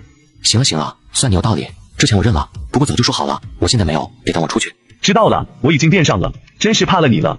你认就好，这可不是小数目。不过说真的，那东西该怎么处理？赵德，德哥，听我一句劝，扔了，扔得越远越好，最好是扔海里去，想拿也拿不回来。扔了多可惜。再说那东西留着，说不定还能派上点用场。别，你千万不要这样想，相信我，很危险。这东西要是拿出去了，性质就不一样了。不过你是老大，究竟怎么做你自己考虑。反正我已经提醒过你了，这件事到此为止了，与我无关。行，我觉得我还是听你的，扔了。还有啊，那个凤姐一定要处理好，千万不能被邱鹏找到。这个你放心吧，凤姐早就想去魔都那边发展了，现在有了笔钱，我还帮她在那边打了招呼，她开心的不得了，现在应该已经上火车了。你的人亲眼看着他上火车了？当然，这帮小兔崽子要是敢骗我，我会去弄死他们。行了，你别担心了，我真的得叫你一声大哥，服了你了。另一边，邱鹏躺在床上伸了一个懒腰，接着发出了一声不知道是舒服还是痛苦的轻哼声。好久没有如此放纵了，没想到碰上了一个势均力敌的凤姐，激起了我消失了许久的征服欲与好胜心。昨日一战，酣畅淋漓。邱鹏以莫大的毅力爬了起来。今天邱鹏本来是要当班的，还好他早有预见，嘱咐过吴月红，如果他今天早上没有出现，就帮忙请个假。可是当他拿起自己的家包准备出门时，突然惊出了一身白毛汗。2万港币还在，可他带出来的枪却不见了。枪，我的枪呢？邱鹏心乱如麻，怎么办？我该怎么办？狱警是给配枪的，但绝不能私自带出监狱，要带出监狱必须打报告说明原因，经过重重审核后才可以。枪丢了，对于一名警察来说绝对是极其严重的事，脱警服就不说了，如果这把枪闹出了更大的事情来，还要被追究连带责任。我平日里趾高气扬的，没少得罪监狱里的罪犯，而且得罪的全都是些此生都无望出去的重刑犯。如果有一天我进去了，很容易想象会发生些什么。到了那时，就是真正的求生不得，求死不能。抱着一线希望，邱鹏又仔仔细细将屋里屋外检查了个遍。检查过后，邱鹏彻底绝望了。枪肯定不在这里，绝对是被那个叫凤姐的女人拿走了。茫然地坐进车里，发动了汽车。邱鹏也不知该往哪里去。不知不觉间，汽车开到了鸿运茶楼。邱鹏刚想下车，目光又突然瞥到了一道熟悉的身影走进了鸿运茶楼。刚刚打开车门的邱鹏，动作突然就凝固住了。那个人是监狱管理局的一名领导。无论这名领导为什么会出现在这里，他来这里干什么？今天肯定是没法在这里闹了，闹得越大死得越快。如果我把鸿运茶楼背地里究竟是干了什么的说出去，还会死得更快。徐天佑，我与你不共戴天，没办法了，只剩下最后一条路了。第二天，深海市第一监狱的气氛突然变得紧张起来，狱警的值班时间被打了个稀乱，不断的有犯人被带出去盘问，也不断有狱警被叫到领导办公室谈话。许多人莫名其妙，第一监狱近期好像也没发生什么大事，一众犯人更是一头雾水，这太诡异了。唯一清楚内情的就只有安小海和赵总。邱鹏消失了，还是带着枪消失的。第一监狱的领导通知了相关部门，请求赶紧调查邱鹏的下落。于是公安和武警马上开始了行动。最后还是国安那边传来的消息，4月6日下午，邱鹏着大量现金并伪造了第一监狱的文件，以执行公务的名义通过深湖口岸去了香港。这事儿瞒肯定是瞒不住的，邱鹏身上可是很可能还带着枪。深海市委也知道捂不住盖子，只能将这件事报了上去。省委领导震怒，下令彻查。这一查不要紧，又查出了邱鹏身上一系列问题。别的就不说了，邱鹏的名下居然有5处房产，而且都是高档小区，涉及的金额超过了100万。即便都是贷款，没有几10万首付也是拿不下来的。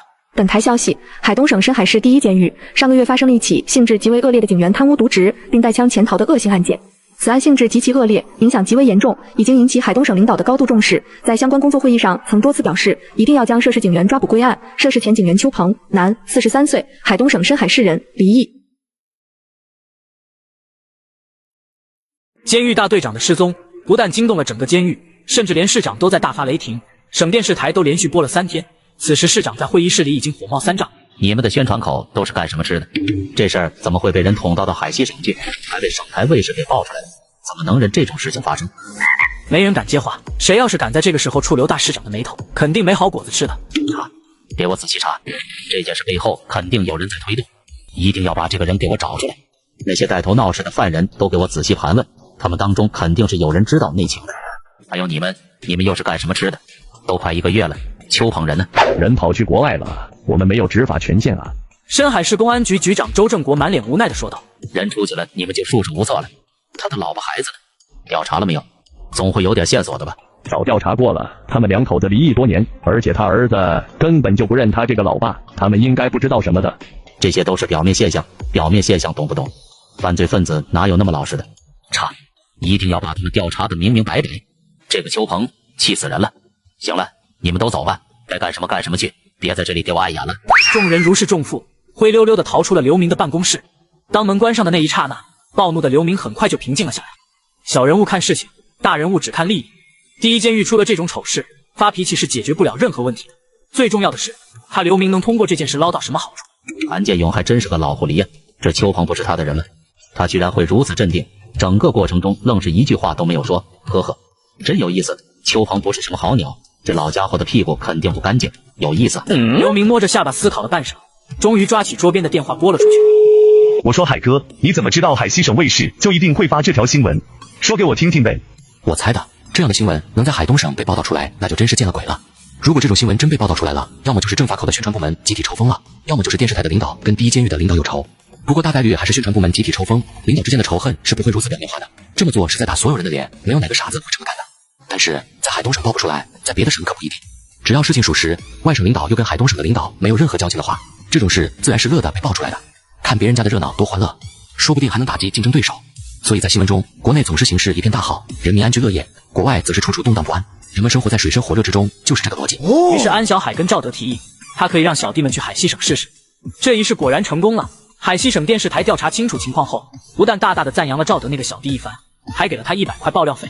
安小海，我说过的，如果你能办了邱鹏，我赵德给你摆盒头，说到做到，你等着吧。就明天一大早，酒就没有了，到时候只能以水代酒，希望小海兄弟不要嫌弃。道上有道上的规矩，越是当老大的就越会带头遵守这些规矩，最害怕有人破坏这些规矩，反而正是这些老大们。所以安小海不能拒绝。很快时间就来到了第2天一大早，早餐时间，监舍里的人早就走光了，唯独郭祥水留了下来，替安小海整理着衣衫。我说水叔，没必要这么正式吧？阿海，你不懂，今天啊，不仅仅是赵德给你摆盒头这么简单，他给你摆盒头就是承认了你的身份。他承认了你的身份，别的老大自然也会承认。所以从今天起，你也是这里的老大了，是有字头的人了，不容易啊，阿海，阿叔替你开心。原来是这样，安小海终于明白这其中的含义。特么的，原来在不知不觉间，自己还混成老大了。不知道王铁军如果听到这个消息，会是个什么样的表情？今天饭堂里的情况明显有些异常。犯人们领了早饭后都没有吃，只是规规矩矩地坐在自己的位子上，像是在等待着什么。狱警们催促了好半天，甚至已经出言威胁，可仍然没有一个人动筷子。就在狱警们肝火直往上窜时，安小海在郭祥水的陪同下走进了饭堂。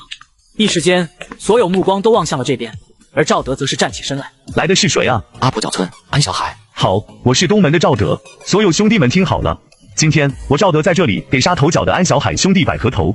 从此后，我赵德和安小海的仇恨一笔勾销。喝了这杯水，大家都是好兄弟。安小海，过来。接着，赵德端起2杯水，一杯自己留着，一杯递向了安小海。安小海，你给我站住，不许过去！不远处，反应过来的刘聪急了。刘聪在第一监狱已经工作了1年多了，他很清楚安小海一旦接过了这杯水，意味着什么。刘聪不忍心看着眼前这个少年一步步的走向深渊。安小海，你听到了没有？老吴，难道我们就这么眼睁睁的看着吗？小刘，算了，放弃吧，你拦不住的。安小海也不能回头了，否则等待他的只有死路一条。所以放弃吧。老吴，这不合规矩吧？难道我们就只能眼睁睁的看着犯人干这些吗？这确实是不合规矩的，但最好还是随他们去吧。他们并没有干什么了不得的坏事，只不过是在吃饭的时候大声喧哗而已。等事情结束，依照规矩处理几个带头的就是了。你现在上去不但起不了任何作用，反而还会激化我们与犯人之间的矛盾。算了，忍一忍，要是弄得犯人们再次暴动就不好了。我们大家吃不了兜着走，不信你看看其他人，你看他们不都没动吗？刘聪一眼扫视了一眼四周，果然，现场的狱警们虽然都在死死盯着场中的安小海和赵德两人，但却没有一个人上前阻止。咱们第一监狱再也经不起折腾了。算了，小刘，有些事情我们也是有心无力的。另一边，安小海已经接过了赵德手中的水杯，他没有任何犹豫，仰头一饮而尽。好，海哥给面子，从今以后，海哥就是我赵德的兄弟，来叫海哥。海哥好，海哥好，海哥好。就在狱警们马上就要出手干涉时，不知是谁起了个头，所有犯人突然停止了喧闹，跟着唱了起来。铁门啊，铁窗，铁锁链，守护着铁窗，我往外边，外边的生活是多么美好啊！结果安小海和赵德每人喜提3天禁闭，同时处罚加刑3个月。3年半变成了4年了呀！就这么搞下去，恨不得又不知道什么时候才能出得去了。禁闭室中，安小海看着铁窗外那一小片天空，苦笑不已。这一切都是值得，至少从今往后，来自犯人们的威胁就减少了许多。对了，还有海药子。安小海从来没有忘记过对王铁军的承诺。这世上本来就没有几个值得尊敬的人，既然遇到了，那就不能辜负。某国破旧潮湿而又闷热的小旅馆中，邱鹏躺在脏兮兮的床上，呵呵的笑着，笑着眼泪就下来了。邱鹏病了，得的是脏病，很难治好的那种。直到这时，邱鹏才意识到自己错的究竟是多么离谱。那个女人销魂归销魂，但却是一口深渊，黑暗无边、深不见底的深渊。即便凤姐那天没有拿走配枪，我的下场也绝不会比今天更好，甚至很可能因为没有及时逃离，变得更加凄惨。可这怪得了谁？如果不是自己贪婪的本性，我怎么可能上这个当？不过想这些已经没有用了，人生是没有回头路可以走的。邱鹏唯一感到庆幸的是，还好自己跑得足够果断，不但没被抓住，而且还转移出一笔不小的财产。这些钱够在这个国家无忧无虑生活好长一段时间了。如果省着点花，保一辈子也不是不可能。黑道上的那些龌龊事，邱鹏也太了解了。他的身份一旦在这里曝光，虽然不至于会被引渡回去，但当地黑帮肯定也不会放过他。与此同时，快艇上的徐天佑突然打了个喷嚏。特么的，怎么回事？这大热天的，是感冒了，还是安小海那货在想我了？也不知道他怎么样了。我走了后，是不是欺负他的人更多了？这一次徐天佑是代表海佛爷来进货的，可对方还没有准备好，还得等几天。徐天佑正无聊呢，突然当地道上的兄弟跑过来告诉他一个消息，说是有一个国内的条子跑到这里来了，鬼鬼祟祟的，成天躲在小旅馆里不露面，只不过小姐天天都叫，有时候一天还叫好几次，一次还叫好几个。但这家伙抠得很，小费给的很少，还经常抱怨小姐服务态度不好。徐天佑原本是没当一回事的，可当他听说这个条子是深海是走水来了后，突然就有些兴趣了。徐天佑就想去看看这家伙究竟是谁，自己认不认识呢？安小海，海哥，你说说，我现在究竟该怎么称呼你？你现在不但跟赵德化干戈为玉帛，还收了一个精算会计师当小弟，你挺能的。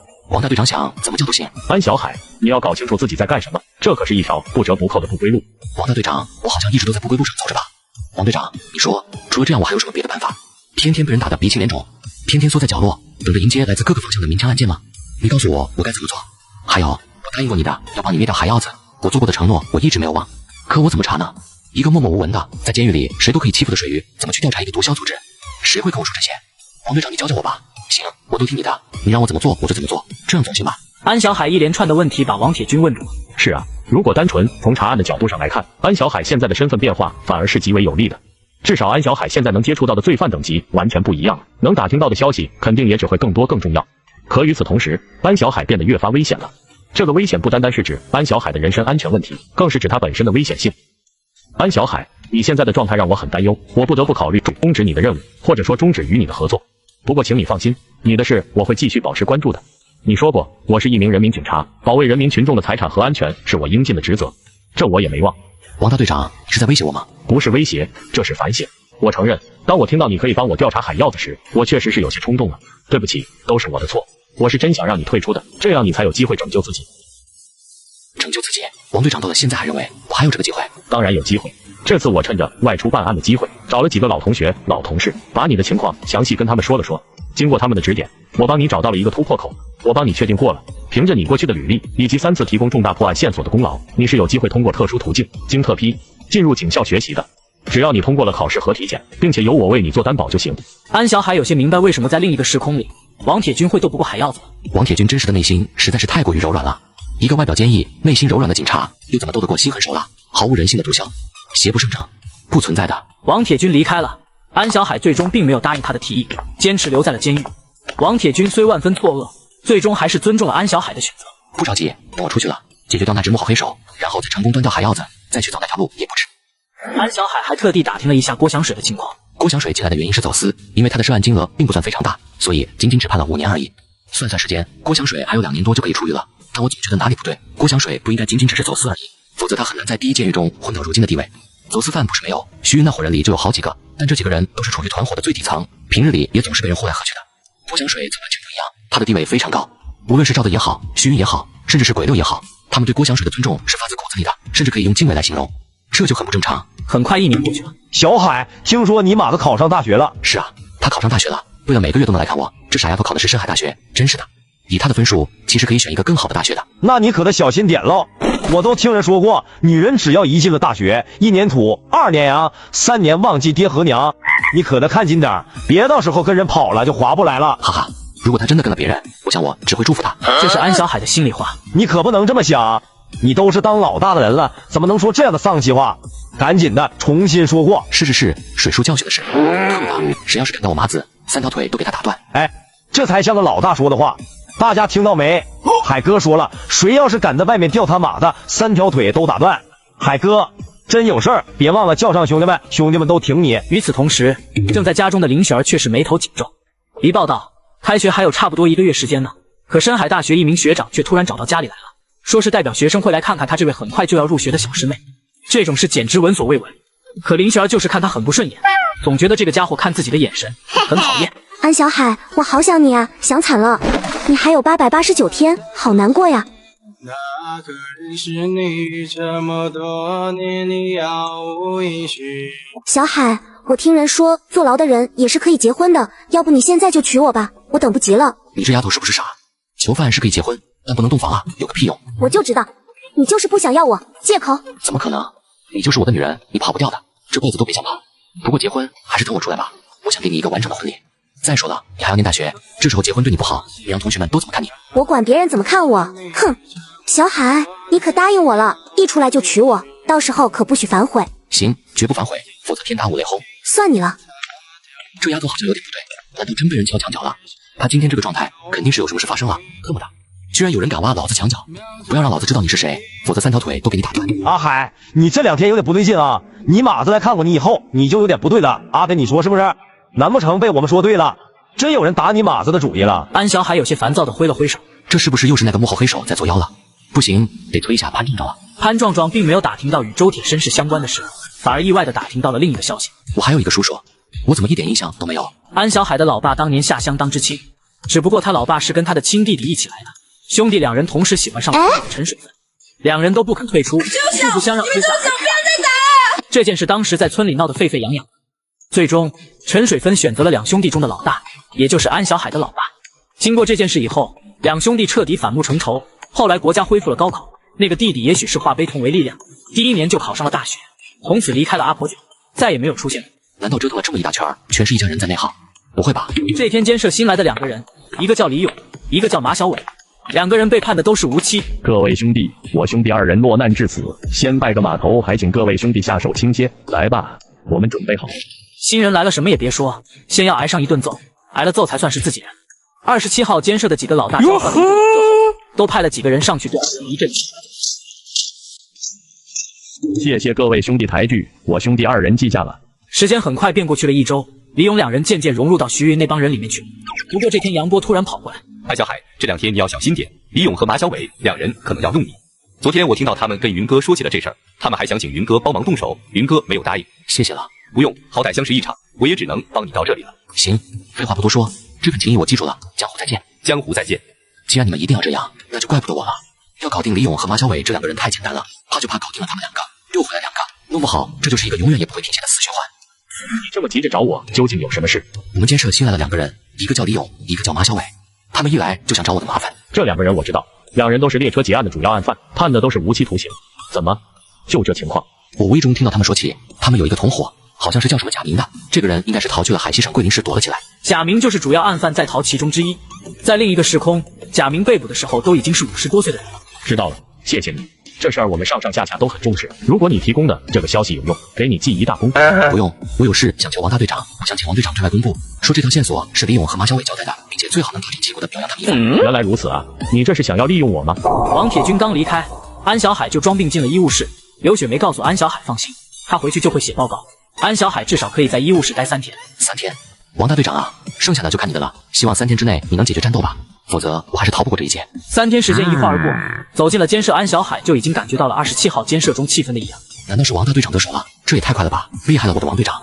阿赖，怎么回事？谁欺负你了？安小海他们2个叛徒，卑鄙小人，还想当我大哥，也不洗干净屁股照照镜子。你嘴巴放干净点！他们2个出卖自己的兄弟换取减刑，叛徒，反骨仔，卑鄙小人！你特么的不要乱说，我们哪有出卖自己的兄弟？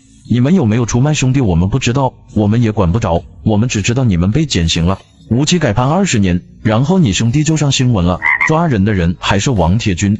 王铁军可是前不久才刚刚见过你们啊，我们就是搞不懂，如果你们没有出卖兄弟，你们为什么会被减刑啊？给一个理由啊！那天王铁军不是也见过这个安小海吗？你们怎么不怀疑他？你脑子坏掉了吧？阿海被王铁军打进医务室住了3天，你不知道？聋的还是瞎的？行吧，就算是阿海说的，那你给我们解释一下，阿海是怎么知道你兄弟藏在哪里的？李勇和马小伟一时语塞，李勇都快要崩溃了。这些问题他们已经想了3天了，可他们怎么也想不通事情为什么会变成这样。为什么王铁军会知道贾明的藏身之处？为什么王铁军要通过这种方式来害他们？说谁是卧底都有可能，安小海不可能，我没有说错，安小海肯定是王铁军的人。李勇反正就是一口咬死安小海是卧底，要洗也得拉个垫背的。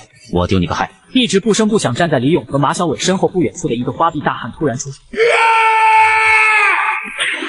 鬼六对安小海咧嘴一笑，那感觉就像是多年的知交好友。李勇直到这时他才发现自己可能错估了安小海的实力，可惜现在知道已经晚了，人已经得罪死了。大家都看到了，我不想与任何人为敌，也从来没想过要为难谁。这2个人刚来就想搞我，搞不成，他们硬说我是卧底。卧底啊！他们这是想要我死啊！无冤无仇的，为什么想要我死呢？阿海，你别太生气，跟这些人生气不值得。郭祥水安慰着安小海，意思很明确，李勇和马小伟2人从今以后绝不会有什么好日子过。既然你想害我，那我们走一场吧，其他人都不插手，生死有命，怎么样？这可是你说的。是的，我说的，你敢不敢见？有什么不敢的？当然进。说好了，其他人不插手，生死有命。当然，各位兄弟，我说的大家都听到了吧？一众犯人纷纷点头，听到了就要给面子，该干什么还要我教。鬼六再次发话，27号监舍一众犯人立即全部站了起来，挡在了铁门和所有窗户前，他们会用身体阻挡狱警们的干涉，直到安小。靠！你个狗，你怎么跟狗一样？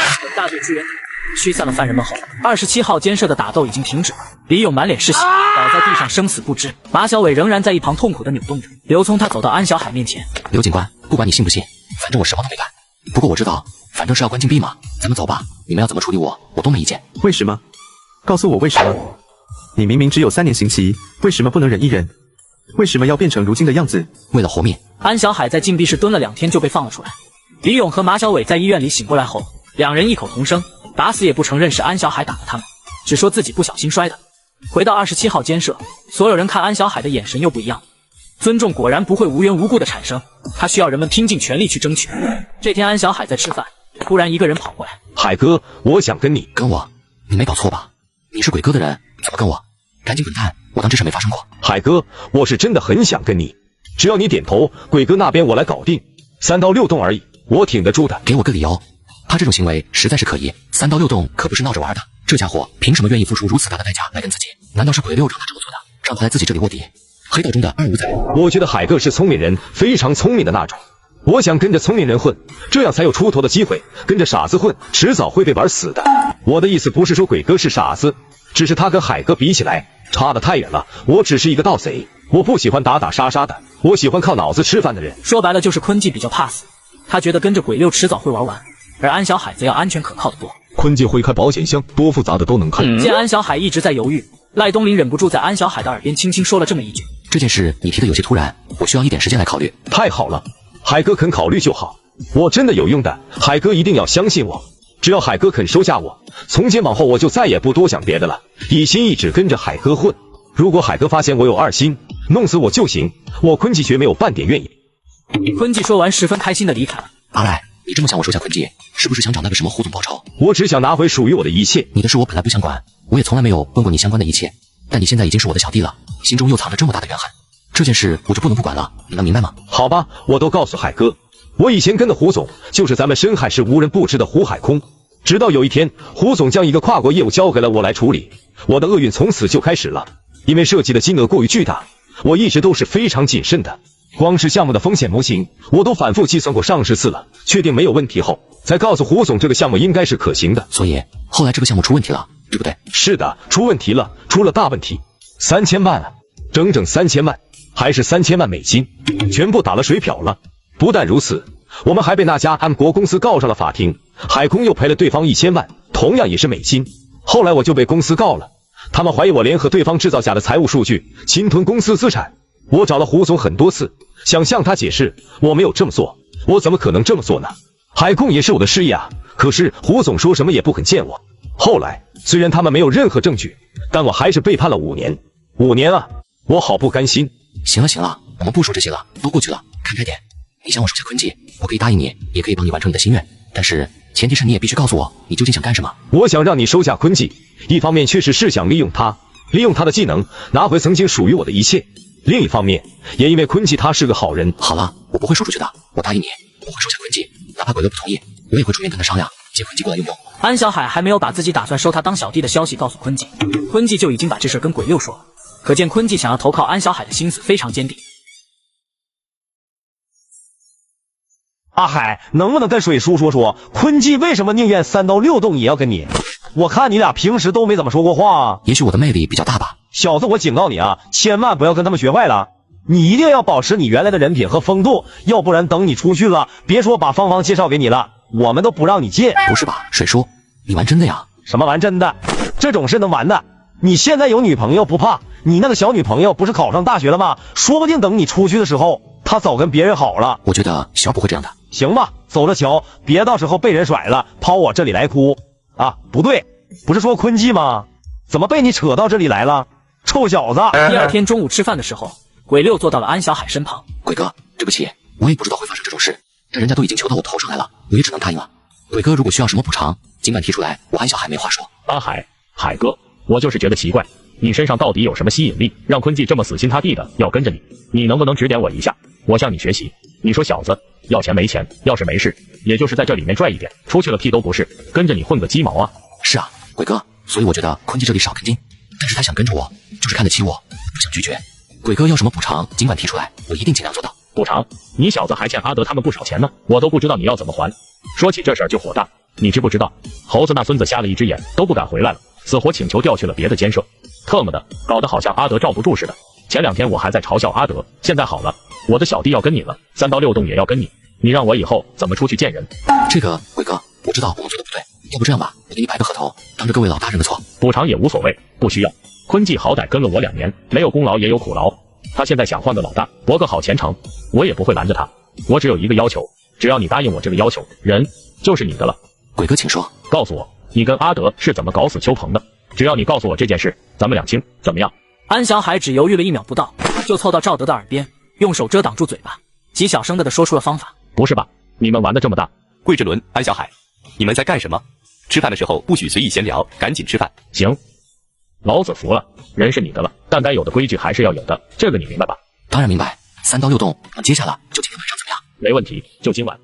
27号监舍，夜深人静，坤季跪在正中间，他对面的床上坐着27号监舍的一众老大。坤季，你海哥找我求过情了，看在海哥的面子上，不用扎大腿了，扎手吧。谢谢鬼哥，我还是扎腿吧，我是靠手吃饭的，腿废了没关系。这坤季是个狠人啊，怎么以前就没发现呢？行了，可以了，有种，老子服了。不，鬼哥情深意重，我坤季不愿意欠你，海哥帮我。几天前，当坤季跑过来说要跟自己时，安小海心中是没有任何感觉的。可是此刻，安小海的感受已经完全不一样了。老大，按下手吧，再玩狱警就进来了。老大，我来吧。3刀6洞，坤季已经无力惨叫。你在干什么？我劝你不要做傻事，赶紧放开他。你还敢瞪着我，叫你放开他，听到没有？小莫，别冲动，他们的样子不像是在打架，你仔细看看，不要冲动。你难道看不到他很痛苦？现在的情况不应该先去医务室吗？请了我抱着他，有错吗？行了行了，赶紧来2个人扶着伤者去医务室，其他的事情等我们回来再处理。你们这些人都不要睡了，起来整理好内务，随时准备接受询问。鬼六失去了坤季这个小弟是一种损失，坤季执行3刀6洞，正是弥补了这种损失。坤季执行3刀6洞，既是离开鬼六的代价，同时也是对安小海的投资。如果有一天他又离开了安小海，等于说是这笔投资失败了，这就又成了一种损失。黑桃，原来真的比我想象的复杂太多了。第2天，王铁军来了，这么急着见我，究竟有什么事？对了，贾明已经搞定了，相信你也已经知道了。多余的话就不多说了，你懂的。王队长，我想请你调查2个人。什么人？我爸还有我叔叔。你要知道，虽然我是警察，但是我们不能随意调查任何守法公民，必须要有合理的理由。在我国，公民的人权不可侵犯。如果他们与案子有牵扯呢？这就不一样了，那必须查，而且要一查到底。他们与什么案子有关？与你的案子吗？不是，是贾老二的案子。是这样的，潘壮壮无意间听老村长提起，我其实还有一个叔叔，而且他当年很喜欢我妈妈，还曾经因为我妈跟我爸大打出手过。后来他考上了大学，离开了村子。这件事我从来不知道，从小到大都没有任何人跟我提起过。这个叔叔就像不存在一样，这就很奇怪。王队长，你不觉得吗？这确实不合情理。我仔细看过你的资料，上面确实没有你爸爸的太多信息，只有一个名字安哲然。至于你叔叔，你的档案上没有任何记载。如果贾老二的案子根源真的在我老妈身上的话，那么这2兄弟了下手的嫌疑很大，而我这个从未出现过的叔叔嫌疑更高。贾老二成天去骚扰我妈妈，如果被我这个痴情的叔叔知道了，出手弄死他也是有可能的。我是这么想的，可惜我手上并没有任何证据。这个事情还是有点难办。第一，贾老二的案子不归我管，我哪怕是去打听，也有点不合规矩。第二就是咱们没有任何直接证据证明贾老二的案子是你这个叔叔干的，所以我还是没有理由调查他。王大队长，那如果我们换一个说法呢？你老人家为了让你的嫌人配合你破案，所以答应他帮他寻找失散多年的叔叔，这总可以了吧？可以。你小子脑子挺灵光，转得挺快呀。好，我去找资料。我找到了你爸爸和叔叔的资料，一查，如果他们没问题，那就到此为止；如果有问题，我就接着查下去，这样一切就顺理成章了，对吧？王铁军离开了，独自一人坐在审讯室中的安小海心中百味杂陈。安小海猛然发现自己之前对王铁军的了解真的很不全面，判断也很武断。之所以以前觉得他太过于感性善良，只是因为王铁军对自己毫不设防而已。这个郭祥水果然有问题，你提供的线索太重要了。怎么回事？你自己看吧，都在这上面。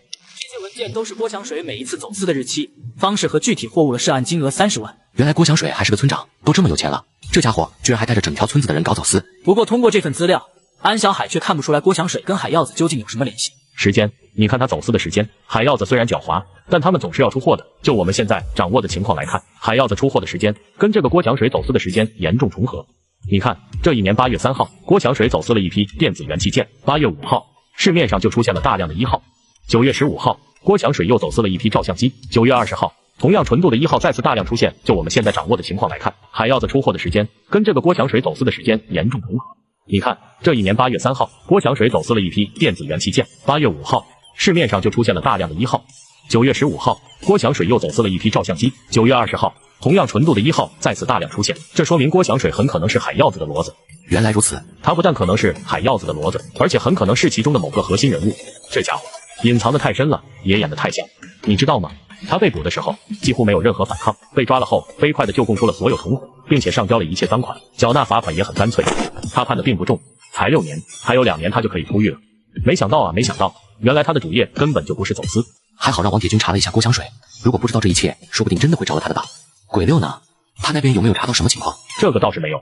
鬼六在被抓之前，曾被我们监控过很长一段时间，他的行为轨迹倒是跟海耀子扯不上什么关联。不过你放心，你既然已经提出来了，我一定会咬死他的。他如果真是海耀子的人，绝对跑不了，我会继续深挖的。不过安小海，从今以后你就必须更加小心了，千万不能引起他们任何怀疑。你哪怕什么也不做，哪怕什么消息也无法从他身上套取出来，也得给我稳住了，明白吗？我懂的，谢谢王队长。你为我们做的这一切，我要给你记功，记一大功。等我突破了这条线，我立即把你从这里弄出去，到时候任何人都动不了你，明白了吗？你给我上学去，去警校给我念书去，赶紧学成归来，到我这里报道。行了，就到这里了，我得去忙了，再见。王铁军走了，安小海本来以为他要忙好一阵子才会再次出现，可万万没想到，仅仅过了3天，他就第3次见到了王铁军。王大队长，你自己不是反复提醒我要小心再小心吗？咱们见面的这个频率是不是有点太高了？小心是一回事，但你交代我的事，我必须给你办妥。你要我查的资料我查到了，这不是给你送过来了吗？因为查到的资料大大出乎了我的意料啊！不止你爸爸和你叔叔，你们一家人都很让我意外。王铁军推过来一叠厚厚的资料，安小海看一眼，翻开资料看了几行字，就已经被惊得目瞪口呆。最上面的一份是爷爷安振华的资料，安振华，1919年生人，南京大学毕业，毕业后就职于南京国民政府机要秘书处。不对，我记得我爷爷还不到70岁，明显就不是1919年的人，资料的第一行就错了。我觉得错的不是资料，而是你，安小海，你呀，你千万不要小看我们上一辈的人，那个年代的人跟我们不一样，他们见识过战争，经历过炮火，见证过民族危亡，踏遍大江大海，无尽苦难的同时，却又是那么的波澜壮阔。不过你不用担心，这些都是很久远的事，老爷子应该没什么问题，而且那段时间他肯定也没少遭罪。你的奶奶、爸爸还有你叔叔，他们估计也没少受牵连，看开点。安小海有点明白，为什么家里人从来不提这些过去的事儿。别愣着，接着看啊，看看你奶奶，你奶奶比你爷爷更牛。安小海赶紧打开了奶奶的资料，林玉娇，1924年生人，1932年加入南江侍卫队，红军长征时期留在地方坚持战斗，后成为海东省南江游击队骨干。果然如王铁军所说，奶奶更猛，这俩人还是国共合作。怎么样，牛吧？你奶奶是这个，他老人家可是亲手打死过鬼子的，是真正的英雄。可惜了呀，如果不是因为你爷爷，他现在应该很有地位才是。8岁参加革命，打了10几年游击，是功臣啊。王大队长，我请你帮忙查我老爸和叔叔的资料，结果他们俩的资料就这么一点点，我爷爷奶奶的资料你给整了一大堆，而且我看了半天，一点有用的消息都没有，你这什么意思啊？你别这么看着我，都是一个户口本的，要查就一起查了。你老爸应该没什么问题，他离开你们之后就去了京城上学，念书期间就跟你妈妈离了婚，毕业后进了设计院，然后马上再婚了，并且很快就有了一个儿子。他老婆是干什么的？这资料上怎么没有？他老婆的资料我看过，没有任何可疑，人家是高干子弟，也是老3届，下过乡，就在海州市附近。你觉得他没问题，是因为他真的没有任何可疑，还是因为他是高干子弟？2个原因都有。安小海，我知道你在想什么，但是不要轻易这么想。高干子弟不是闹着玩儿的，普通老百姓永远无法想象一个官员能调动的资源究竟有多可怕，更何况还是一个高官。你信不信？我这一刻调取了他的资料，下一刻电话就能打到他的家里。我劝你，如果没有任何证据，千万不要轻易去触碰这些。当然，当官的哪怕是高官，同样也不能无法无天。如果你的事真是他们干的，哪怕是天王老子，我也敢帮你捅一捅，明白了吗？原本我以为你愣头愣脑的，根本不过这帮人，现在我有些信任你了。虽然这话不那么好听，但我说的是真实感受，请王队长原谅。还真实感受？我堂堂一个是禁毒大队大队长，在你眼里就这么不中用？你想的太简单了，安小海，你扯的那些东西，你以为我不懂？我要是真不懂，早就不知道躺在哪里凉透了。好的，我懂了呢。我老爸的另一个儿子，他是干什么的？他还在念高中，你不会连他也怀疑吧？那可说不定。你刚才不是说了吗？一个官员能调动的力量，不是咱们普通老百姓能想象的。官员的儿子难道就调不动这些力量？他的名字叫安唯一，不要瞎扯，不可能的。人家是个品学兼优的好学生。那我那个叔叔呢？他现在是干什么的？为什么他的资料这么少？你那个叔叔啊，他上完大学就出国了，所以他的资料很少。不过他还真有点问题，只是跟你和你妈妈的事可能没有任何关系。说完后，王铁军离开了。安小海觉得真相随着时间的推移，已经慢慢的浮出了水面。王铁军这边刚调查完毒贩资料，安小海的叔叔马上就知道此事已经有人给他通风报信。蒋婷，你今天这又是发的什么神经？换个心情而已。别这么看着我，搞得我都有些不习惯了。陈总，宋总过来了，您现在方不方便？方便，请宋总进来吧。火呢？我没带火，你俩谁有？安哲浩摇了摇头，看向了蒋婷，蒋婷也摇了摇头，表示他没有火。火都没有一个，你们俩搞什么呢？出去避避风头吧，等风声过了再回来。是一个商务交流会，邀请函已经在路上了，应该很快就到，你们准备一下吧。我干嘛要出去避风头？我觉得完全没有这个必要。什么原因？你自己心里没数？就为了那事儿。你说呢？应该不会有问题吧？这事儿我做得很干净，并没有留下任何首尾。若要人不知，除非己莫为。现在已经不是几年前了，人家不是死人，他们也在进步。走吧，应该是被人察觉到了，有人在系统里调了你的资料。有人察觉到了？是我们的老对手吗？不好说，但应该不是。如果是他们，那我们现在已经麻烦大了。不过不管是不是，安全起见，你们还是先出去躲一阵子为好。不去，你搞清楚，我这不是在跟你商量，这是上面的命令。上面的命令又如何？我又不是安哲浩，我现在是陈迪明，星辰国际的总裁。既然我是陈迪明，我为什么要躲？与此同时，深海市公安局局长办公室，铁军啊，好好配合这位同志，他问什么你就说什么，不要有任何隐瞒，明白了吗？他问任何问题，我都要回答吗？原则上是的。周正国说完便转身离开了。王铁军同志，请不要紧张，我只是问几个小问题而已，你如实回答就行。我紧张？紧张什么？这可是局长办公室，相当于是他的大本营，他为什么要紧张呢？王铁军同志，请你如实告诉我，4天前你为什么要调阅安哲浩的档案？这个事情是这样，不久前阿婆角村发生了一起投毒致人死亡案件，我对这个案件有点兴趣，所以查了查其中一个嫌疑人的资料。这是嫌疑人叫陈水芬，是阿婆角村的一个村民。我顺便查了一下他的社会关系。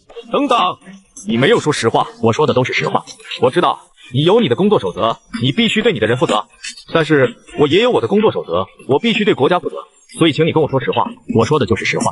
是安小海拜托你调查的吗？你不用这么紧张，我可以调动的资源不是你能相比的。我查阅了你最近一段时间的所有行动轨迹，最终确定你在深海市第一监狱应该是有一个卧底，又或者说是一个线人。你最近这段时间连破几件大案，应该都跟这个卧底或者线人或多或少有些联系。这个人究竟是不是安小海？你放心，我问这些纯粹是出于工作需要而已。我对安小海这个人没有任何企图，也不带任何个人情感，我只想确定这个人的身份，这样可以为我将来的工作减少障碍。希望你能理解。我不知道你在说什么。眼前这个人虽然极有可能是国安部门的，但王铁军仍然不打算轻易透露安小海的行动。如果那只黑手真的存在，而且级别真的足够高，又有什么是绝对不可能的？看样子你对我们并不了解，所以也不信任我们。没关系，能理解。好了，可以了，我的问题都问完了，你可以离开了。谢谢你的配合。你这就问完了？是的，我问完了。虽然没有得到一个明确的答案，但王队长的态度已经说明了一切，可以了。王铁军一颗心直沉了下去，对方的手段已经远远超出了他的预料，让他在猝不及防之下已经着了对方的道。特么的，我怎么就会着了他的道儿呢？这一手不是我经常用来对付犯罪分子的手段之一吗？好了，该了解的我都已经了解了，王队长可以离开了。不过最后我还是要提醒你一句，不要再去碰安哲浩这个人了。你的莽撞行动很可能会让我们许多年的心血付诸东流。这些话我本不该跟你说的，但我很相信你，你是一个优秀而坚定的公安战士，是值得信任的同志。你应该懂我说的这一切究竟意味着什么。好了，你走吧。希望你对我们这一次的谈话保密。我会保密的，不过我还是会继续查下去的。安哲浩这个人，该碰还是得碰。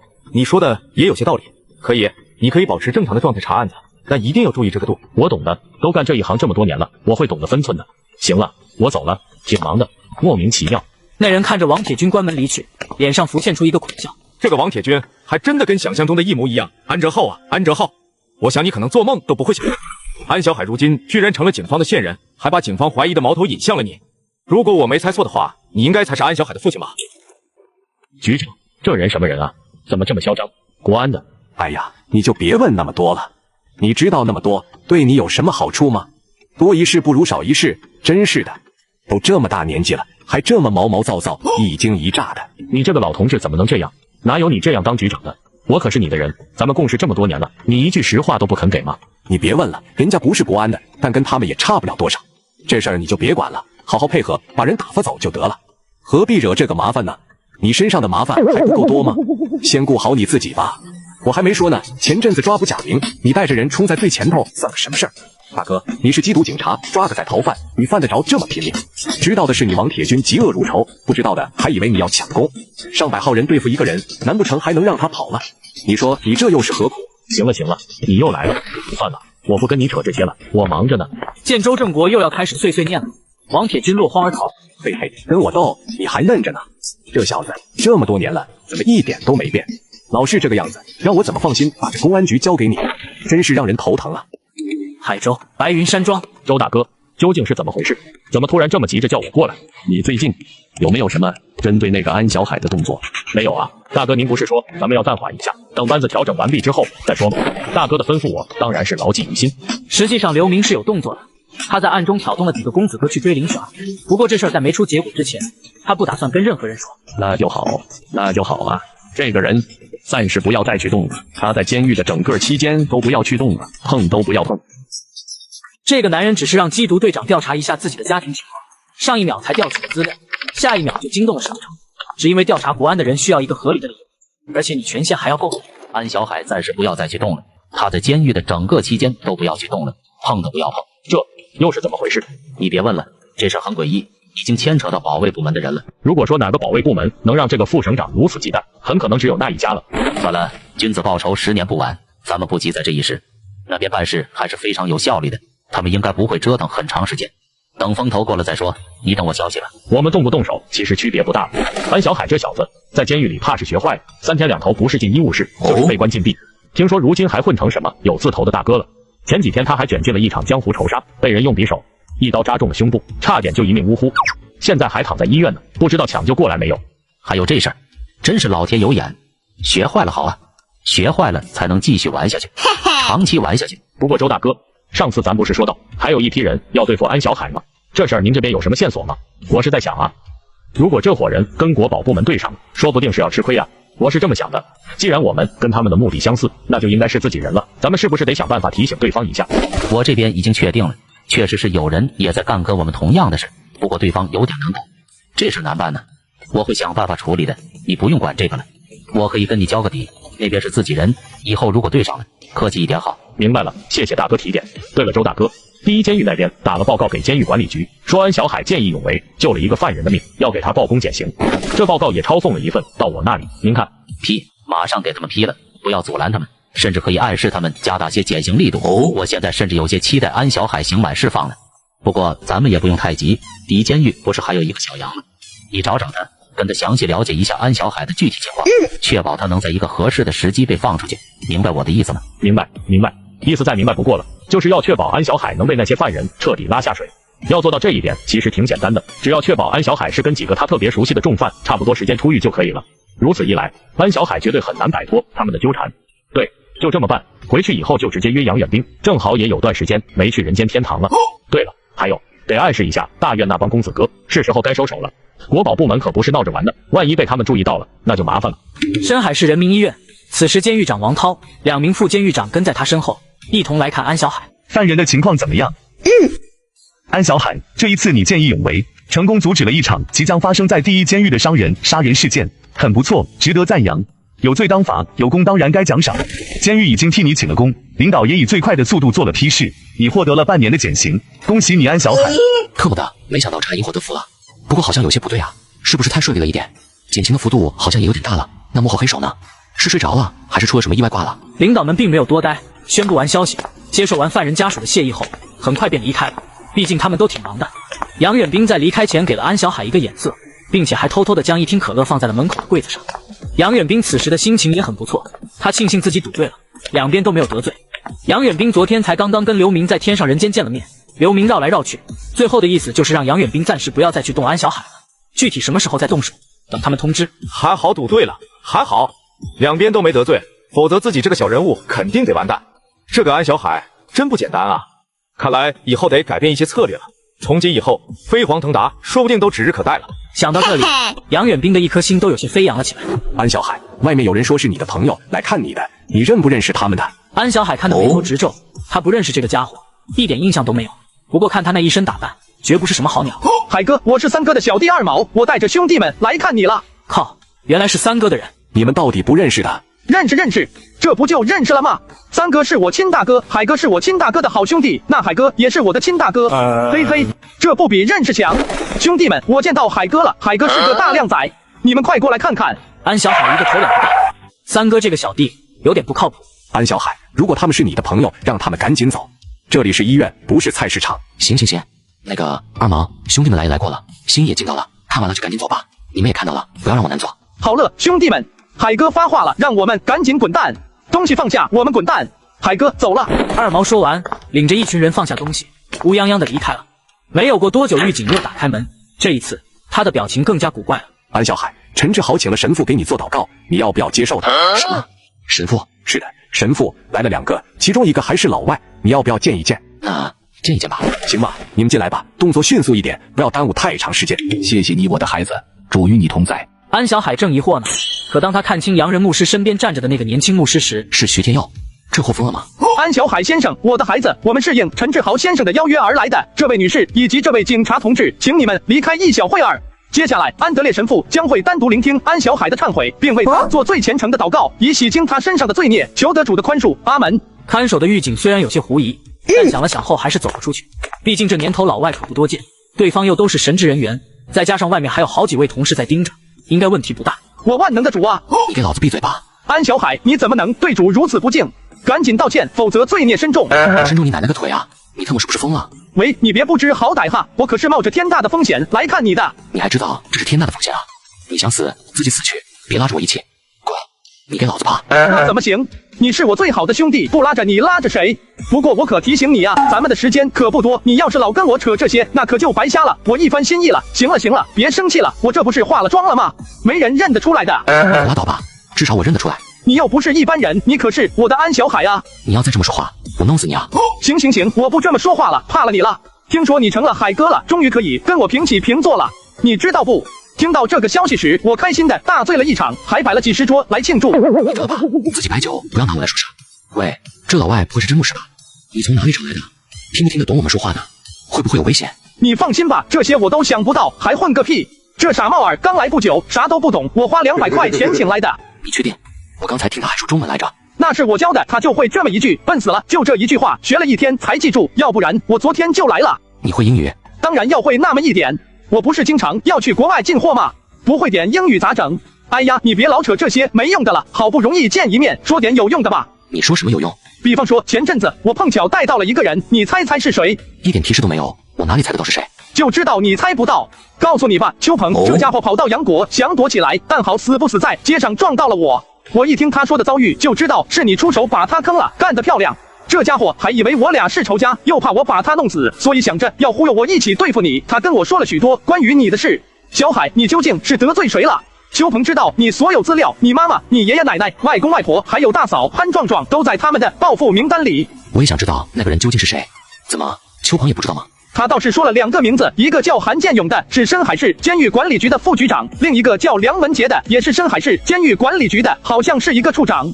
不过我觉得这2个人应该只是办事的，真正要害你的8成另有其人，而且层次应该会更高。邱鹏他具体是怎么说的？邱鹏很狡猾，刚开始时他只说了韩建勇，不过后来经不住我的热情招待，他就说出了梁文杰这个名字。但我的直觉告诉我，梁文杰才是那个真正让他办事的人，不过韩建勇肯定也参与其中了。那个邱鹏，你把他怎么样了？放心吧，好吃好喝招待着呢。我估计他现在已经乐不思蜀了。放心吧，等你啥时候有空，可以去杨国看看他，他一定很想念你。放心吧。徐天佑连说了2个放心，而且是笑眯眯的说，这说明他说的是邱鹏落在他手里，估计是没什么好鬼的事。你的事就是我的事，不过我今天来主要不是为了这事来的，我来是要告诉你一声，你惹上大麻烦了。你知不知道是谁要弄死三哥？大圈帮。三哥他们挡了大圈帮的财路，他们2边在外面斗得你死我活的，这事儿道上的人已经都知道了。刺杀三哥的人是大圈帮花了重金请到的，真正的亡命之徒，我都有些怵那些人，你以后要小心了。大圈帮真的有这个帮派？当然有。你呀，一个大学生，道上的事儿屁都不懂，还什么都敢管，真是搞不懂你。不过大圈帮有一点好，冤有头债有主，他们只会找你寻仇，不会涉及你的家人。行了，我不能在这里多待，时间太长了，容易露馅。这是我的号码，你赶紧记住。你可得记住了哈，撑不住的时候就来找我，不管是多大的事儿，我帮你扛了。姐，你帮我扛，我谢谢了哈。这么一搞你，不成了我大哥了吗？行了，我马上就走了。小海，你要保重。等等，我还有一件事情要问你，我家的房子是不是你放火烧的？2天后的深夜，王铁军出现了。安小海立即把大圈帮的事和盘托出。我知道了，这些不用你说，我也会处理。行凶的那个家伙都招了，我会再跟刑侦那边的兄弟打个招呼，让他们这段时间特别留意一下，交给我吧。我这次来除了看你，是想问你一下，你为什么要救那个陈志豪？你是怎么想的？我其实当时没有多想，只是看到有人想行凶，一时冲动就提醒你一句，哪知道陈志豪就冲着我来了。这件事你没有做错，但也不算做得很对。作为一名线人，你这样太高调了，而且还给自己招惹了不该招惹的麻烦，把自己置于了危险的境地，这样很不应该。还有对于这一次的减刑，你有什么看法？我觉得太顺利了，顺利的让人觉得不可思议。我在想，是不是幕后黑手那边出现了什么问题？他们确实应该是碰到大问题了，有些事我不能跟你说，不过我可以明确的告诉你，那些人这段时间肯定不敢轻举妄动了。行了，我还有事，我先走了。这次也没有准备的很万全，我怕在这里待久了被人知道，这对你不好。王铁军离开没多久，杨远兵也来了。安小海，你过来一下。是杨远兵来了。事情成了，这些人你照顾一下。杨远兵很隐蔽的塞了一张纸条给安小海，纸条上写的肯定是跟他有关系的犯人。老贺你认识吧？这名狱警安小海当然认识，他叫贺强，就是莫庆莲那个新搭档，正好是分管他们监舍。你明白就行了，以后有什么紧急的事可以找老贺，他会给予你一定的照顾的。怪不得这贺强好几次有意无意的在帮安小海，原来他是杨远兵的人。好了，我走了，等着你的好消息。这个你拿着。杨科长，我很少抽烟的。你不抽烟可以给人发呀，都是做老大的人了，身上连包像样的烟都没有，像话吗？周好了，这烟可不是我给你的，是你老妈买的，都说了让他别来了，怎么还来？这是不给我面子啊！你没跟你老妈说吗？哪里有，我跟他说了，可他非要这么做，我也拦不住。行了，不够再找我要，找老贺也行。对了，你有没有火？那这是我的打火机，送你了。这不太好吧？有什么不好的？拿着，人情往来，有来有往，感情才能常在，不是吗？哈哈，走了。当安小海手里拿着打火机和烟往自己的床位走时，整个27号监舍鸦雀无声。安小海当即就拆了这2条烟，郭祥水、赵德、鬼六、徐云这几名老大一人扔了3包，剩下的全扔给了坤姐。安小海和赖东林都是不抽烟的，只能便宜这小子。这天林雪儿来探监了。小海，恭喜你减刑，新年快乐！雪儿，恭喜你通过会计资格考试，新年快乐！小海，你放心，家里一切都好。你挺多朋友都来家里看了，还送了不少东西，有些礼物还挺贵重的。小海，你看。好不容易等到安小海和林雪儿议论完毕，陈水芬终于有了说话的机会。你那个同窗海西的小徐志刚，他也托人送礼物来了。他也托人送礼物来了，送的啥？倒不是什么很贵重的东西，就是一些海西省的土特产、野山菌什么的。不过小海呀，礼轻情意重，你这些朋友都是些不错的人。知道了妈，您就放心吧，只有1年了，你们等着我。探视的时间飞快就过去了，看着老妈和林雪儿2人一步3回头的样子，安小海心酸楚厉害。下午上工时，坤记趁着上厕所间隙，突然塞给安小海一个东西。老大，你看看这个。打开本子，里面画满了各种各样的符号，这应该是一种密写方式。这东西你是从哪里弄来的？我偷偷拿的，这是李勇那孙子的。我看他每天鬼鬼祟祟的，就留意了一下。我发现他每天都要在这个本子上记东西，他这样挺长时间了，于是就把它拿了。很好，你把它放回去吧，注意不要让任何人发现。还有，你记不记得这个本子在那里原本的状态？当然记得，这是我的专业范围。那就好，恢复原样，千万不要被他察觉。安小海原本以为李勇和马小伟2人的麻烦很容易解决，没想到这么长时间过去了，还是首尾不断。要想永久性解决掉李勇和马小伟2个人的麻烦，最好的方式当然是将这2个人在这个世界上永久抹除。坤记一直都在中情查条，所以他能关注到李勇和马小伟2人的活动。这几天，赖东林也申请调过去了。高级的谋杀往往看上去就像是一个意外，而喷气车间就是一个十分容易发生意外的地方。阿海，你要这么多糖霜干什么？煲粥吗？三哥郭祥水一边将2大包糖霜偷偷塞给安小海，一边疑惑不解地问道：“三哥，你就别问了，我就是晚上睡觉时总觉得嘴里没味，想尝点甜味而已。你当我老糊涂了？”三哥心里跟明镜似的，凭着安小海跟杨远兵、田巧光等人的关系，想搞点糖吃那还不跟闹着玩似的，根本用不着求到自己头上。更何况安小海还一再嘱咐千万要保密，知道的人越少越好。安小海要的也不是普通的糖，而是糖霜，就是那种摸得跟面粉一样细的白糖。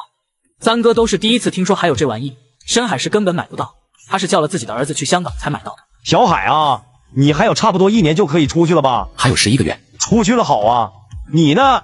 跟我的小女儿年纪差不多，你出去了以后，记得一定去我家坐坐，跟她认识认识。此时饭堂里的人几乎已经走光了，唯独剩下安小海、三哥的几名心腹手下，以及跪在3个饭桌前的一个倒霉的家伙。三哥，阿菜这是犯什么错了？跪了这么久了，差不多了吧？三哥有几个对他特别忠心的小弟，阿菜就是其中的一个。前阵子为了阻挡那个杀手，阿菜还被削掉了2根手指头。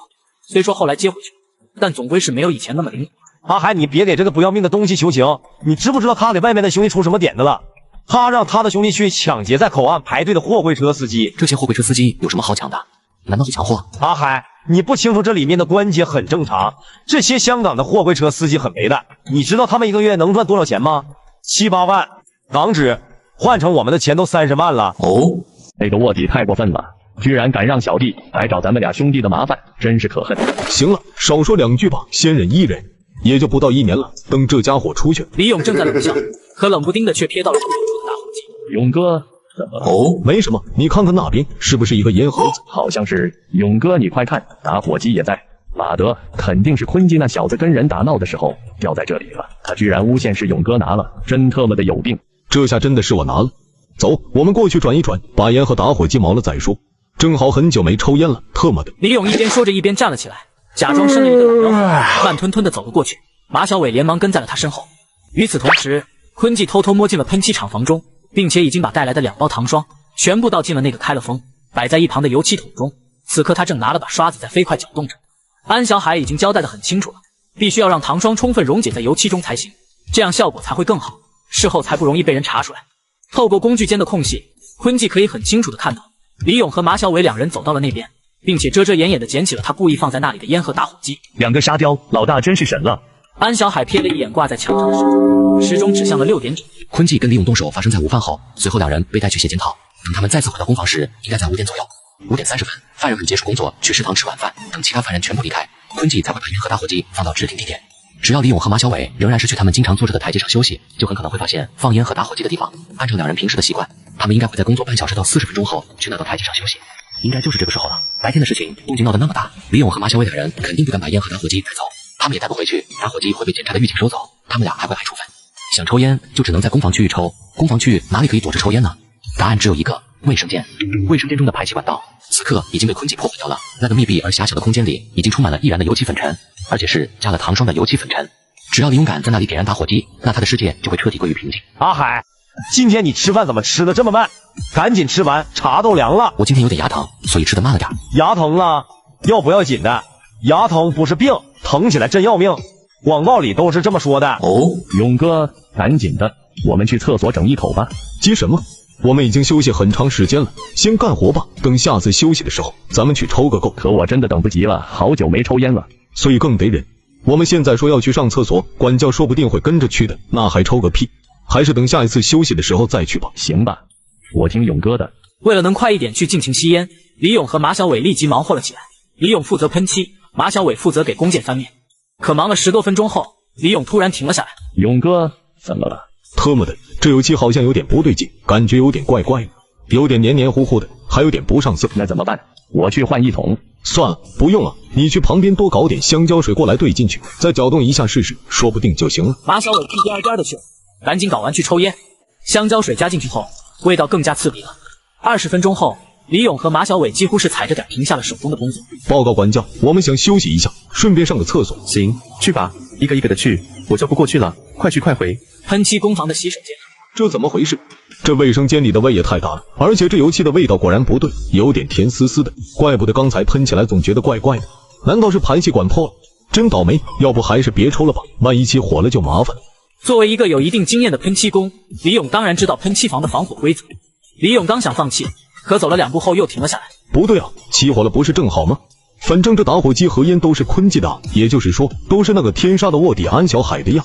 这要是真的起火了，上面查下来，他不死都得脱层皮。哈哈，我怎么没想到这个？李勇果断叼上一根烟。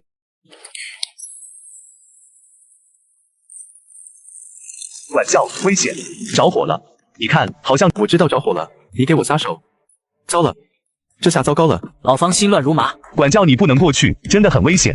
我看到隔壁厂房里还有好几大桶香蕉水，这要是真的着起来了，就更危险了，会要命的。是啊，我怎么把这个给忘了？完了，麻烦大了！不行，我一定要过去看看。你给老子放手！坤季不理他，反正就是抱住老方的大腿，死活不肯撒手。安小海嘱咐过他，一定要想办法把除了李勇和马小伟以外的其他人调离开。老方一句话都没有说完，上次更加剧烈的爆炸声传来，几乎整个厂区的屋顶都被掀飞，火光和浓烟遮天蔽日。第一监狱的办公楼里已经乱成了一团。今天是副监狱长李伟在值班，当第一声爆炸声响起时，李伟就知道麻烦了，肯定是厂房区那边出意外了。深海市委灯火通明，今天市长刚好组织大家再开一个比较重要的会议，大部分领导干部还没有离开。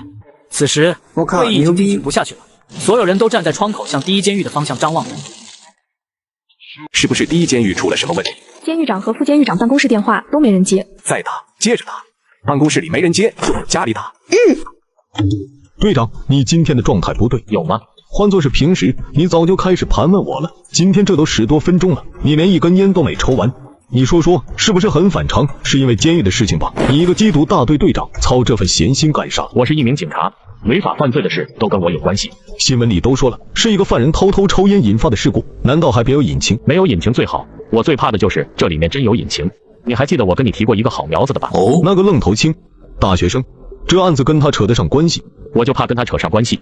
知道李勇和马小伟吧？这2个人一到第一监狱就想找那孩子的麻烦，我估计也是被逼急了，所以才会想出这么一个馊主意。照你这么一说，李勇和马小伟2个人会出事，是这孩子设计的。那场大爆炸并不是意外，而是这孩子干的。这正是我最担心的事，但愿不是，但愿不要是我想的那样。干得好啊，太他妈过瘾了！王大队长，听我的，如果这事儿真是这孩子干的，这个孩子你一定不能放过哦，把他拉进来，一定要把他拉进来。如果真是他做的，他真能凭着一己之力做到这一步，那海耀子，相信我，我有一种直觉，如果你想尽早把海耀子连根拔起，这个孩子你就绝对不能错过。可是，如果这件事真是他做的，那他做事的方式是有问题的，这样做违法的。呵呵，违法？王大队长，请你先告诉我什么叫做法？法是谁制定的？它是用来干什么的？法是用来维护大多数人的利益的，是用来维护能自由自在的生活在阳光下的大多数人的利益的。知道为什么我们老是斗不过他们吗？因为我们跟他们遵循的守则不一样，他们可以肆无忌惮，而我们在绝大多数时候都带着镣铐，这让我们怎么跟他们斗？你这样的想法很危险。危险？再危险能危险过每天跟那帮毒贩打交道？我他妈命都可以不要了，还会在乎想法危不危险？拉倒吧！你也说了，这孩子落到今天的下场，大概率是被人设计陷害的，就许别人害他，不许他反抗，这是什么逻辑？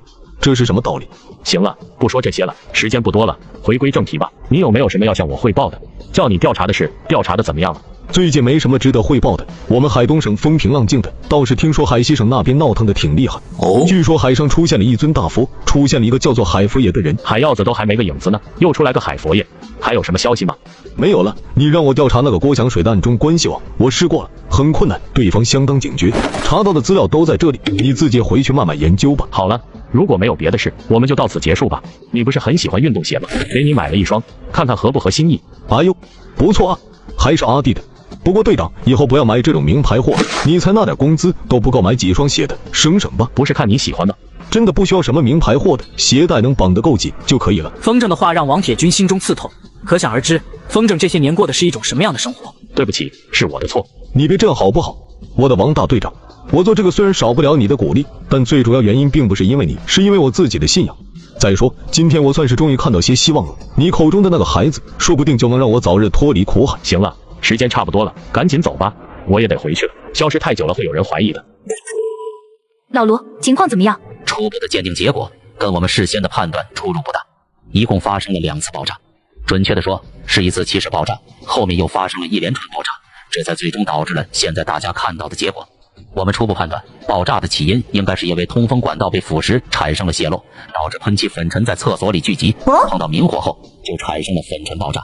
这里唯一的疑点就是发生在厕所的第一次粉尘爆炸，威力似乎是有点太大了。老罗，你的意思是说，有可能是人为设计的？这倒是不一定，更大的可能还是因为犯人的操作不当，他们在油漆里加入了过多的稀释剂，这才导致了喷气粉尘的可燃性进一步提高。这一点我可以解释一下，供大家参考。这个李勇啊，他并不是什么专业人员，他只是曾经干过喷漆工而已，相当于是个熟手。在我们监狱里工作都是不需要什么专业资格证的，这个大家懂的。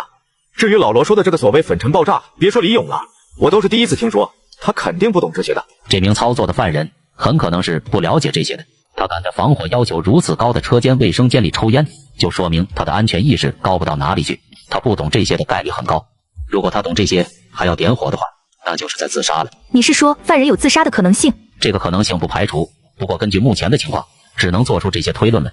当时的真实情况究竟是什么样的，还得对现场做进一步勘查才行。我知道了，辛苦了。你们都给我听好了，大家应该都明白我为什么会把你们挑出来去帮忙吧。别的我就不多说了，总之一句话，过去以后除了听警察的指挥以外，你们所有人都要绝对服从安小海的安排，他怎么说你们怎么做。这件事非常重要，如果做不好我会倒霉，我要是倒了霉，你们没一个有好果子吃。我们是一荣俱荣，一损俱损的关系，明白我的意思吗？交代过后，杨远兵将安小海等人带到了现场。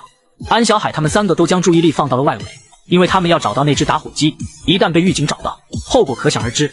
当赖东林把那只扭曲的已经快要认不出来的打火机交到安小海手上时，安小海没有任何犹豫，马上找了个机会将打火机交给了杨远兵。既然东西已经到手，目的也已经达到，杨远兵也懒得演了，找了个机会离开了现场。他必须赶紧把手上的东西处理掉，永绝后患。时间转眼过去半个月了，现场勘查没有发现任何有价值的线索，警方迟迟没有结案，最主要的原因还是因为马小伟仍然在昏迷，没有半点苏醒的迹象。警方想要结案，没有马小伟的口供显然是不行的。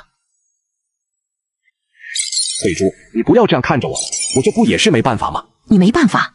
你一个堂堂的省长大人会没办法？搞笑的吧？周建红，我算是看透你了，你就是把你这个官位看得比命还重要，根本就不顾我们母子俩的死活。这种事绝不能让太多人知道，只能交给最信任的人去做，而且必须得小心再小心，绝不能阴沟里翻船。周建红，你自己不敢做也就算了，为什么还要来拦着我？你怕阴沟里翻船，我不怕呀。我已经不能生孩子了，小铁就是我的一切，现在他没了，我也就没什么好顾虑的了。那个凶手，那个安小海，我一定要他洗。我不但要他洗，我还要让他全家都洗绝。他的亲人，他的朋友，有一个算一个，一个都跑不了。慧珠，我警告你，你的这种想法很危险。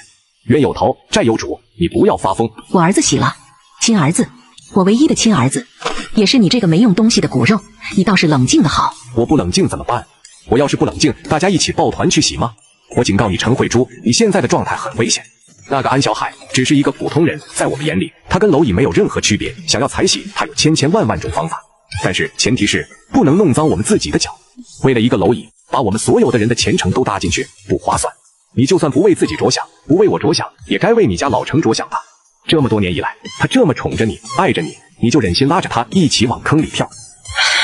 慧珠啊，你看看那小崽子现在已经坐牢了，成天跟一帮毒贩、杀人犯、抢劫犯、走私犯混在一起，已经学坏了。等等吧，我们就这么看着他慢慢堕落，看着他一步步的走入深渊，等他彻底走上了犯罪的道路，到时候要怎么对付他，还不是任由我们说了算？这样不好吗？我觉得这样更解气。既然你没有忘记小铁的事，那我就看你的表现了。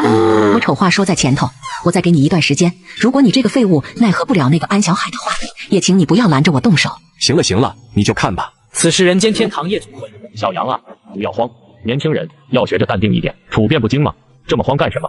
我的刘大市长啊，那可是检察院来的啊，咱们能不慌吗？检察院里面的也是人。再说了，天塌下来有个子高的顶着，你着什么急？我这不是怕吗？怕当了替罪羊啊？放心吧，想当替罪羊也不是那么容易的。你们啊，就是想的太多了。我说了，检察院的也是人，无非就是一份工作而已，过场还是必须要走的，没人会真的去拼命的，放心吧。最主要的是，你自己一定要把尾巴藏好，千万不能被人拿住把柄，这事儿你倒是应该真正放在心上。至于检察院的人，把他们往上面推，不要傻乎乎的顶在前面，你那小身板顶不住的，懂我意思吗？大致是懂了，懂了就好。我这边会帮你留意的，你该干什么就干什么，收敛一点就行。其实吧，说到底也不是什么大事，不就是一起意外事故吗？这种事故工业区那边见的还少吗？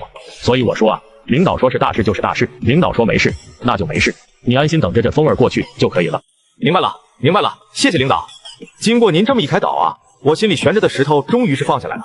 好了，咱们今天不说这些了，这第一轮才刚刚过，我看您还不是太尽兴，要不然我再叫一批过来给您挑一挑。算了，不挑了，挑来挑去区别都不大，就叫那个小红来吧，这姑娘挺会伺候人的。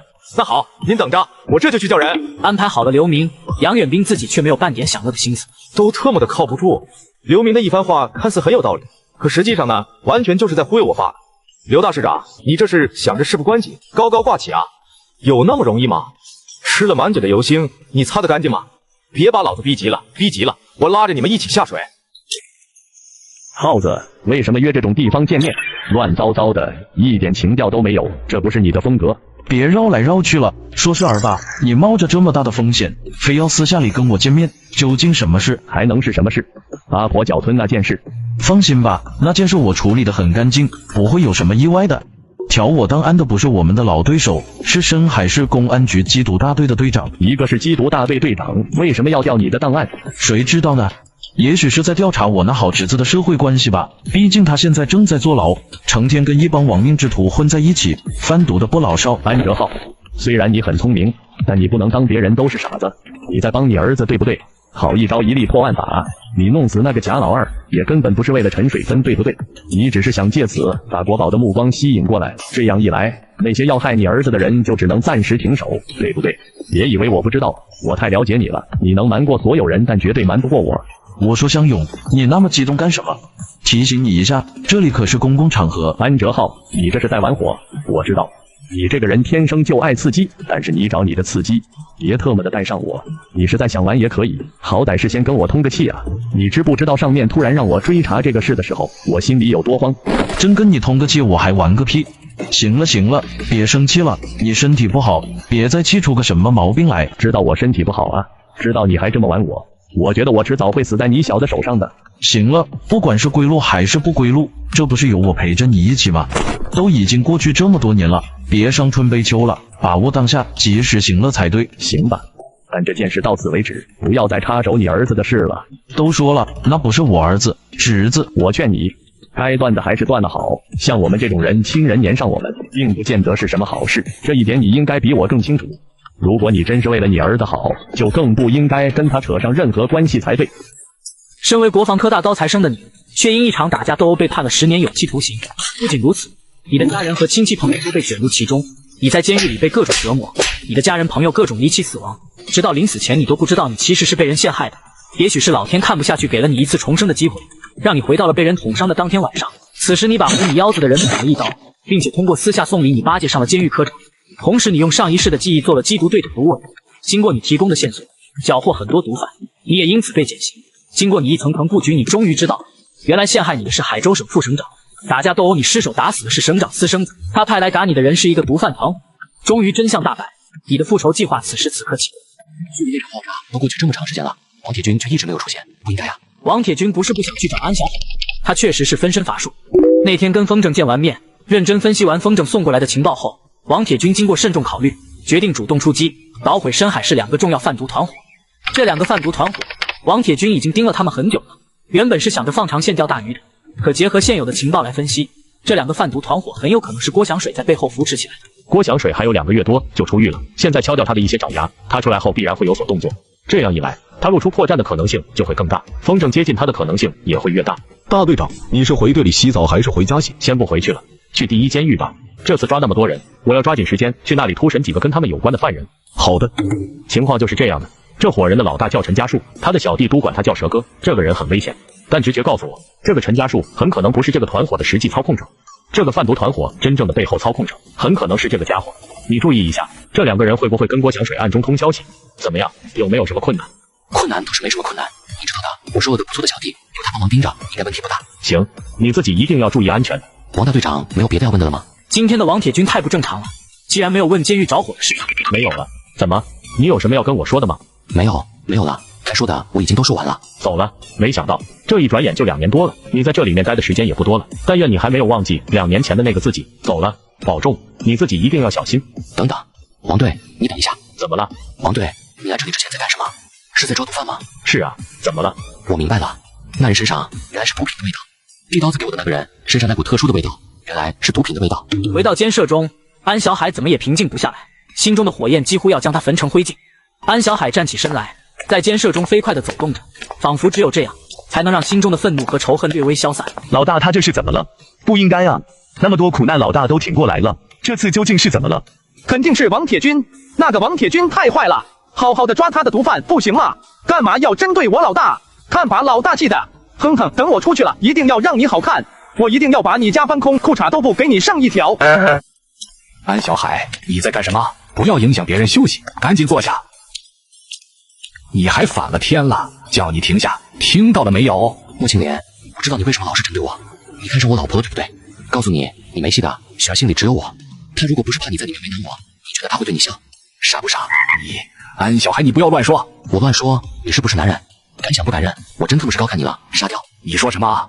你再说一遍。我说你敢做不敢当，敢想不敢认，不是男人。这种事居然还让我再说一遍，你是真傻呀！你来往这打，你这一棍子如果不把我打死，以后就不要在我面前装孙子。来啊，不敢动手，那我动手了。我们要不要上去帮忙啊？这忙要是帮了，会不会洗？禁闭室中，安小海坐在地上，看着铁窗外的天空，咬着牙在大笑，笑着笑着眼泪就滚落了下来。我知道了，我知道这一切究竟为什么会发生了。30年啊，人的一生有多少个30年？就为了这个，你们就可以毁掉一个人的一生，可以毁掉一个家庭，可以害死一个人的所有亲人、朋友、爱人，可以啊。毒贩还要的是吧？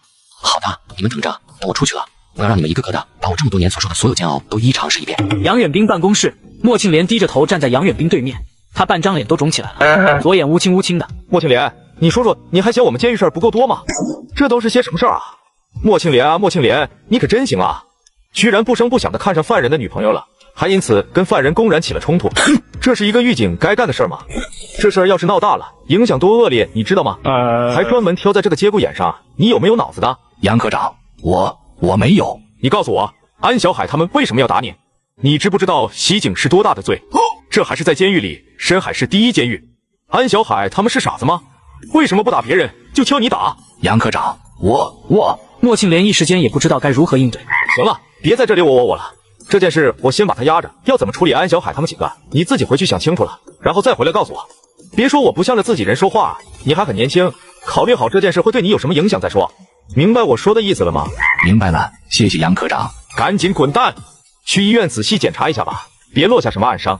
这几天你先在家休息，顶着这张脸在监狱里晃来晃去的，不像话。是，谢谢杨科长。莫庆莲垂头丧气的走掉了。刚才还在暴怒的杨远兵却摸着下巴沉思了起来。这明显不对啊！安小海这是受什么刺激了？怎么今天会如此失态？难道跟那个王铁军有关？他发现什么了？这个莫庆莲也是没见过女人，一个村里的小丫头也能把你迷成这样，我也是服了。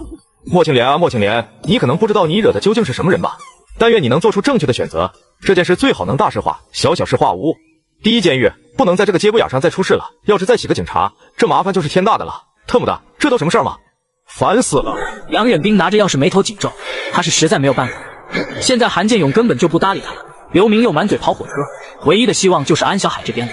如果安小海背后的大人物肯出手拉他一把，说不定还有一线希望。杨科长，请稍微等一下，我还差26个。没关系，你继续，我不急。888、889、900。杨科长，今天怎么有空来看我？你究竟是怎么回事啊？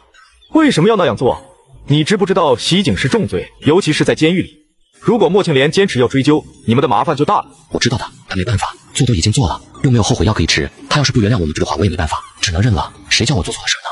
杨科长干嘛愁眉苦脸的？最近出的事实在是太多了，尤其是爆炸那个事儿，搞到现在都没有结束，调查也没有任何实质性进展，真让人心烦啊！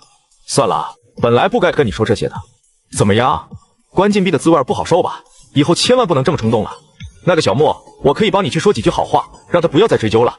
只要他不追究，我就有办法帮你们把这件事抹掉。懂，谢谢杨科长。这2年来，多亏了杨科长这么照顾我，我和我的小弟间接给你惹出了这么大的麻烦，你一句责备的话都没有，我很感动。所以，我准备了一个小礼物给你。杨科长如果把这个小礼物转送给领导，说不定能让坏事变成好事，说不定就能解决这次的麻烦了。真的？什么东西？在哪里？就在我监舍的枕头底下。本来想这2天就送给你的，但是你看，我被关在这里了，没有机会。还有，我想麻烦您给缉毒大队的王铁军大队长带个话，他之前跑过来说我举报了一个什么蛇疙瘩，还有一个叫什么庞伟的。行啊，这事我扛了，但王大队长也太不够意思了，我立了这么大的功，好歹也给我点奖励，比如减个刑什么的，否则谁会信？你确定要把这话带给他？确定。东西不是在安小海的枕头底下找到的，而是由坤记交给了杨远兵，那是一个厚厚的小本子。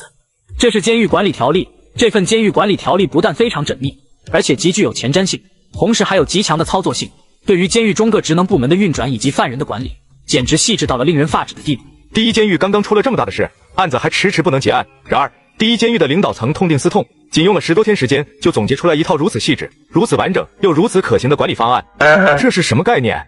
又有态度，又有能力，既认识到了错误，又有杜绝将来犯错的能力，而且早已做出了充分的准备，对工作极其负责，对岗位极其热爱。这样的方案一旦提出去，绝对是大功一件。东西是送出去了，安小海却一直等到第6天才见到了王铁军。王铁军这些天一直在审讯前几天抓到的毒贩，又不明白杨远兵找自己想干什么，所以根本没搭理他。你究竟在干什么？到底发生了什么？没什么，我只是在这里待烦了，很烦，我想早点出去。告诉我究竟为什么？为什么你闻到我衣服上的毒品味道后，就像变了一个人一样？为什么？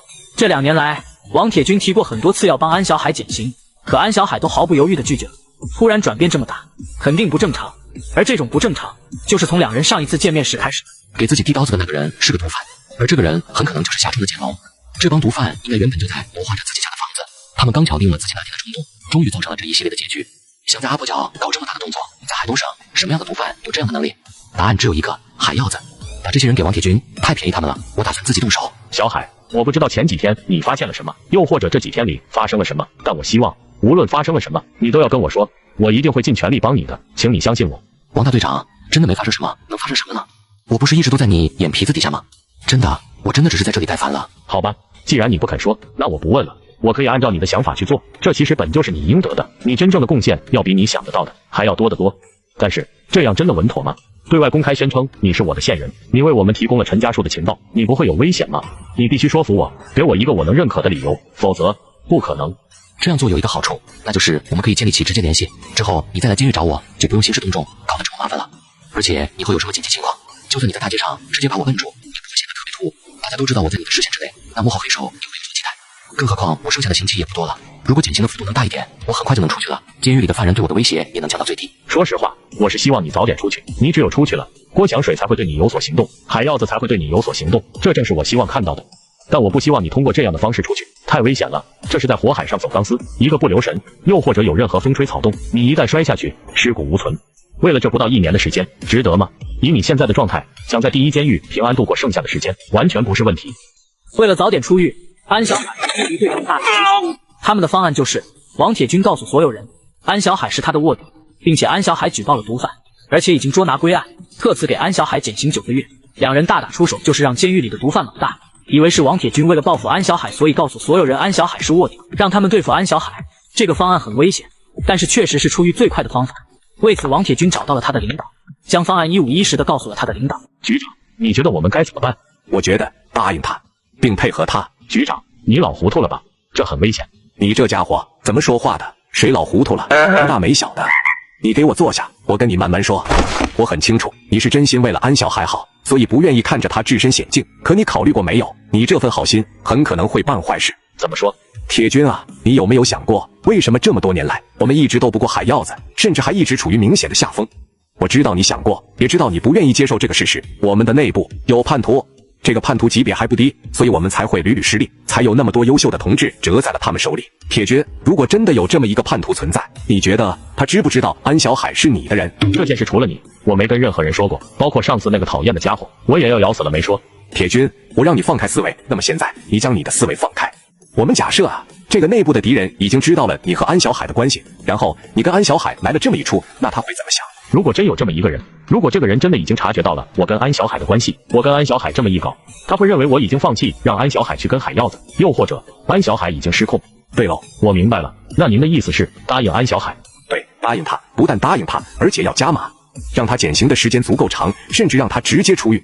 而且我们下手一定要快，事先也要做好保密工作，等到这个消息宣布时，一定要让敌人措手不及。王铁军狐疑地看着周正国好半天，终于还是点头开门离去。臭小子，说我老糊涂了，真是反了天了。顶这个熊猫眼还挺别致，没想到啊，你王铁军居然还有今天。哈哈，安小海。半个月后，安小海举报有功，让警方连破大案，成功抓捕贾明、陈家树等人的表彰突然下发到了第一监狱。来喝茶。三哥，我是二五仔，我给警方提供了很多线报，把贾明卖了，还把蛇哥他们给卖了，你还敢请我喝茶？哦，二五仔，喝茶凉了就不好了。二五仔哥，你很快就能出去了，可别忘了我们这帮兄弟，麻烦你跟王大队长说说，能不能也让我们立个功？就是，重大立功表现，减刑9个月，我们也想有啊。王大队长这次是搬起石头砸自己的脚了，我估计呀，他觉得这个消息放出去，你肯定活不到走出第一监狱，给你剩2个月，刚好够大家弄死你。阿海，我是真想跟你一起出去啊，出去看看王大队长的脸色也好，估计很精彩。阿海，知不知道王铁军为什么要这样弄你？你又收到什么风了吗？当然，很劲爆。你们知不知道王铁军跟刑侦大队的曹莹莹有一腿？那个曹莹莹都快40的人了，为什么还不结婚？因为他的心里只有王铁军。我操！原来是这样，怪不得王大队长要坑你，他马子在咱们这儿吃了鳖，他这是在拿你撒气呢。远处，杨远兵看着被一众犯人围在中心的三哥和安小海，心中五味杂陈。安小海，既然你这么想快点出去，我也送了你一份小礼物吧。虽然聊胜于无，但我觉得你会领会我的意思。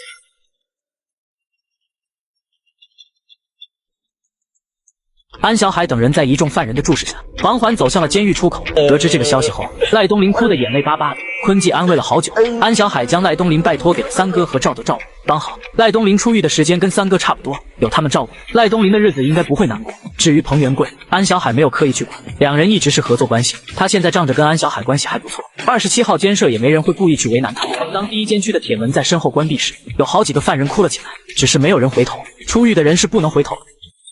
话非估计好，你收好，出去了就不要再回来了，但也别忘了我们这些老朋友。有机会咱们在外面聚一聚。走了，一切尽在不言中了。不得不说，杨远兵这家伙有时候其实挺潇洒，挺有亲和力的。我来的比较急，这钱你拿着，回家了别空着手回去，给你妈买点礼物，她挺不容易的。感应钱的厚度至少有上千块。田巧光对安小海的感情是认真的，他本来正在海州市开会，得知安小海会在今天出狱，他马不停蹄地赶了回来。谢谢你，田大哥。我们之间不说这个。对了，大哥已经到了，他在门口等你，送你回家。他的车座位多，你家里人应该都挤得下。我得先走了，还得赶回去开会。忙完这阵子，我去找你。好的，随时欢迎。安小海将入狱前穿的那件熟悉而又陌生的衬衫拿在手里摩挲了许久，最后还是将它揉成了一坨，扔在了一旁的垃圾篓中。送安小海出去的是一个陌生的、显得特别年轻的狱警。一路上他似乎是想说些什么，可是到最后他也只说出了一句话：走吧，走了就不要回来了。好的，我走了。说了不要回头，赶紧走。老大，你怎么磨蹭了这么久啊？我都等了你老半天了。我跟田警官和杨科长聊了几句，耽误了点时间。坤吉，这位是我的朋友，强宇电子水位公司的老总。田大哥，这是我的好兄弟张坤。好，坤吉你好。小海，你可算是出来了。走，今天我先送你回家，你先跟家里人团聚，过几天我再来找你聊我们的事。坤吉，你怎么说？是马上回家吗？我可以让田大哥送你。老大，我想跟着你，反正我一个人吃饱，全家不饿，到哪里都是一样的。坤吉的妈妈已经走了，估计他也没什么亲人了，或者说没什么亲人可投了，要不然这个时候肯定是应该选择先回家的，至少也应该先回家打个招呼。行，那你就先跟着我，跟我回家。不过我吃啥你吃啥，不许挑食。好嘞。